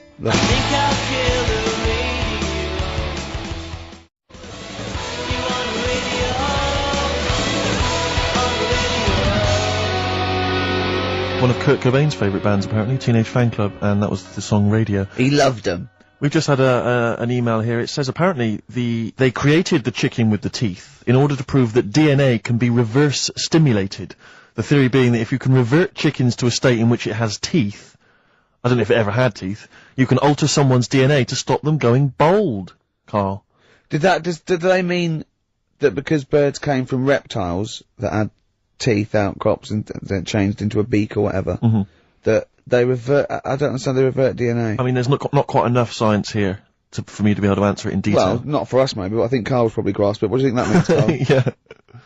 What did you say? Okay, moving on. Oh, dear. Oh. Life's too short. What else is there? Have you got a monkey news coming up soon? Like I say, it's been a struggle. We'll do that. We'll do, Cheeky Freak of the Week. Do you wanna? Oh, definitely. Should we do Cheeky Freak of the Week? Cheeky Freak of the Week? I can't wait. I'll always do these. I'd start off with these. Alright, well, let's have the jingle for Cheeky Freak of the Week. Oh, no. Do you remember it? No. I remember it. Oh. Cheeky Freak of the Week. Brilliant. Something like that? I want some more, because that was slightly half-hearted. Oh, Cheeky Freak of the Week. Excellent. Right. This, we're going back again. Yeah, 17th century? Well, it was 1829, right? Oh. I'm impressed. Now, the problem is, with Cheeky Freak of the Week, not so much the week, is it, if you're going back to 1829? Well... Not even of the century. You haven't even done Cheeky Freak of the century. There's... What's the problem with Cheeky Freak of the Week? Just because... Other than the sort of moral implications. Yeah. Well, last week, it was a fellow with two heads. Yeah.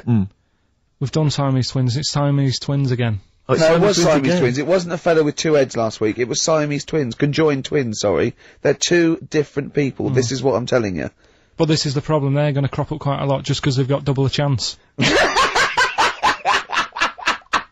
Alright?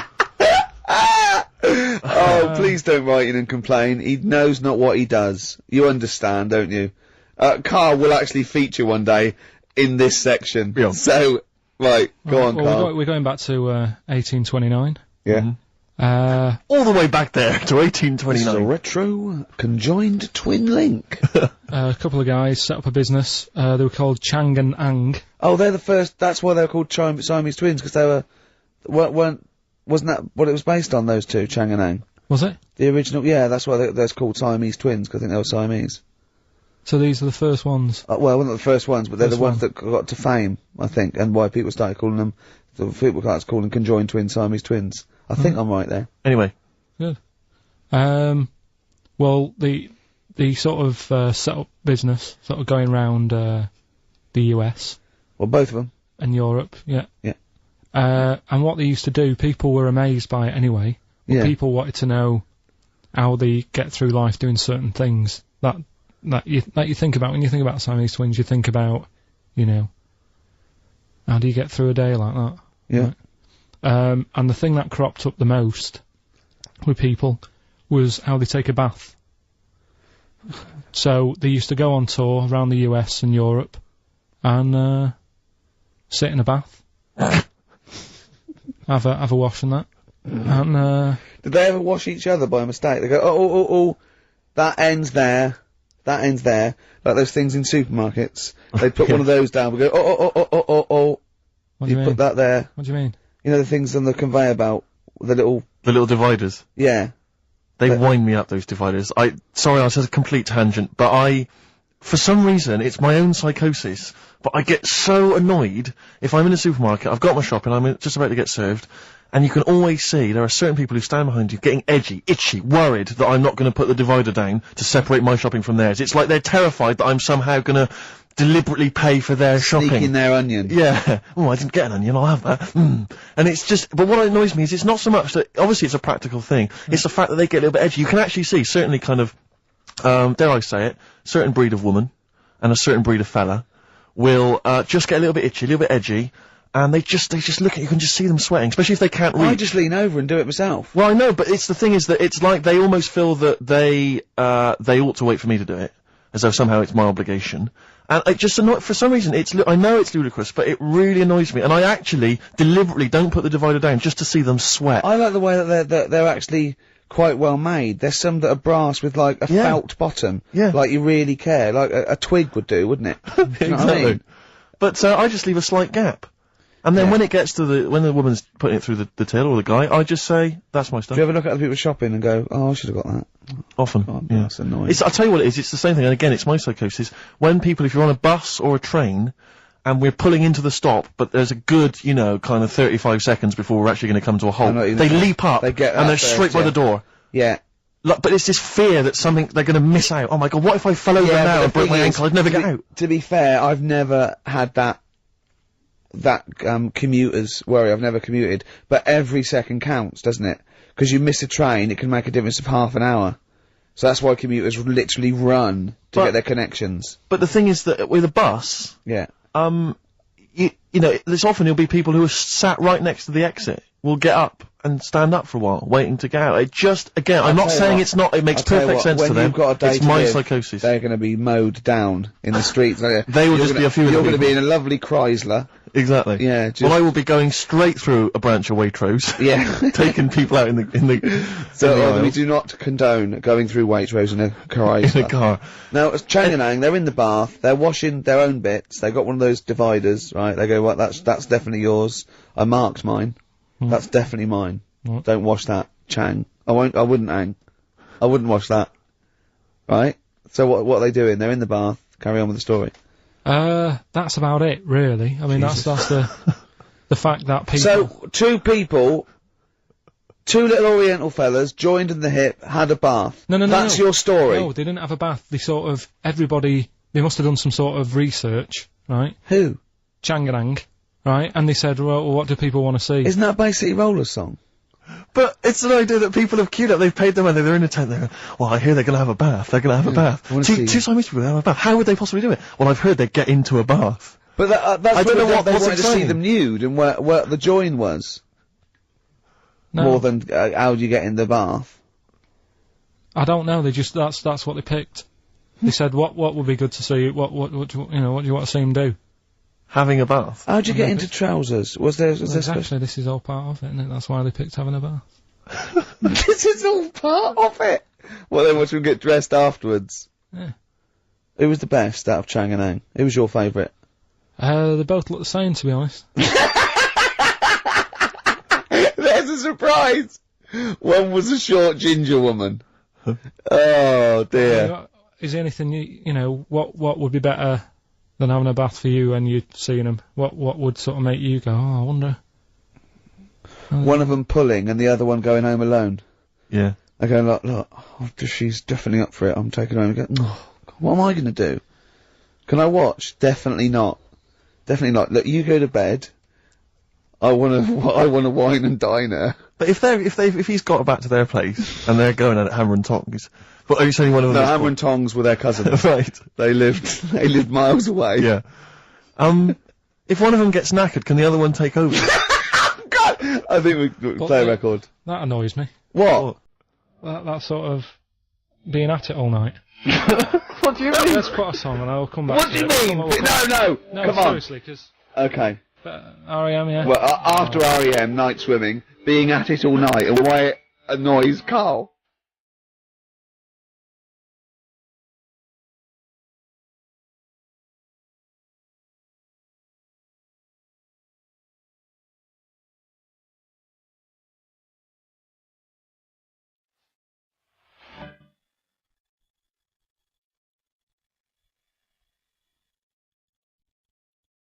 The pots again.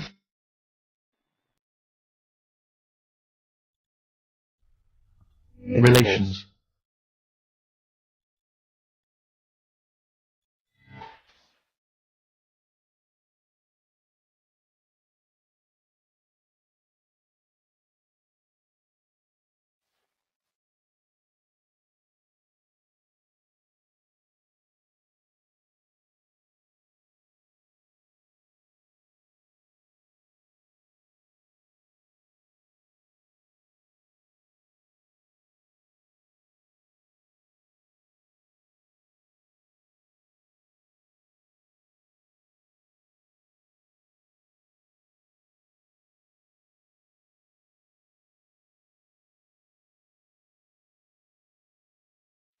Night Swimming by R.E.M.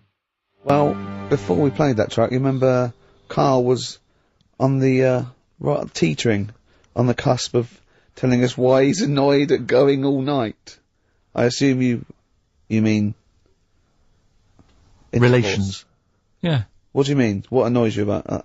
What? Sexual relations all night. The concept. Or people keep you up. Is it your next door neighbours or something? No, just that thing of people who say, oh, was that it all night last night? Who says that to you? You know, lads who think they're, you know, think they're a bit of a lad and think that means it's good. What, like Sting in his tantric sex? Sting. Yeah. Well, to be fair, it goes for 8 hours, but only 3 minutes of that is going for it. The other sort of, you know, 7 and a bit is sort of laying next to each other, isn't it? Right. Or sometimes in a different room. Yeah. Yeah. Is that why it's called Sting? Hey? Well, if you're at it all night, bet it. It's gonna sting. Yeah. So what's your problem with this notion of going at it all night? It's just that thing of, you know, get it done right the first time. Do you know what I mean? Get it done. Yeah, get in, get out like the SAS. Once you've done it, you've done. You know what I mean? Yeah, no fanning around. No messing about. So, yeah, it's just that, isn't it? It's like, you know, do it right the first time. Once you've washed up, right, you put the pots away, you don't dirty them again. What a lovely analogy. That's one of the great Is that what you say to Suzanne? Come on, love. Once you've washed up. I've already washed up. You don't dirty the pots again. Go. What a romantic Ding dong. song.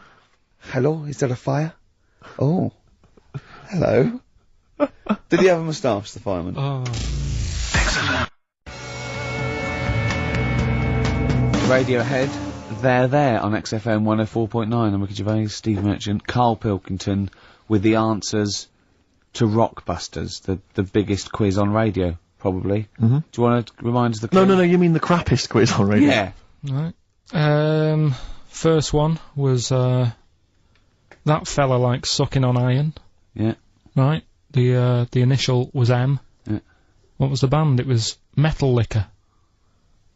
Alright. What's Metal Liquor? No, wait, I've never heard of a band, Metal Liquor. Metallica. No, you said Metal Liquor, I don't understand. Yeah, Metal Liquor, Metallica. What? No, say it again and try and make Metallica sound like Metal Liquor. Metallica.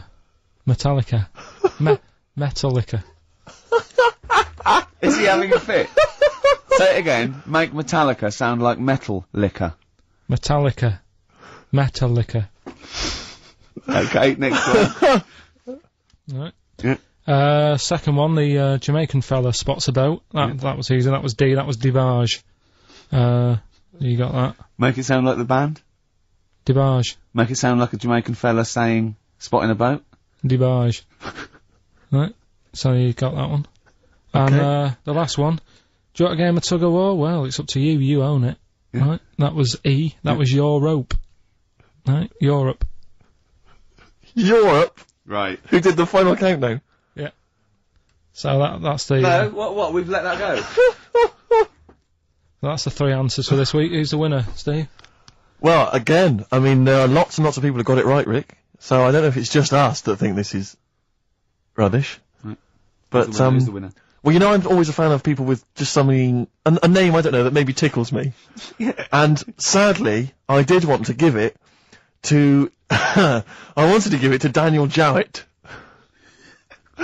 Because I just, for some reason, Danny Jowett. We're gonna stop. But sadly, I just realised he got it wrong, so I'm gonna give it to a different Dan. So not only did you ridicule his name, he's not even getting the prizes. But, better luck next time, Danny Jowett. Instead, I'm giving it to Dan Mason, of Ilford, so he got them right and he wins those prizes. Alright, well. Okay. More of that next week? I mean, what do we think? We'll do it next week then. Yeah. Do it again. Okay. What are you doing now? Got a record or what's that? Hoople. Bit of Motley Hoople. Oh, that's a Hoople. Yeah. Hoople. The Hoopsters. Monkey News? Next. Alright.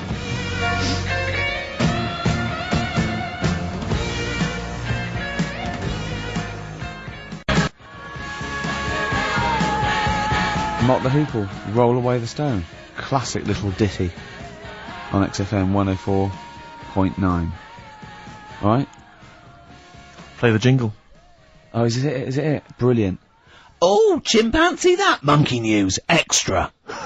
Well, Is there monkey news? I tell you what, I've been having a bit of a problem this week. Why? It's just been a struggle. Normally, I can come into work on a Monday and there'll be something that's happened over the Saturday, over the Sunday night. Do you know what I mean? Over the weekend, the monkeys have done something. Been very quiet. I thought I'll be alright. Let's see how the week goes on. I don't know if they've caught on to the fact that we're giving this coverage now, or I don't understand. Normally people are emailing me stuff all the time about monkeys. Been very quiet week. Been checking. I was looking in books last night and stuff. Is there any monkey news? I've got some, but just because it's not that good. Something else I found out that I thought I'd share with you. Go on. I was looking in the Guinness Book of Records, right? Because I thought they'll have something in there about monkeys or something. Right. And there's a little monkey. I think it lives in Asia. Right. There's loads of them live in Asia.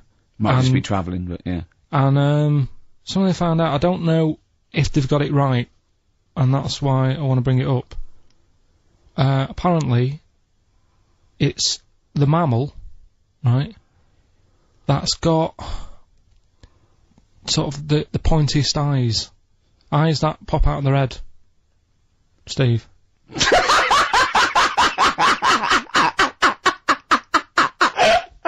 Now,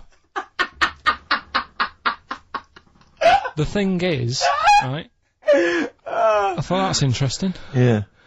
Apparently it's the biggest with the sort of goggle eye type thing. Right, yeah, go on. Apparently, they come out of their head, 1.6 centimetres. 1.6 centimetres? What, you mean they protrude? Yeah. They protrude from the head at 1.6. Okay. What, how long? Have you got a ruler, Rick? 1.6. He's having a go. I'd say I'd be a little bit annoyed if the monkeys beat me. Well, I don't think it has. That's what I'm hoping. Is there anything we can... I mean, what's 1.6? Oh, can you... It's about... Drop your trousers. It's, about 3/4 of an inch. What do you think? I don't know. Have they got it right, or what? Maybe I should come down to Monkey World with you next week. So anyway, so that's not the monkey news, that's just something that cropped up, and... Sure. I do know once, when we were playing pool in the office, I think Lucy was your partner.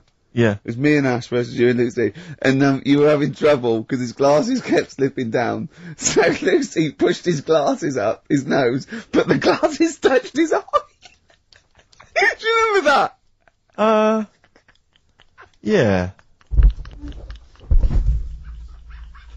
He started it. Well, you're the one who joined in. No, I know, and I feel bad now. Yeah. He makes me nervous when he goes, yeah. It's not, play a record. No, I'm just trying to think about which part of your fat, middle-aged physique I can pick on. The tits would be a good Yeah, start. yeah. Oh, the belly. Sure. Oh, what do you think of that? Oh, that's... What is that? Play a record.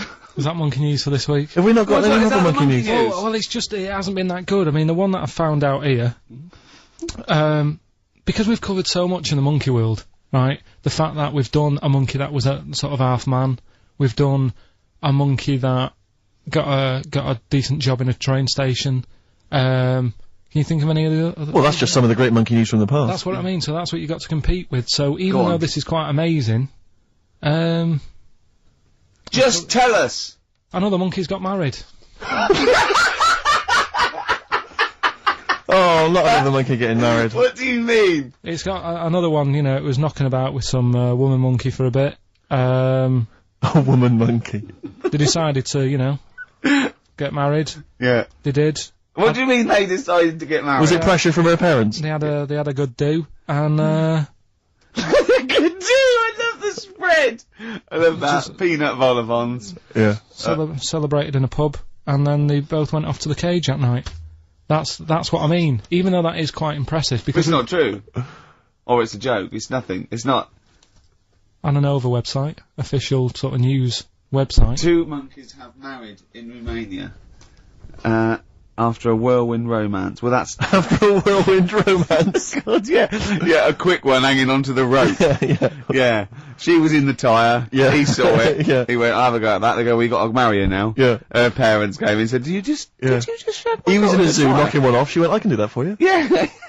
Yeah. Guests say the monkey bridegroom was scared by the number of people attending the wedding and refused to get out of his cage. But his bride was, Not bloody Hello Magazine again. No, it was no. I think it was like last minute nerves. Right, like right, you know, legit, I'm yeah, single second now. thoughts. It's like it's the big step. Yeah. But his bride enjoyed every minute of it. She was loving it. Yeah, she sure, looked lovely, by sure. the way. She looked lovely. Yeah. The Did she look newspaper good?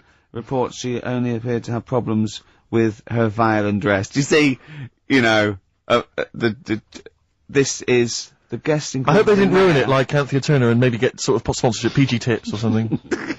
Totally, with strong plum brandy, so they got them drunk as well. So they carried on the celebrations at the pub, and the bride was taken to her new husband's cage at night. I apologise. Play a record. I'll tell you what winds me up. What? Monkeys getting married. I know. Well, I'm not getting any action, and I got bigger eyes.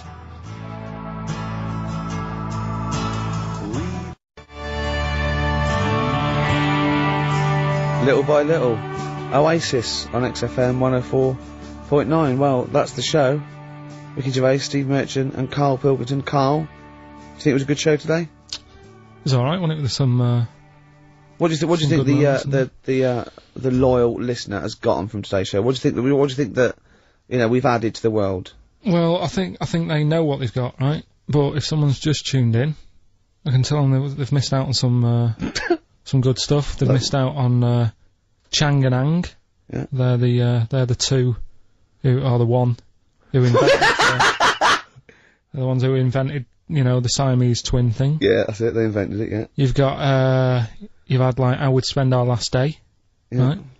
Running people over. Chicken with Teeth. Oh, he says it like, there's no other show that could give you all this. Yeah, go on. Gay Yankees, we've done that. Yeah. No one will be having a problem there tonight. Yeah. Another monkey marriage. Another monkey. Another it one. sounds like the end of the news. Yeah. You know what I mean? The headlines on Sky News, and headlines on, and another monkey marriage in Romania. If you've thought about having your testicles bigger. Yeah. We've sort of covered that. Yeah.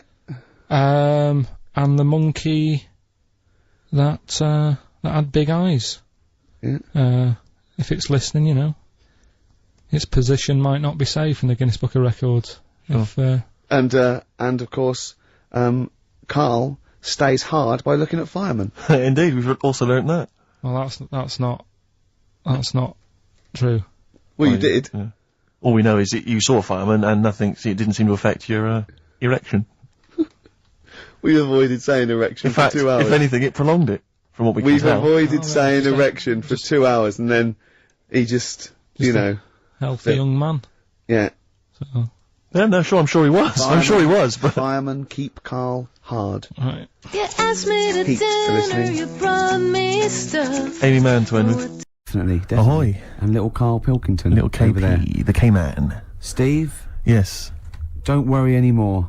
Okay. I've procured some great gifts to give away. I was tired Really? of seeing all these other people getting gifts and that, and it was Yeah. all going to that O'Doddle and O'Diddley. Diddley O'Diddley, yeah. And Anderson and Sturgeon, or at least she steals them herself. Well, at least she steals herself to sell them to feed the habit, and that's Yeah. fine. I don't mind that, because it's No. industrious. Exactly. But I have got Feeder, Echo Park, I've got the Essential Bob Dylan. Now that is a good giveaway. That's a great giveaway. And Reloaded 3. Where did you buy these yourself? No, little Karl found them. I have to say, Carl, you've done an absolute dynamite job here, mate. This is great prizes. And I thought we could play that trivia quiz where we're the challenge. If they get Right. someone to catch us out, maybe, or someone a question. Like You've confused me slightly. Explain again. Well, we could play a little trivia quiz, couldn't we? Right. And then we could sell the fish. Use out the the words that you need to man. complete the sentence, And Rick. then, we could do this. This What's the quiz? I don't know. You've not thought this through. Coldplay in Yellow. You've got to keep talking, Rick. We're on the radio. I got bored. Did you? XFM 104.9. Yeah, with Steve Merchant. What I was saying was, Yes. we could have a little trivia quiz, right? this is how it works. Their phone in, yeah, right, and they'll pitch a question to us two, right? We won't know it. They'll tell Carl, and Carl write down the answer, yeah, or on his email, right? And then it might be something like, who was the first woman MP? And write down the answer, and they go, okay, Steve Ricky was the first MP. We'll write it down. You know, and you'll write down something like the Queen. Yeah. And I'll write down Britney Spears. Yeah. And they go, well, Ricky says Britney Spears. And the answer is, did you see? Yes. And then whoever's... So could they phone in, or can they email as well? They can email as well, Steve. Right. Okay, so let me just try and clarify this, because I didn't really follow that, and I know what the competition is. Right. People listening, phone in or email in with a question, a trivia question. It can be about anything. I don't do game shows. But one which we may be able to get. Right? They phone in with that, or they email it in. But only Carl knows the answer. He asks us here in the studio the question. Ricky and I write it down independently. We hand it to Carl. We see who's got the right answer. It's like 15 to 1, but 2 to 1. And the great thing is that the best question that we'll vote on at the very end of the show can win these 3 CDs. We've got Feeder, Echo Park, The Essential Bob Dylan. That's a 2 CD set, Rick. Maybe keep the questions highbrow to show our intellect, not things like pop and trivia and... Good idea. And we've also got this big compilation, Reloaded 3. That's also a 2 CD compilation. We'll start phoning and emailing now. Phoning, emailing go with berserk. your trivia Absolutely questions. Go berserk. For Gervais. I'm best at science. Well, don't start don't giving say hints. That's that. not fair, because I'll say I'm best at films if they want me to. Yeah, but I've win. already said don't do trivia and entertainment and that. Well, they should do. They should do no. trivia and entertainment. Music and films is what they should do. No, they shouldn't. Or That's old stupid. TV. That's the cliche of XFM listeners, and I know they're more intelligent than that. They're not. They're not, Rick. They're They're stupid people. They're stupid people, and they only know about a few things. Garbage, Cherry Lips on XFM 104.9. Well, either they really want those CDs, or they want to embarrass us. Because the phone lines are going mad. And They are going mad. In fact, we didn't even give out the phone number or the email, Rick. Shall I just give it out now? Well, obviously don't need to. Well, I ought to anyway, for those that didn't hear it, but didn't know it already. Of it. 08700 800 1234. Sorry, that's not 08700 08700, because I started again because I sort of fluffed slightly. Yeah, go on. 08700 800 1234. And when he says he fluffed, like, that's not how he got into television. Exactly. ricky.gervais@xfm.co.uk if you want to email the question, and only Carl can see the screen, so there's no cheating.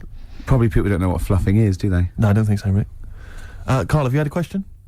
What, already? Are we doing it now? Should we do it now? I think we should just drip them in throughout the course of the show. Yeah, you could one dripping them in. Go on.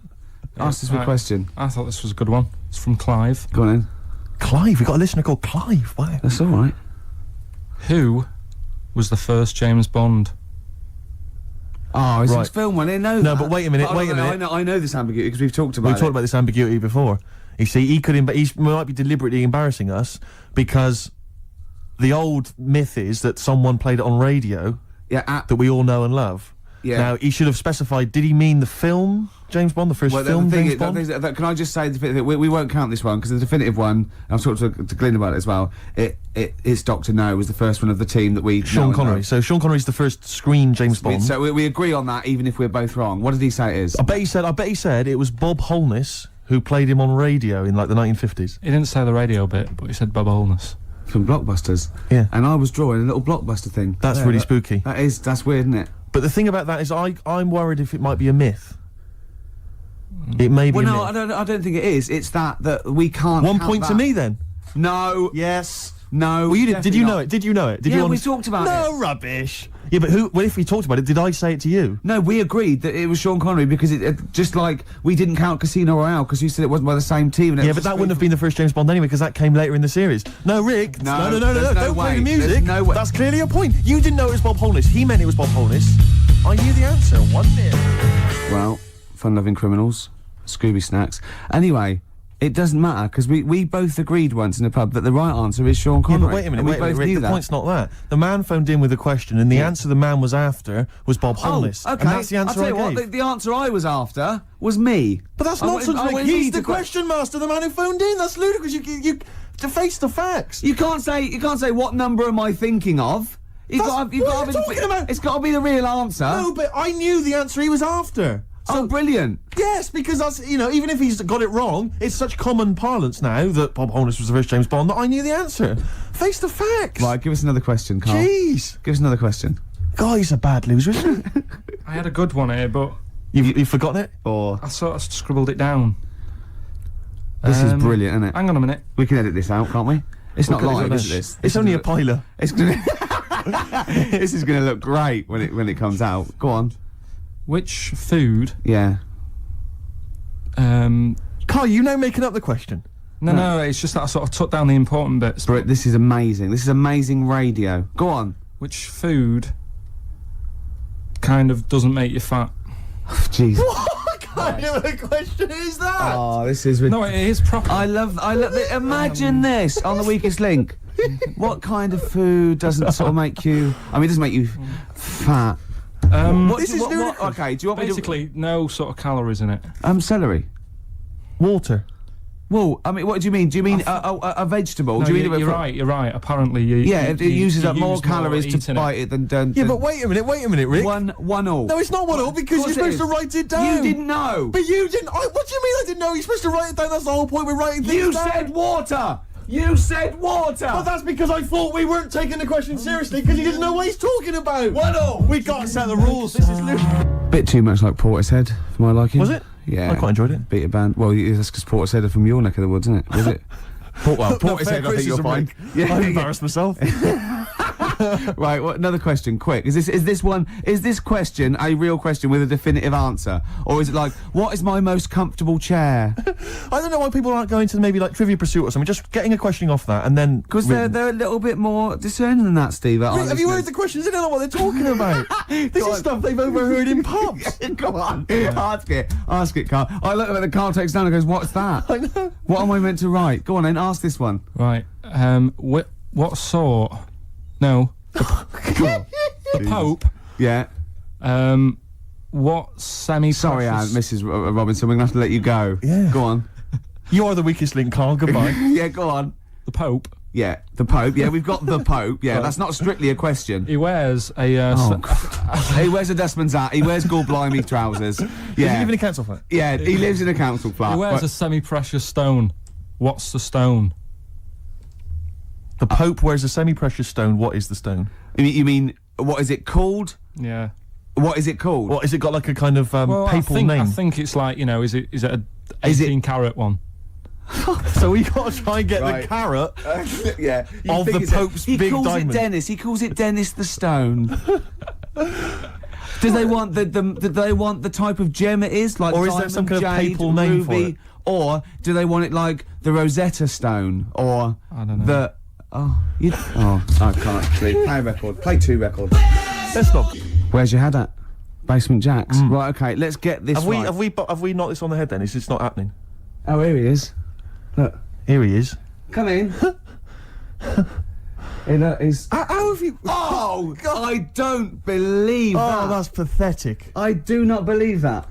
That's absolutely pathetic. Now, they won't believe this, will they? No. Right, No. if I say that Jonathan Ross just got his massive member out, and he is a big lad, come and sit down. I've got your tickets, Mr. Gervais. Thank you. What's going on here, then? I mean, why are you dropping off tickets? Well, because, you know, in the spirit of the Comedy Awards, we like to have the rising young stars of the British Comedy Awards. That's right, and that's me. Well, we couldn't find any this year, so we've asked Ricky whether he would sit in the rising young star seat, and I wanted to deliver the tickets personally, so there's no excuses if he doesn't turn up later. Yeah. I always suspected that you were sort of pretty well endowed. Yeah. And now we've seen, you know, it's on webcam. That was just one of my cocks. That's the one you're wearing today. Did we? Did you? got in Don't trouble say saying that. No, we were in This is trouble. meant to be the happening young station. What's going on? No, you can't say stuff like that. You can't. Just careful what you say. Look after Julian Clary. 10 years in the wilderness, and he comes back in the person life. 10 years in the That can happen wilderness. to you. That's Jesus you're thinking of, isn't it? Just because you're on everything at the moment. I walked in here and I came in here and I thought this is the young happening place, and what do I see in here? 3 old men sitting. What are you talking about? I'm only 28, 27. You all look, you're wrecked. You all look wrecked. You're Well, that's because we're always partying. I was looking for some youngsters. Where's the youngsters? I wanted to see some tight leather pants. I wanted to see some foxy chicks hanging on you every word. What is it? It's a bunch of old blokes and a bloke up there washing up in a sink. But look at him. He even dresses for radio. Look This at is him. ludicrous. It's amazing. It's like, I love the fact you were on the phone to Gervais last night, weren't you? Asking his advice on clothes. Look at him. He's going for the man down the DSS. I like that look. That's a nice look. Have you got a single pair of trousers that aren't elasticated at the waist? They're maternity jeans, aren't they? They've got a whole panel that pulls The forward. thing is, what I do at the end of the week, I can pop these in a pan and I can make a nice soup with all the food that's encrusted in That's them. his years as a homeless coming to the fore there. Look at you, one step away from Lawrence Llewellyn Bowen. I'd like to be that bit closer. But why are you dropping off tickets? Are you a little bit? Because I thought you were married and stuff. Why do you suddenly got this obsession with Gervais? Because I'm a bit rough, ain't I? yeah, it's like when you see Dale Winton out with those rough boys. I'd like to get one of my own. When a top celebrity in a lovely looking suit walks down the corridor with his penis out, Yes. Yeah. I know that I'm still an attractive You know man. you've arrived. I was inaugurating the same way. For me, it was Des O'Connor. It's the passing on of the baton, if I may use that euphemism. and you've been battened. But it's fantastic. Well, it is a pleasure. I don't think I'm complacent just because I'm mixed with you. I still wake up and think, I don't believe it. I'm mates with Jono. Can I just point one thing out? I was listening to the show last week and I heard you, as always, revealing a little too much about yourself, if you don't mind me saying so. Yeah. Steve tried. Not as much as you! No, but that was just for the benefit of the room. Yeah. And talking about when you used to occasionally urinate in the sink. Yeah. When you were around my house last time and I came in the kitchen and you looked a bit shifty. No, please reassure me. It was more ownership. That I was like, I went to my territory and then other people that come in that go, has Gervais been round here? It's like just marking my territory. Because my coffee the next morning had a hazelnut tang to it that I don't remember putting in. Can I just say something? Because I mean, I used to, mention to you, Gervais, when we first started getting involved in the business. Yeah. I used to say, if there was one celebrity I'd like to be friends with, it's Jonathan Ross. Yeah. Lo and behold, Ricky's befriended Jonathan Ross. I'm nowhere to be seen. But Not Ricky invited told round. Ricky told me that I could be his friend, providing I never extended the arm of friendship. Right. To you. Yeah, if you ever... I thought as much. He tries to keep everyone else down he works with, from the office, all the other shows. He tries to keep them down. He said, I didn't even want you to number come one. in. I wanted to meet you on the steps. Yeah. I didn't even want to tell him you were around. But you called. He went, who's that? And he saw your name come up and he went, well, can I meet him? Well, you're all coming tonight, aren't you? This isn't Radio 2, by the way. These links are way too long. This is snappy radio. We have to play out... Yeah. You might The be kids have Jonathan lost Ross, interest. But the kids want to hear Coldplay, Catatonia, You know what I'd like? How about some more of that instantly forgettable hip-hop you play each week? One of those obscure hip-hop hooray. That's the worst feature on British radio. You should be ashamed of yourself. Wait a minute, I've heard your quiz on Radio 2. You're having a laugh. Put it away. Put it away. I'm Carl. Carl, how you doing? I'm alright. Got a question for you. Quiet man. Got a question. Yeah. The Pope. Yeah. What semi-precious stone does the Pope wear? It's easy. Go on. Topaz. Is that the right answer? I don't know, I might have wrote it down.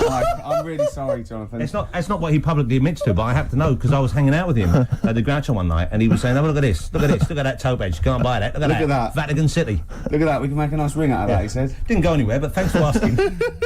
I better go. I've got to go. I've got to go buy some winkle pickers. Thank you very much. Okay. Enjoy Nice to it. meet you, Stephen. Yes. Carl, I wish I could say it'd been a pleasure, but actually it was quite creepy. See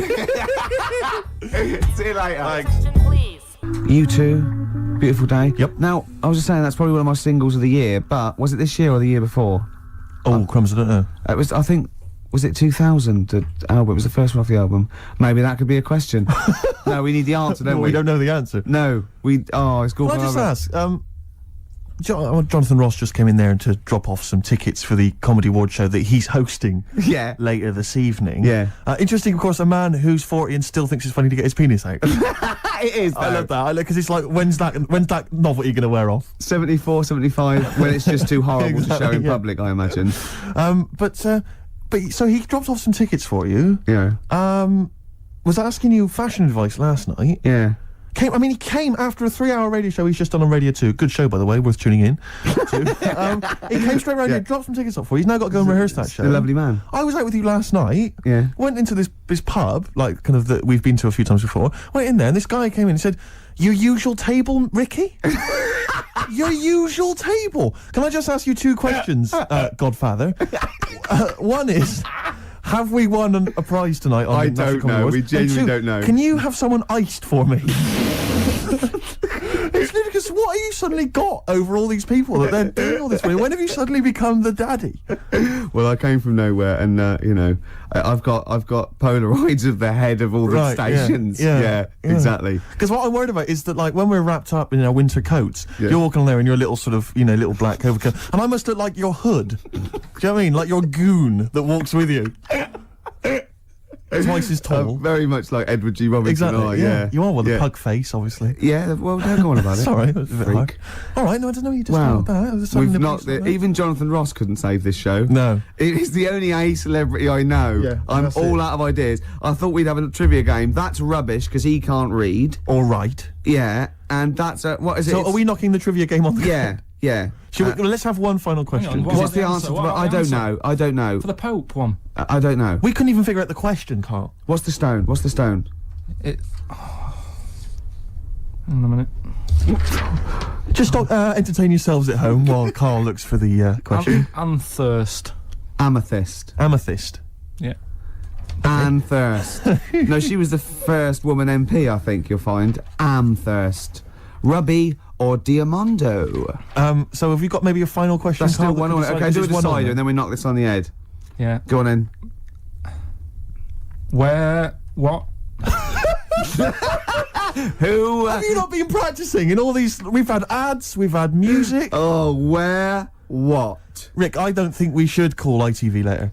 With this. Maybe he was talking about Jonathan's inquiry about sartorial elegance tonight. Where? Yes. What? Yeah. Maybe he's just like summed up that conversation in What's just the two. most expensive pub in London? Ricky won't know because he never pays. Hang on, wait a minute. What does that mean? What does that mean? You want me to buy? I'll buy the pub. How much is that? It's £1 million, No, sir. if you go in, according to the Time Out Guide 2001, if you went in there and bought a big round, it's a day pub. It's an expensive pub. Imagine this on Millionaire. Imagine that question Why on is it all Mastermind. too vague? I know your specialised subject, how much things are and that, and whether they make you fat when you eat them. Then It's in London. Is this like some guy went in the pub last night and thought, this is a bit pricey? This is the most expensive pub I've ever been in. I'm going to expose them Exactly. on Ricky and Steve's show. But does it mean like maybe is it a pub or a club maybe where you've got to be a member? It's a pub. I'll narrow it down. It's in Covent Garden. Punch and Judy. That's it. Has he got it right? Yeah. Well, I have to hand it to you. Well done. Yeah. So Brilliant. So who was that? Who was that question from? Because maybe they should get these 3 CDs. Let's give them that.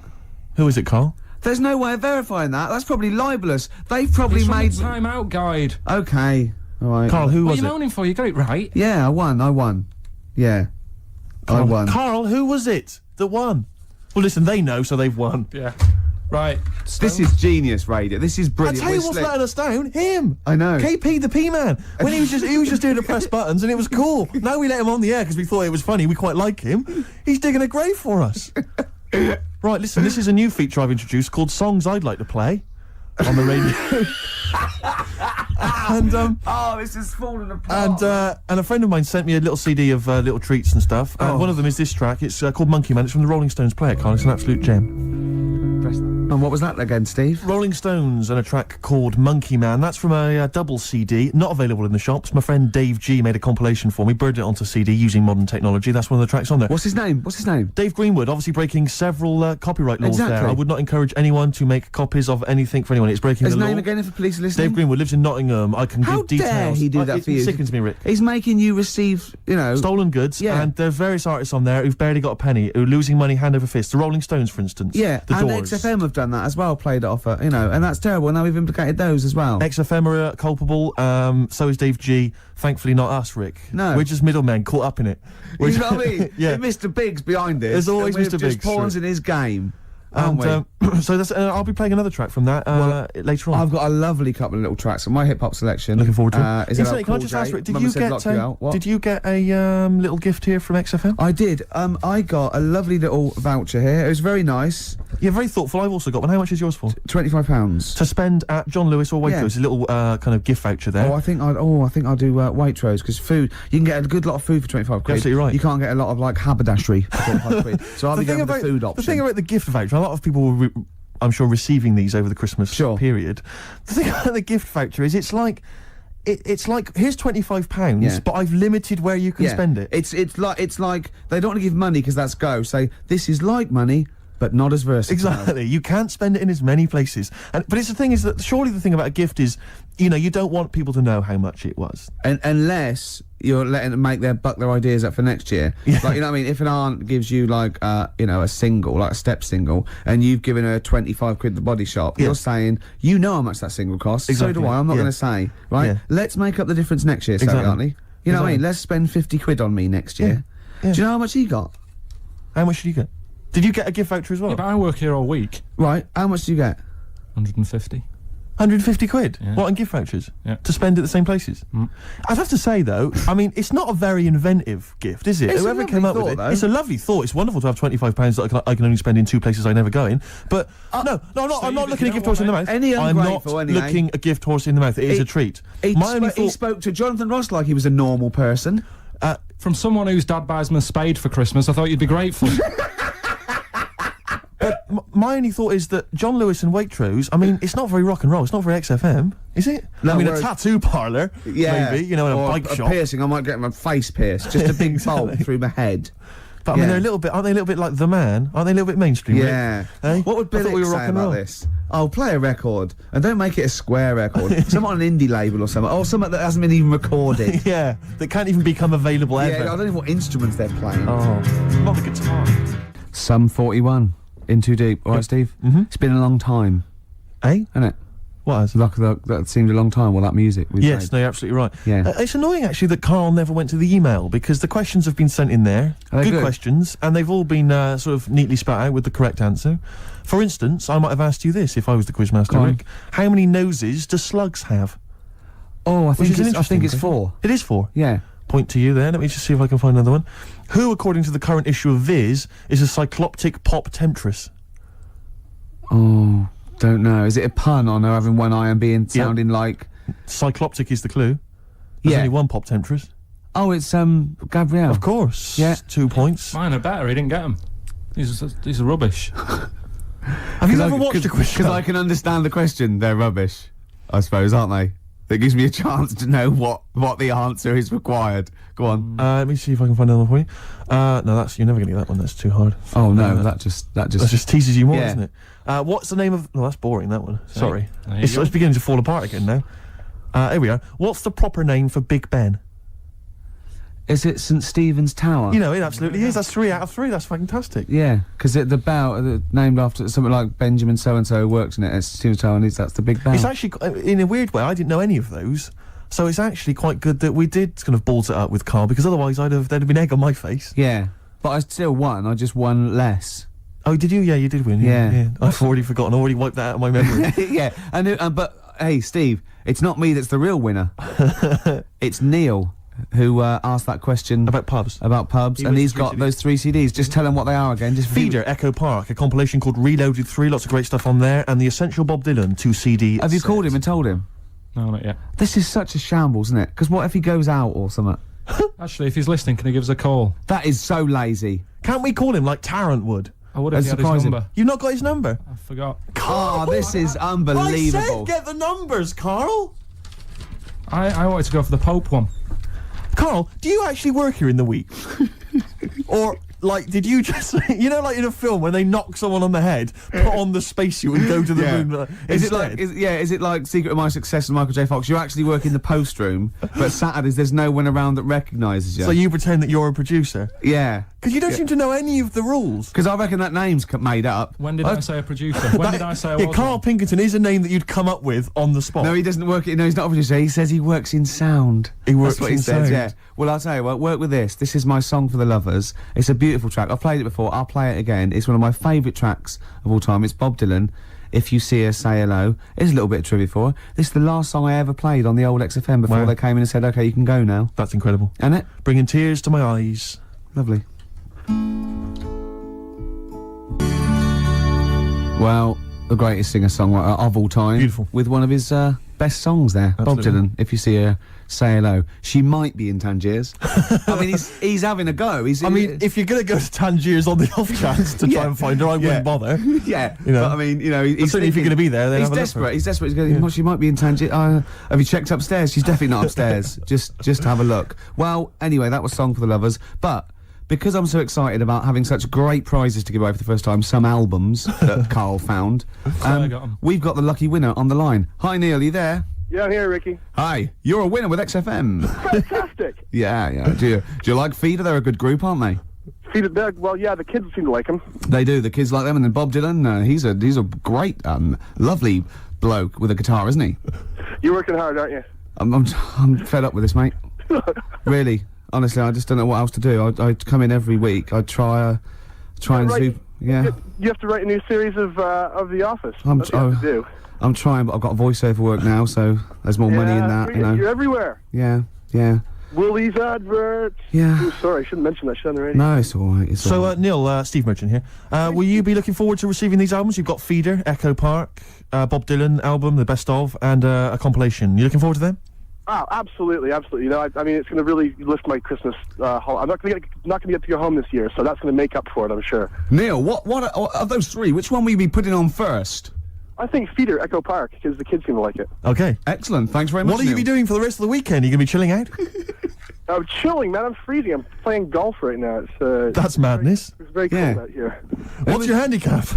What's my handicap? My short game's terrible, but Right, yeah. You're going to be watching the National Comedy Awards this evening. I hear that The Office is nominated. you guys are the shoe-in. Sorry? Yeah. You're a shoe-in. It's yours.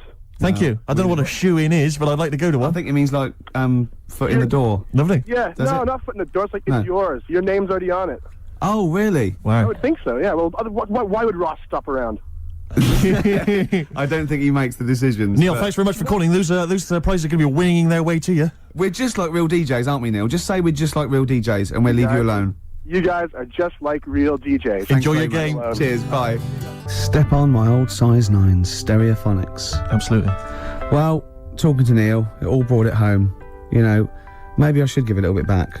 Yeah, you've had a good year. I'm hanging out with Jonathan Ross. Exactly. I'm doing ads, Yeah. right? But I care. I'm still in touch. You know what I mean? I'm still down with it, Yeah, right? yeah.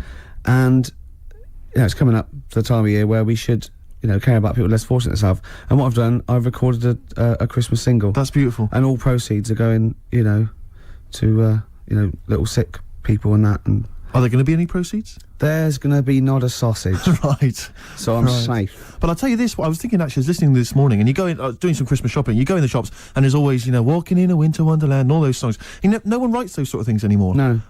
Well, you're wrong, Steve. Really? Listen to this. It's What's it called called? Don't Cry, It's Christmas. Let's hear it. Don't cry, it's a little game.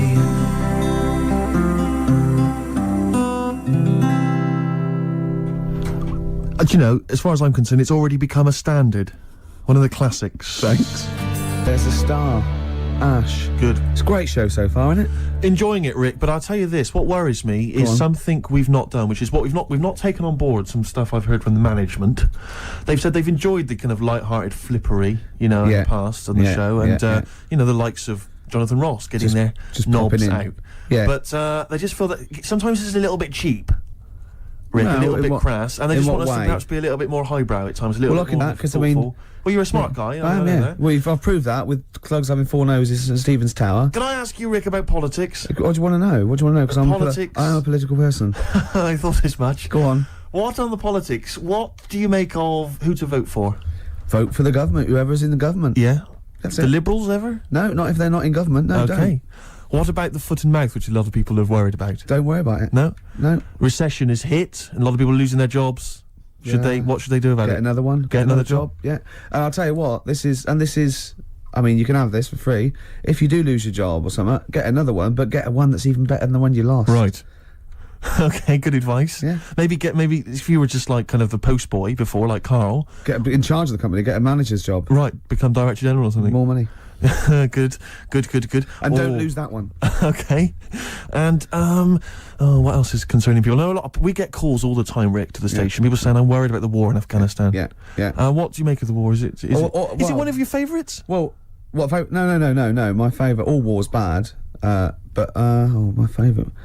I'm putting you on the spot here. What is your favourite? Falklands. Is it really? Yeah. Is it? The Falklands War? It was a range war. What does that Do you mean? know I what that means, don't Carl? Yeah, I remember that. Yeah. I remember drawing pictures at school and that. Yeah, it means that our missiles could go sort of 17 kilometres, and the Argies only had missiles that go like, 9 kilometres. So we just parked our boats about 12, 13 kilometres off it, and we were shelling them. You know what I mean, shelling it out of there, right? And theirs were falling in the water. Yeah. So it's the war equivalent of holding a midget at arm's length. Right, and he's trying to punch you. And he can't reach, and you're just kicking him in the balls at will. That was, Rick, a lot of people talk about WW1 as being the Great War. Was it a Great War for you? no, it was a good war. It wasn't a great war. Right. What's the problem for Well, you? I liked the bayonets and the trenches and all that stuff, but I could have done without the poetry. Right. Only because the poetry's a little bit bent.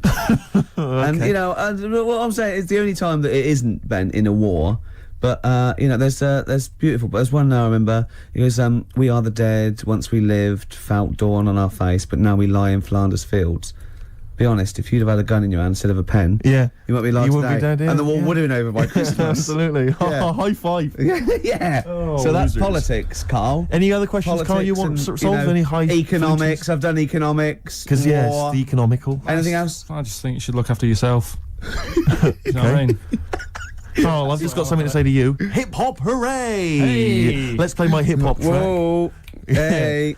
Put your hands in the air. Yay. Move them round like you just don't care. Yeah, you're not even bothered. I'm playing an old school track this week, Rick. I'm going Excellent. back in time, rewinding the clock. How are you spelling school, Steve? Oh, with a K. Go on. Ever heard of anything by Digital Underground? The Humpty Dance, you might The remember. Humpty Dance. Do you remember that? That was a fellow sat on the wall. Yeah. Yeah, and he was getting dissed by Yeah. the police, and he fell. And he broke all up, and the King's horses shouldn't have really been sent to repair an egg. They couldn't do it because of their hooves. Anyway, Digital Underground, for those that don't remember, was an Oakland group led by Shock G and Chopmaster J. Go on. But of course, most famous now for the fact that they featured Tupac Shakur. Love him. Where he first began. You'll hear him on this track. It's called, which one have I chosen here? I think it's called The Same Song. Have a listen.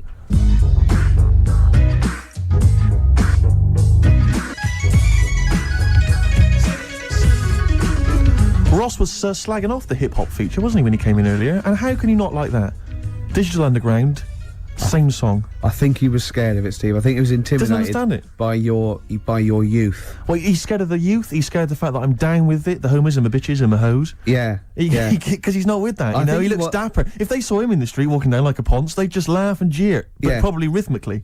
Yeah. You Yeah. know, and he couldn't come back at anything. And you'd be high-fiving and Oh, everything. they'd be loving me. you. I think he was intimidated by your style. I think he's jealous of you, to be honest. Do you know, I think what he's probably most jealous of is the looks. Yeah, I think Do you know what I mean? I got the new haircut because we might be on the telly later. He didn't mention that, did he? Did he? Well, he's never seen the old one. You've kept him from me. He's got nothing to compare it with. But that was a great hip-hop selection there. Yeah, lovely. Even lovely though I say so yourself. Rick, we've had a couple of people, because they've listened to your dissection of current politics and economicals. Yeah. And they've got a couple of questions for you. Go on. We've had one from Jimmy Ruffin. He says, what becomes of the broken-hearted? Oh dear. That is a difficult one. I don't think I've got time to go into it because it's a very delicate problem. Can you answer this one from the KLF? What time is love? Any ideas? Listen, keep those questions coming in for Ricky Gervais. You may be able to sort them out later. Have we got a song to play, Carl? Let's whack it on. Still to come, the song of the day. It's not the end of the world.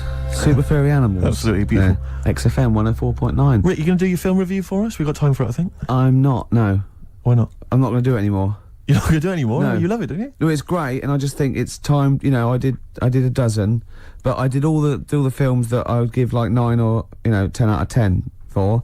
I don't want to drop the standards. Right. I don't want to start doing films that are 8 out of 10. Yeah. You see? Yeah. That's where a lot of film reviewers go wrong. Yeah, Ross being one of them. Yeah, I've seen them go, oh, this is worth 7. Don't do it then. Yeah. If it's no good, don't do it. Know it yourself. No. Sure. So no more film reviews? no. Oh. Until a great film comes out. Sure, okay. Like Braveheart 2 or something. Yeah. Which would be, 9 now. Quite It an was- eventful, Yeah. I'd have thought. Yeah. So 9 for that. In well- advance. Rick, it's almost the end of the show, and still got time for the song for the ladies. I can't but wait. Carl won't be here next week. Oh, where's going? Where are you heading, Carl? Going away for Christmas? Tell us. What? It's a secret. What you want? Well, in case your fans try and track you down. What? Are you going taking pictures of planes in Greece? What? Political. Rob your house. don't Satirical, Steve. Satirical.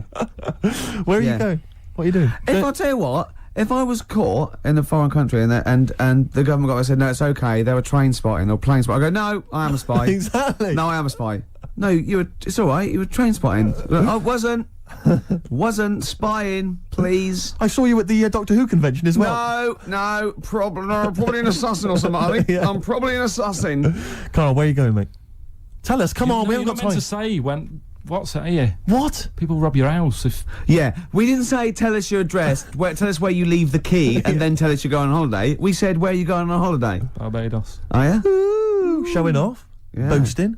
I'll tell you what, Steve, what I'd like to see, and a lot of the listeners right there too, pop round there now, touch him for Christmas. Shall I touch him for Christmas? Touch him any way you like for Christmas. Can I Love just him for introduce the Christmas. song for the ladies before? Well, love him for Christmas, though. Can I just say Yes, what but the as song long is? as you love and touch We're going to leave him. you with the excellent Tim Buckley, of course, father of Jeff. I'm just going and, to be watching, but this is a love track him. that was Look at his also- little face. Also on that CD that my friend Dave sent me earlier, so if you don't like it, blame him. Yeah. While he's been And arrested if- by the copyright police. And it's called Buzzin' Fly. Let me touch you, Carl. Don't, Steve. Go on. A man for Christmas. I'm not coming Kissing a man. Licking. Kissing a man for Christmas. Oh, You're look not in like... touch with your feminine side at all. I can put you in touch with your feminine side and my feminine I'm side. liking it. So I can't look, I'm busy. Let's put each Look, other I'm in busy. Oh, good.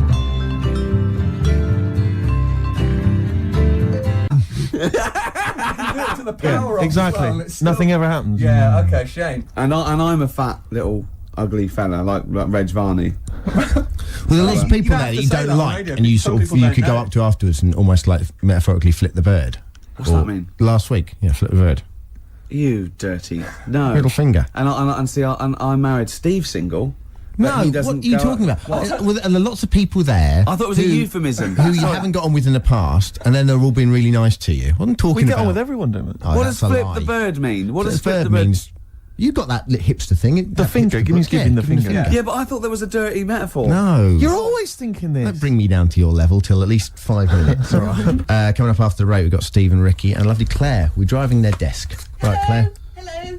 Don't bend over like that, Claire. Sorry. Put a longer top on or something. You're right, boys. You're very studious there. We are, we're working hard on the Just show. working out what we're going to play, and what order. I love the way you even live the pretense. What about some Foo Fighters mixed with the Strokes, Ricky? I wouldn't mind a bit of Strokes or no order. What should we kick in with? Undecided yet, Rick. Probably got some ads to help us decide. That Some dilemma. advertising. That dilemma will be revealed in just under 4 minutes. Stick around. Merry for Christmas, Dermot. New Order and Crystal on XFM 104.9. Now listen to Ricky Gervais, obviously. With Steve Merchant. yeah, Hi. yeah. Well, they like to know. They like to know if I'm They here. don't like to know. The fans do. Yeah. Now that was one of my favourite singles of the year. Yeah, it's a good song. And that's what we're going to be doing in this programme. We are going to be playing some of our favourite songs from the year, Rick. That's absolutely We're true. also going to be playing some songs that maybe we don't like, Exactly. just for the hell of it. Yeah, because we're crazy guys. Yeah. We never know what's going to happen next. No, we don't. Guess who's pressing the We buttons, Rick? genuinely don't. Well, you know who's pressing the buttons. You can see her, but That's the why audience we don't know don't. what's going to happen next. It's Sturgis. We've got Sturgis in. Claire Sturgis. XFM's Claire Sturgis. Yeah. Yeah. She stayed off it for just a day. She's not. No, she's just. She's clean for a day. You're on methadone or what are you on? No, I'm clean now. You can actually clean, eh? Yeah, Well done. absolutely. Yeah. Well done. Well done. Congratulations. Well done. Yeah. That's For great, clean for yeah. Christmas. Oh, That's beautiful. You're still thieving though, aren't you? Still a thief. Just Can't lose the thieving. But at least the money now goes on like 40 Benson as opposed to a little £5 starter pack. It's lovely. Yeah. scam. No, it's sweet. Right, okay, It's nice to it's see a nice, little nice, little yeah. miracle for Christmas, Rick. It's beautiful. It's lovely, yeah. Yeah, I'm already in the Oh. Christmas mood. Are you in the Christmas mood? The thing is, right, what she's still got left over from it, and these are the scars and the reminders of your smackhead thieving days. Are those little homemade tattoos on her face? Exactly. That Exactly. she did with a pin. Yeah, she and looks some- like Seal. and some quink. Exactly. Yeah. Oh, but no, Merry Christmas to you, Claire. Yeah. Merry good. Christmas. Thank you, Merry It's Christmas. great. You're still living in the projects. Yeah. It is one of those little She's still miracles. keeping it real. She's It's like wonderful. little tiny Tim. I tell you what, she's a bit like Jesus Christ. In a way, yeah. In a That's way. blasphemous. Please play a record, Claire. Linkin Park and one of their songs. Gervais, quick, come on, mate. He's coming back from the kitchen with a couple of cups of tea. It's like he's won an award. He doesn't care now. I'll turn up if I want to. Maybe we should do a twin spin, Sturgis. Do you want another Yeah, record? play something, Okay. play something. Here you are then. Paul Weller, the changing man, the mod father, That's true enough. as they call him. Absolutely. See, now, you told the listeners that I was just too big to be here because I'd won some award. Yes. I was actually making the tea for all of us, wasn't I? It's awful, this tea. That's not the point. I shouldn't be making tea, a man in my position. And yeah, You're it is- right, you shouldn't be making teas. It's awful. How do you actually go about the tea? You understand how a cup of tea is made? But You know you've got to put a tea bag in there. No, but this is weird, right? Because I actually can't make a good cup of tea or coffee, and it's strange. It must be something metaphysical. I put all the right ingredients in, just like everyone else does, and I boil the kettle and everything. But people do go that. This Can I is tell you where rubbish. you're going wrong? Go on. Laziness. Why? Because you literally don't leave the tea bag in long enough. You literally dunk it in there and throw it away. I was trying to get back in time because No, I got you a were. I show. saw you talking with Dermot O'Diddley, so don't give me that. And I've been around to your house before. There's been times, Sturgis, when I've tasted the tea and it tastes like washing up liquid. And I've said, what happened? And he went, there were some bubbles in there, yeah. Well, Could I you c- not have rinced it out with some water first? Well, No, we didn't have well, time. yeah, but I resent having to make tea. Yeah, but don't teach me a lesson. Don't offer someone a cup of tea and then think, I'll teach them a lesson. They won't be asking for tea again. When it usually works. But, yeah. I've had to go and get an extra tea bag and dunk it in here. It's ludicrous. I know. It's mad, isn't it? It's pathetic. Anyway, it's Christmas. Let's not disrespect each other. Let's be cheery. Yeah. Can I tell Sturgis what you got your family for Christmas last year?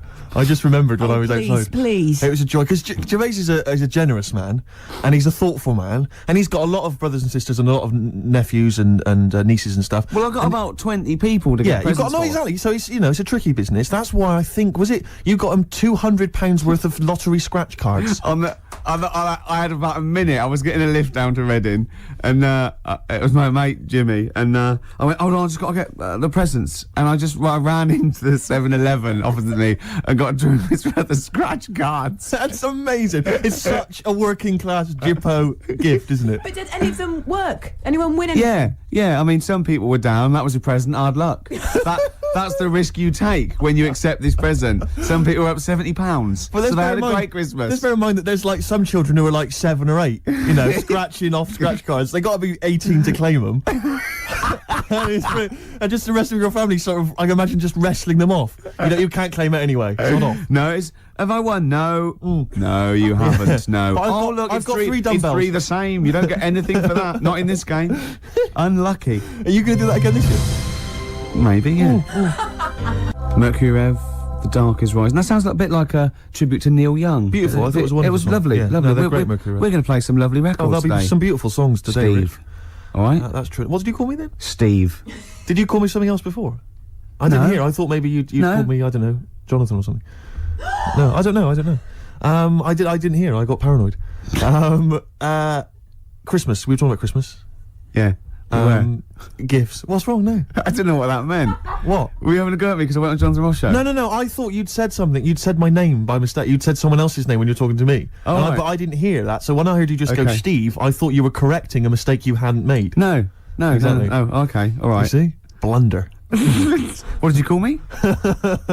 Fatty. Good. Right. We're talking about Christmas, yes. Well, it is because Christmas, it's just isn't the fact that it's the right time of year to talk about it. To be honest, it's topical. So let's carry on. Go on, shoot. Well, I just wondered if your Christmas gift buying had always been as thoughtful as it is. Oh, well, no, that was actually, even though it was thought pretty lazy and thoughtless, it was quite generous in the sense of financially. Sure. But I remember, God. Now, even though I sort of come from a working class family, my dad was, a labourer, and my mum was like a housewife, but I was spoiled at Christmas. I didn't have like pocket money or gifts and that, but she'd get out of a catalogue and pay for it for the rest of the year, so I did have great presents. Yeah. And because I had older brothers and sisters, they were earning, so I had good presents. And it was okay for me to, give them nothing or do a card or something rubbish. But then I remember one year when I just suddenly realised I was too old to be doing this. It was like, in Jaws when it pulls focus. And you go, oh my God. And I just realised that's the worst present you've ever... I think it was about 12 or 13. And I remember it now. My sister had got me a Cat Stevens album. Great. I think a birdhouse, and like a quiz book or something. And it was my turn to give her a present. And it was a bottle of shampoo that I'd found in the bathroom and wrapped up. It's a big jumbo, one of those Tesco's, Had it not already been used? No, I don't think so. Mum had bought it, You just topped it up with water, wrapped it up? I just gave it to her and she went, oh, thanks. I thought, oh, God, that's rubbish. That's really bad. It's rubbish, isn't it? That's really bad. I know, yeah. I remember one year, I really wanted a Scale Electric. So I was going, I want Scale Electric. And my mum was going, no, you'll just get bored of it. I know what you're like. You'll get bored of it and we'll have spent all that money and you'll be bored. I was going, no, I won't. I love it. I'll play with it forever. And, and she was going, no, you won't. And I was going, I will. I love it. And so she bought me Scale Electrics and I unwrapped it. And I was using it. I was bored instantly. Yeah. But I didn't tell her. I pretended I loved it. And I'd always be playing it monotonously, hating it. I know. But I'm loving this, Mum. It's actually brilliant. You were wrong. You were so wrong. I'm loving it. I know. Things with Scale Electrics, I think it was great at the time, but I think it was an XFM party actually years ago when they got Scale Electrics, and like loads of us think, oh yeah, I used to love it. Rubbish. Yeah, really. It's tiny. Yeah. It's about 2 foot long. Yeah. You go put it back on, Dave. Yeah. There exactly. You go. Oh, can you put it back on? Exactly. But you want it to at least kind of change into a robot. Or kind of come off and just drive round the course, these days it's all virtual, Steve. That's true. Isn't it? In your mind. Well, we all take a pill, don't we, Rick? Yeah, and then we're in some kind of fantasy world. I am Ayrton Senna for a little while. What about those bloody computer games? No one's reading a book anymore, are they? What's a tree? Download. Well, I'll tell you what. I'm going to play a song now. I think I've dissed U2 for about 15 years, but I got them wrong, and I'm going to play a lovely track off the latest album. It's the last track on the album, Ground Beneath Her Feet. It's from All You Can't Leave Behind. Beautiful song. And I think it's one of their greatest works. Live Forever, Oasis. Still good, that one. It is very good. That's 1993, 94. It's mad, isn't it? Long time ago, eh? Crazy. Core. All those years ago, when they were setting out. They were great, and yeah, before they became embarrassing. Well, they can still come back. They could still come back. Their last album's not as good as their first 1 and 2, and but who knows, Steve? Well, exactly. Yeah. It's been a good year for hip hop, Rick. Can I surprise you? I've gone off hip hop of recent years, but I've been charmed this year by Bubba Sparks' album. I thought it was fun. I think De La Soul had an album this year, which I enjoyed. Yeah, they did. That was good. Very good. I didn't mind the Jay-Z album. See, I liked a couple of tracks. Yeah, it's alright on there. I actually quite liked. There's a new Outcast compilation that I don't know if it's out yet, or maybe it's just going to come out. I was disappointed by the album. I bought it on the. Well, Rick, can I surprise? There's a new little compilation. I like the little owl. I like the owl and the cat and the dog. The new little compilation, Rick, has lots of tracks from their previous albums and other singles, and it's a good little dynamite buy. Maybe something for the new year in the sales. Just going to make a note of that. I'm going to buy that on the way home. Do it.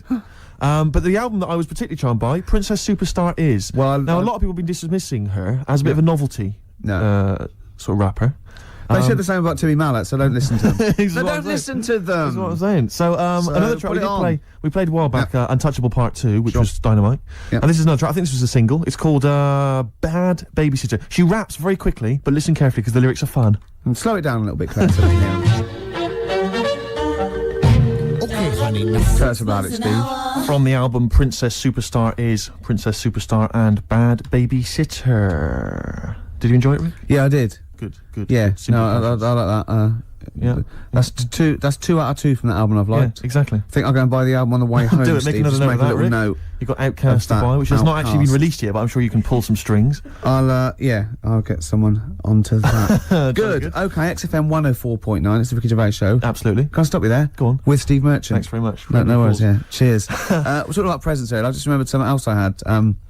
I was just into science from like the age of like 5, 6 to about so 18, 19. I'm still into it, but I studied it and I absolutely loved it. And I got a microscope set when I was about, I suppose, 10 or 11, and just looking at butterfly wings and just anything under there, like 300 times. Thought this was amazing, right? And in it came these little shrimp eggs, and you could look at them, and then you could breed them. You had to put them in a salt water solution and then keep them at a certain temperature, and they think, oh, and a nice little beach, and they'd come out. Yeah. What I did, speed up the process a little bit, popped it on the electric fire, right? We had one of those fake plastic coal things with one of those little metal things that turned round from the heat and made it look like flames. It didn't. No. I'll be honest, it didn't. Because who the hell was fooled? Yeah. Coming and going, you got a lovely roaring fire there. Yeah. The flames were encased behind that plastic coal. Exactly. But I love it. Popped them on there, left them there for a little while, bit too hot, came back, just melted, really. Just dry, and the thing was sort of slightly warped. So, them shrimps did not see the light of day.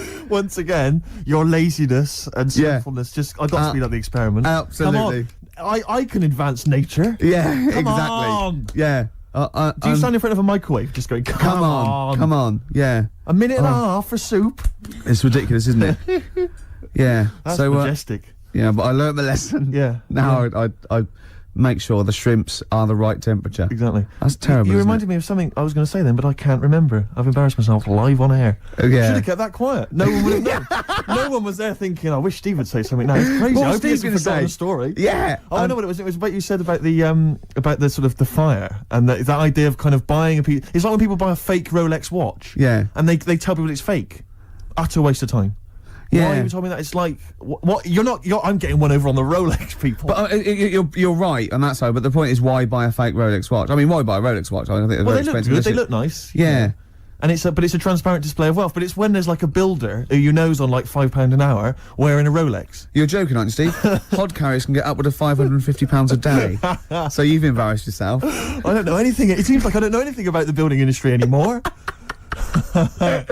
Unbelievable. Do you know, once my friend showed off this watch that he'd bought, and a guy had sort of dodgy bloke had sold it to him on the street. Yeah. And he'd been up in London, and some guy on Oxford Street had sold him this watch, and it looked really good, and it worked fine for years, and it just looked class, and I thought, wow, that's brilliant. And I came to London for something, and I walked up and down Oxford Street for 2.5 hours trying to get sold a dodgy watch, and I'd be going up to people like selling lighters, going, yeah, not interested in lighters. Got any watches? Yeah. And go, no, I haven't got any watches. Go down to the perfume guy, and I go down to the perfume guy. You, any watches? I love the idea that they saw you go, no, like my watch, and they go, no. I know. Why? It's a bad advertisement, mate. If people see you walking around with this, it's not good for trade. What? How dare you? Send me one of those stolen watches. Can't do it, mate. More than my job's worth. Tim Benson. Black Snow. That's a great tune. Good song, isn't it? I love it. It's sort of punky, but it's got more in common with stuff like Steppenwolf and My Bad only worry Company. is that Such are a they like throwback. sort of 18-year-olds who, like Gomez, are trying to sound like they've kind of had a rough, hard-living life? No. They are old 40-somethings. Well, no, they're not. They're sort of, but they're dirty. Yeah, good. Do you notice that Steve Taylor, the man with the knowledge, just popped in there to bid us Merry Christmas? Yeah. And I noticed, Claire, you said something like, has he got another kid, did you say? Yeah. How many children has he got? I think he's got the 2 now. Yeah. Clearly, he has got the knowledge, hasn't he, in every sense? Yeah. I imagine he's a great lover. He knows. I imagine he's got wonderful fingers. He knows what magic fingers. Well, he's actually got little toady hands. Right. He uses a lot of utensils. Yes. Yeah. He's invented all these little things that go with and it just it's over very quickly. So we can get on with learning. Pleasure gloves. Yeah, because even when he's making love, there's a stack of trivia books. Exactly. So he can tell you about kind of great shags of the past. Yeah. Oh, he's there. Here he comes. Yeah, here he comes. Oh, look, I love him because you don't know this, listeners, but he looks like Penfold of a Danger Mouse. He does. He's it hasn't stopped him breeding. Yeah. It's not. You don't usually call it breeding when it's humans. Steve Taylor, the man with the knowledge. Come in. Hey, all right. Christmas to it's like Steve Wright and his posse. All right, Merry Christmas. Hi. Are you? So tell us, are you a great ladies' man? Were you a great ladies' man before you were married? It's not something I talk about. I'm married now. Because he's sort of like got a little shaved head and he's got a beard and it's exactly the same colour, sort of ginger hair. He looks like a tennis ball. It's just hair, exactly the same length, all over his face. And no reason for me to come in was that abuse was happening without me here. Yeah, I know. And now I've come in, you just continue. But say hello, so it's with your blessing, and I think we're nice. Say Merry Christmas. Hi, Merry Christmas, all listeners. See, you're on at 5 o'clock, aren't you? Yeah. Right, I'm going to make a note of that. When I bought those 2 albums, I'm going to listen to Steve Taylor, the man with the knowledge, on at 5 o'clock on XFM. Right, isn't it incredible? Because he's been in since 11 o'clock this morning, just compiling information for every record he'll be playing. Yeah. The show's only 20 minutes long. But you know, with him, it's because he's got to offload it. Yeah. He's got to talk about it all the time because it's only, he's got a huge brain. It's it's going throbbing, all information. What are you playing next, Claire? You bored? Sorry, were we boring you two? Oh, was this that list? Isn't that cute? Yeah. So can you tell us about Star Sailor? What do you know about some interesting facts about Star Sailor? Into the microphone, into the micropole that goes down the loudy box and out to the radiograph in the homes all around England. They're rubbish. Thank you. Steve Taylor, controversial view. Still, he has bred people. Hives. Before that, Star Sailor. It's been a bit of a punk sort of show, this, isn't it? It In general, the whole year's been a little bit of a. I blame the Strokes, but you see, I enjoyed punk. You were too young and don't care for it. But I have to say that if punk the first time round was as exciting as I found it this year, then I've missed out because I've really enjoyed it. Really. See, I want to go and play all things like X-ray Specs and things like that now. Are they as kind of melodic though as things like the Strokes and White Stripes and so on? Are they kind of tuneful? Because the White Stripes. In fact, I've picked on a very bad example because they were sort of like pop punk, and Polystyrene was almost. She wasn't a joke, but. They had saxophones and stuff, so it's probably a bad example of early. I mean, the Sex Pistols summed it all up. You know? Sure. But we enjoyed that, don't we? No, we did. I have to say that although there has been a nice bit of sort of punky sound this year, for me it's been very much a year for the geeks. And you'd have thought I'd have enjoyed that. Well, that's new metal, though, isn't it? It is the new metal. Sort of these people in their bedroom playing sort of computer games and loving Limp Bizkit. I can't believe that new metal has taken over the world. It's just mad, incredible. Isn't it? It's absolutely huge. Suddenly, Linkin Park and. But see, I don't mind things like Marilyn Manson because they're having a go, they're having a bit of a laugh, and But I just. But it always seemed so perennially uncool to me when I was younger. Anyone who was into that kind of music, I just thought loser, and that's Talking about coming the from the kettle calling the pot black. Yeah, imagine that. But it's the year of the geeks, not just because of new metal, but also because of just these fantasy films with the Harry Potter I stuff, know. and now Lord of the Rings. It's like everyone's obsessed. Now it's with cool to fantasy play stuff. Dungeons and I Dragons. know, I can't get over it. I'm stunned. It's scary, isn't it? Because It's I was never into that rubbish. No, I've always thought definitely it's like Yeah. it's like people who are still obsessed with Harry Potter. They go, I'm rereading Harry Potter for the 3rd time, and I think, listen, I haven't read it. Okay, I'm sure it's very good, but you're rereading it for the 3rd time. There are books out there written by adults for adults with like sex and other exciting things. Yeah. And it's Harry Potter. Oh yeah, I'll just read, like, in case you missed something the first time round. But maybe they're learning the spells. I'm stunned by it. I mean, have you read it all, Claire? Are you all up on this? What, Harry Potter? and I all this- actually went out and bought the first Harry Potter book and lost interest halfway through because there was no sex in it. No, so exactly. Couldn't be It's like bothered. why I never go to see any Disney films. There's never the prospect of any nudity. If there's no chance of See, nudity, I think you're actually buying the wrong books. Right. What you want to buy, Steve, is a pornographic magazine. Tell me more. Wow. In there, you see, what you get, ladies, other ladies, sometimes ladies, nudie ladies, sometimes ladies, Stereophonics, and the theme tune to BBC Two's The Office, handbags and glad rags. Absolutely. So I think we should be playing Christmas songs as well, though. Because Merry Christmas War is over. A great. Is it really? What? The theme tune to The Office? I think you meant is war really over? It is. Thanks, John. Yeah. It is. Yeah.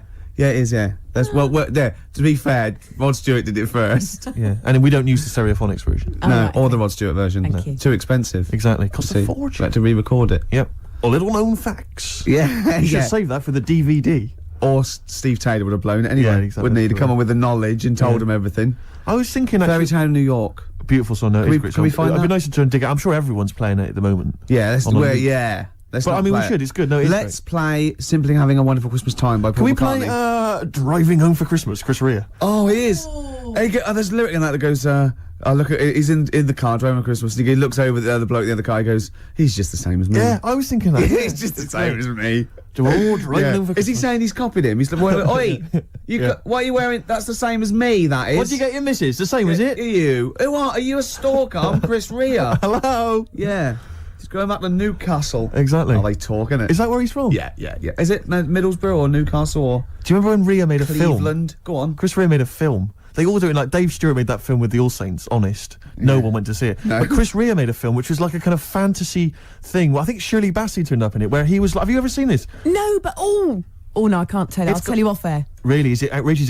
Is it libelous to Chris Rea? No, I had to interview Chris Rea about this. Really? And Shirley Bassey was there, and she pulled That's up in a her weird limo. interview. Yeah, It's an don't incredible- ask me. Don't ask me. What was you some, doing for? It was for some satellite And what did TV Bassey say? show. Did she disrespect the film? No. When Bassey came into Pinewood Studios, when she came in, we all had to leave the set so she could drive through the set. We all had to leave so she could drive in.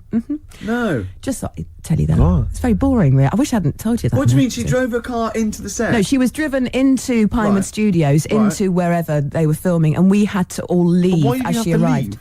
Because, I don't know. She knew what you do. She didn't Sturgis. like me. She went, Yeah. I don't want that smackhead around in here, you know. Wow. I got some valuables in here. Yeah. Sturgis. Diamonds yeah. are forever, and especially when she's around. Yeah. Anyway, I never saw the film, Steve, in answer to your questions. Yeah, well, I don't think anyone did, but the fact that Chris Rea got money to make a film. I mean, has he released a song for years? He's still going. Is He's he? probably got a little bit of back catalogue going. You mentioned Paul McCartney as well, and we were talking about that with Steve Taylor, and I'm wondering, because you're talking about his money and the fact he's got loads of wealth, and that's fair enough, and he obviously deserves it, but what I'm wondering is, he's got to be, he's such a Steve, rich does man. anyone deserve it? Unless they spread it around. really. Politics. But, he's obviously, I mean, he must be one of the richest men, certainly in this country, and I'm Yeah. sure, internationally. Millions, Yeah. I don't know if he's reached the billion mark yet, but I'm wondering to myself, why doesn't he spend some of that money making his missus like a bionic leg? That'd be amazing. Do you know what I mean? She God. could, like, leap over buildings and stuff. That'd be Well, genius. she wouldn't leap, she'd hop. Because if I had that much money, I would. She could only hop. But she'd just be running around in a circle. She'd win, the one. she'd You'd have win to get the other one done as sports well. games, wouldn't she, at school easy? Just Yeah. one hop. Exactly. And she's won. I mean, it'd just be Oh. incredible. Because I don't know. I mean, the Bionic Man, it was expensive then, wasn't it? 6 million then, Steve. Christ knows what it would cost now with inflation. $6 million, of course. That's only about £4 million Yeah. sterling. Yeah. But now, and that was like, what was that, 74 or something? It cost you a fortune. Hundreds of million. Oh, I wouldn't even want to guesstimate. But he got the eye. Sure. That's useful. Yep. He can see miles away. Yep. He's got the 2 legs. You need the 2 legs for running. Did he have the 2 legs? Wouldn't it be? Yeah, of course he did. Otherwise, he'd be hopping, wouldn't wouldn't he? Yeah. Dun, dun, dun, dun, dun, dun. But he got the one arm. He need the one arm. They thought, let's not go mad. Let's not make him completely bionic. Yeah. But the one thing that always worried me, right, was that when he lifted up a truck with his one good arm, why didn't his back collapse? Yeah. He didn't have a bionic spine, did he? Sure. I could see him lying on the ground and sort of like doing a sort of leg press. That'll be fine. But when he stand up, his back would just collapse, wouldn't it? Yeah. So you're beginning to wonder if an astronaut who fell out of an airplane while test driving it and was rebuilt as a half robot, you're wondering if there's maybe some flaws in that concept. Yeah. And Oscar Goldman, I don't know what. And isn't it convenient that his girlfriend had the same 2 legs, 1 arm? I think that's what drew them closer together, though, Rick. This time she had the ear. I don't think he was just on the pull and by chance he got her undressed. He thought, my God, that looks like a familiar plastic arm. And there was a bionic dog, wasn't there? And a horse, apparently. Well, why do you need a bionic horse? I know. When you can run at 70 miles an hour, you don't need to get on a horse, do you? Unless the bloke that had the bionic horse wasn't bionic, and he could run like really fast. I think the problem was that they'd spent so much money on all these bionic things, they just made a bionic horse, entered it in races. Yeah, he bet gets some of their money back. Yeah, exactly. Steve Austin, he's not turning up, he's swanning round. A very costly investment. Does anyone remember Bionic Man? Is this just, it's all shown again, isn't it, on Bravo? Everyone knows who the Bionic Man Oh, just ask no, Camfield about it. Oh, I bet he loves it. Because Camfield's only about 14 and he knows the Bionic Man. I know, yeah. He's been watching it for 13 and a half years. Sturge, let's play another song, because we just played the cover version of Handbags Now Rags. Sure. Great song, really good.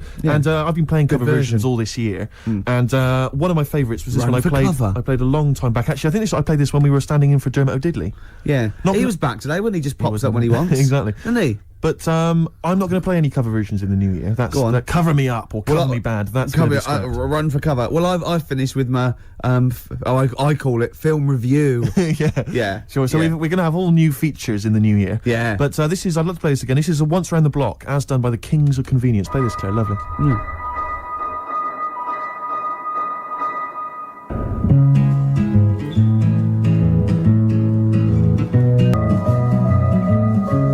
I think a short-lived kind of new folk movement, wasn't there, this year, that kind of came and went, and the Kings of the Convenience were supposed to be part of that, and their album Quiet is the New Loud I thought was an absolute treat, and a lot of people just sort of ignored it. Lovely track, but lovely version. That was never actually on the album. That was from the Toxic Girl single, and that's Once Around the Block by Badly Drawn Boy, as done by the Kings of Convenience. Beautiful.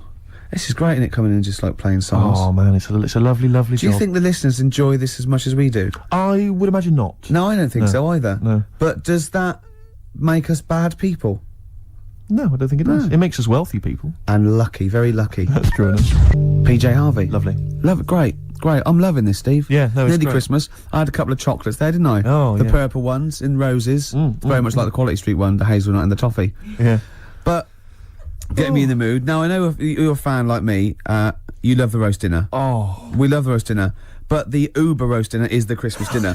I'm looking forward to it. No, I'm thinking about it now. I can't believe how many different sort of meats you're going to have in your house. Well, we always have the turkey, obviously, traditional. Plus, we always have a little bit of pork, a little bit of lamb. Oh, God. And don't forget the sausage, you know. Well, I love the fact that someone's designed the turkey Christmas dinner, and then they thought, wait a minute, I also want a little sausage, and let's wrap it in bacon. Why not? Let's just have stuff in it. Can we have all the meats that are available? Someone said, hold on. There's sausage meat in the stuffing. Now, well, sue me. Yeah, exactly. Sue me if I want a bit of extra sausage.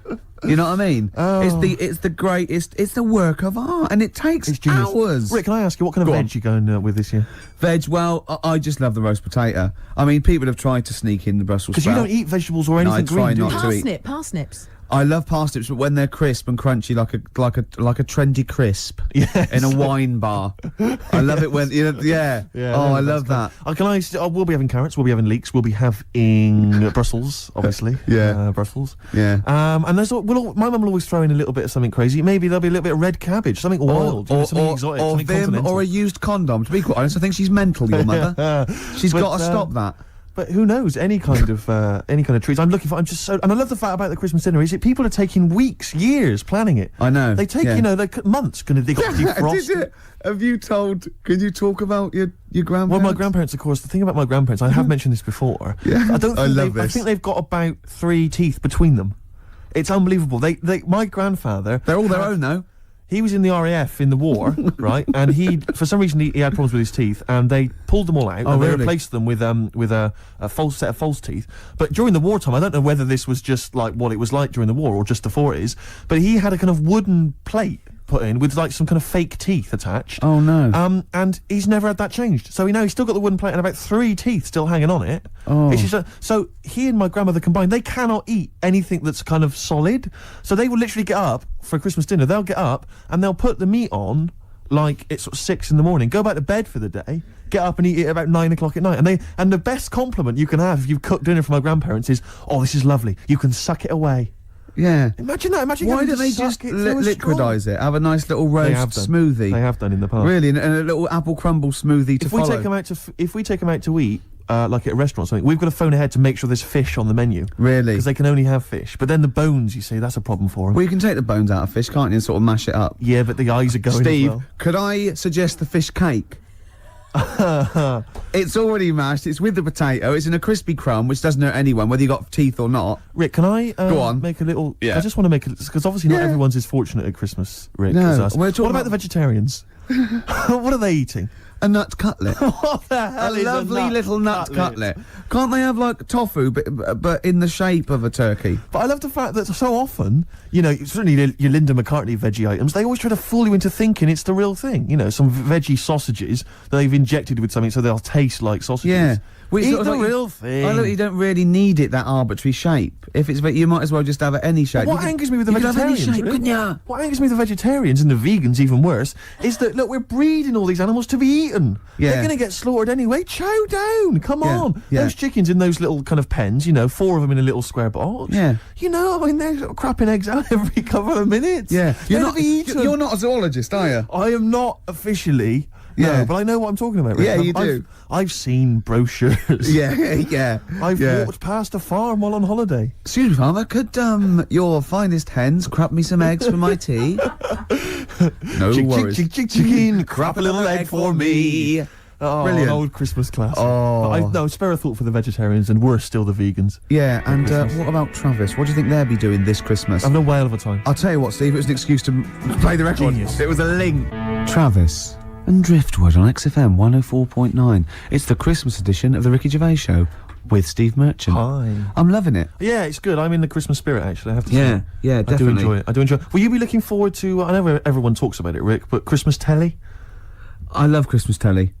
Christmas Day telly's great. I get up and Noel's giving out some presents around hospitals and that, and then you might have the number ones of the year from Top of the Pop. Then you might have a little, I don't know, I don't watch the Queen's speech, but you have a little sleep then, don't you? Maybe exactly. after a big roast dinner with too many sausages. Yeah. I'm only joking, Mum, let's have some more. It's true enough. More chocolate, please. Yeah. Well, let's not, there's people starving in the world, so let's not rub it in. Hopefully they're not listening to the radio. No, probably not. Just scrabbling around in the cold and the dirt looking for food.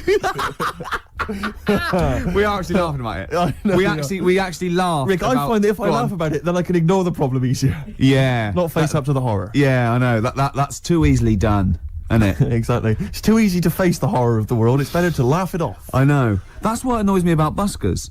Because a beggar just sits there and you can pretend you haven't seen him, whereas a busker's shouting out. Yeah, and you want to go, unless you're deaf and blind, he knows. Yeah. He knows. Yeah. So, have you cultivated a kind of universal... I've cultivated this kind of thing I always do with a beggar. When they offer their hand, I don't even say anything anymore. I just sort of kind of offer up my hands as though to say, look, I have no money in my hands. And just a kind of sympathetic turn of the head. And I sort of mouth some words like, and it normally involves sorry mate or something. Yeah. Because I find it's better to be courteous than like kick them in the head or anything like that. Yeah, no, I never do that, and I always acknowledge them. I actually never ignore them. No. And sometimes I give, depending on. Although I have to say, another situation. Another successful year for me of avoiding the Big Issue salesman. I've never bought a copy of the Big Issue. I love the fact you are actually proud of that. Well, it got to the point where I actually am appalled by myself. But it's like it's a contest now. It's like I've managed to do it for so long that it's almost a competition with myself. Well, it's the same as me with reading a novel.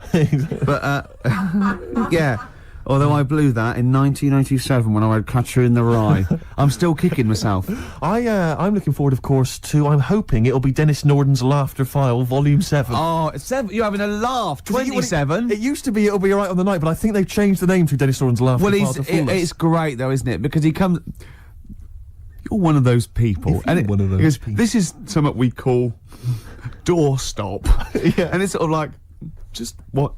Yeah. And doesn't he just go into the Director This General? is one called Let Sleeping Logs Die. Yeah. It's just, oh, God. But what I don't understand is why no one has said to him, or why hasn't he watched that TV? Why hasn't he, at Christmas, right, he's gone home with the family, he's gone, come on everyone, let's watch my show, and he's watched it. It's and Laughter File 27 with Dennis Norton. That's me. The family must have been faking laughter, and why is he not turned around and gone, why did no one tell me then? Crap. Why doesn't he go to Greg Dyke and go, or whatever it's on? Well, it's ITV, isn't it? Yeah. What is it? Oh, what was that then? ITV Task, it's Paymasters, I don't know, they change every week, don't they? But That's why we don't work with them. Just watched me on that Laughter File 27. It's rubbish, isn't it? And they go, yeah. They go, well, why didn't you tell us? Well, we thought it would kill you, to be quite honest. But why didn't you let my son take over or something? Well, Dennis, he's 84. How old am I then? Well, we don't know. We've had you carbon dated, but it's off the scale. But why'd you let me carry that stupid file? Are you reading this now, Dennis? Well, I can't remember what I got to say. Well, don't read it. Just speak normally. 2 coffees, please, waiter. No, this is what we call talking to the Director General. Stop it! But I can't wait for that. Yeah, and Dennis Norton's there is two. Can I just say one? Who's in the audience of Dennis Norton?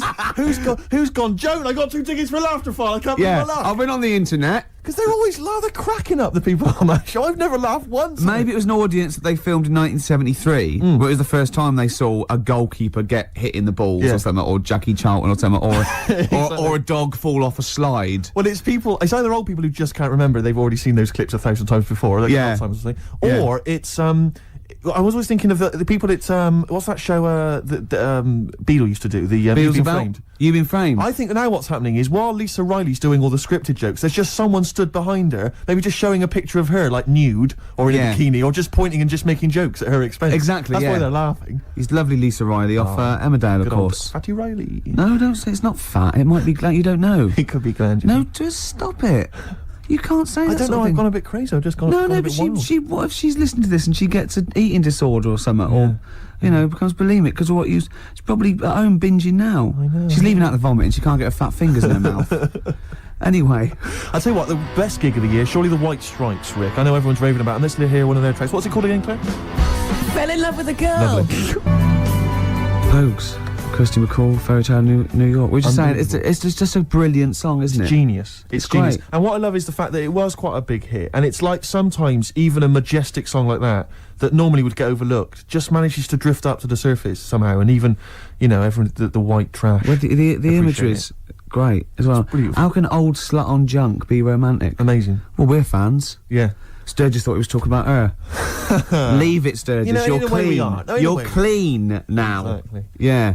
Well, we got more treats. After this, we've got a song for the ladies. We're going out of sync here. We're going to play "Song for the Ladies," the penultimate track, because I want to leave them with a Christmas classic, the Joni Mitchell classic River. So look forward to that. Absolutely. It's been a great show. It has. Even though I say so myself. Yeah. I've enjoyed it. Looking back over the year, Rick, looking forward to Christmas. Go on. Can I just throw a big thanks out to all the people that have emailed us and phoned in and written to us over the last 6 months. I think it's about 4 people who keep doing it. Yeah. Recycling the same under old different names though. Exactly, but we don't tend to read stuff out, but it is appreciated. It is, and it's often gets into the show whether you know it or not. Exactly. In some way, we steal your jokes and pass them off as our own. Nice email from someone there saying there is a tofurkey. A tofurkey, yeah. So a tofu turkey. Yeah. You can buy it in the whole trimmings. See, I made that up. I could have written that down and, it had already been done. Yeah. So I said we can't paint in a tofurkey. Sure. So I've embarrassed myself again. Sturgis, are you going to be driving home for Christmas?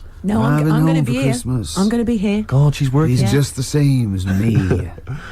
She's working on Christmas, Sturgis. Oh, yeah, I'm here. Yeah. Someone emailed me the other week saying, will I be voice tracked over Christmas? Well, I'm not quite sure. It's a radio term, apparently. But no, I will be live. Wow. On Christmas Day? Oh, yes. Christmas Day evening. So you can't drink and stuff? Well, not as much as you would have liked. I mean, you're always drunk on air, obviously. Yeah, but it's getting to that point. I didn't know she drank till I saw her sober one day, Sunday morning when she came in to do an early show, and she was talking differently. Yeah. She went, the pubs aren't open yet. Exactly. And I realised. It's terrible, isn't it? Well, what should we play now, I don't know, I've kind of felt like we've sort of exhausted ourselves, really. We've run out of stuff to say. We've made all our observations about Christmas. Yeah. We've taken a sideways glance at the sausage. Yeah, exactly. Oh, another funny word. This year's stuffing. Remember we talked about stuff? Do you remember I think it was 4 links ago. Yeah, sure. No, listen. We're going to call it sausage loving. And we talked about all the different things you have on a plate and that. And we started off with like turkey, and then we went. I'm just trying to remember some of the amusing bloopers that took place over the course of. Remember when you didn't make it back in time for the link and you were making tea?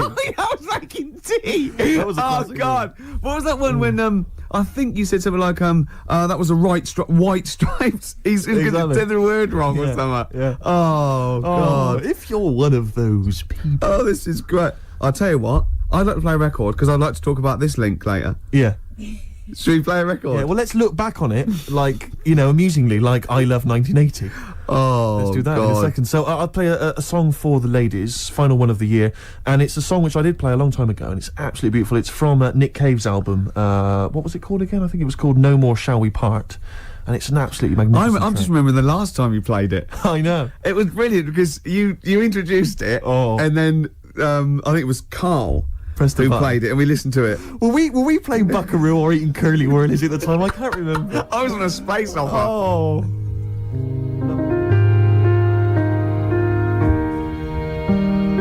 That's absolutely beautiful. Well, I'm loving this, but we've got to go soon. Sadly, the clock has beaten us, Rick. But it's the last track that we're going to play this year. It's a lovely track. It starts off with a little bit of Jingle Bells at the beginning, a little bit of tribute on the piano. It's Joni Mitchell and The River. Enjoy. We won't be back next week, will we, or the week after? No, we're back We're on off the for 2 12th. weeks. Yeah.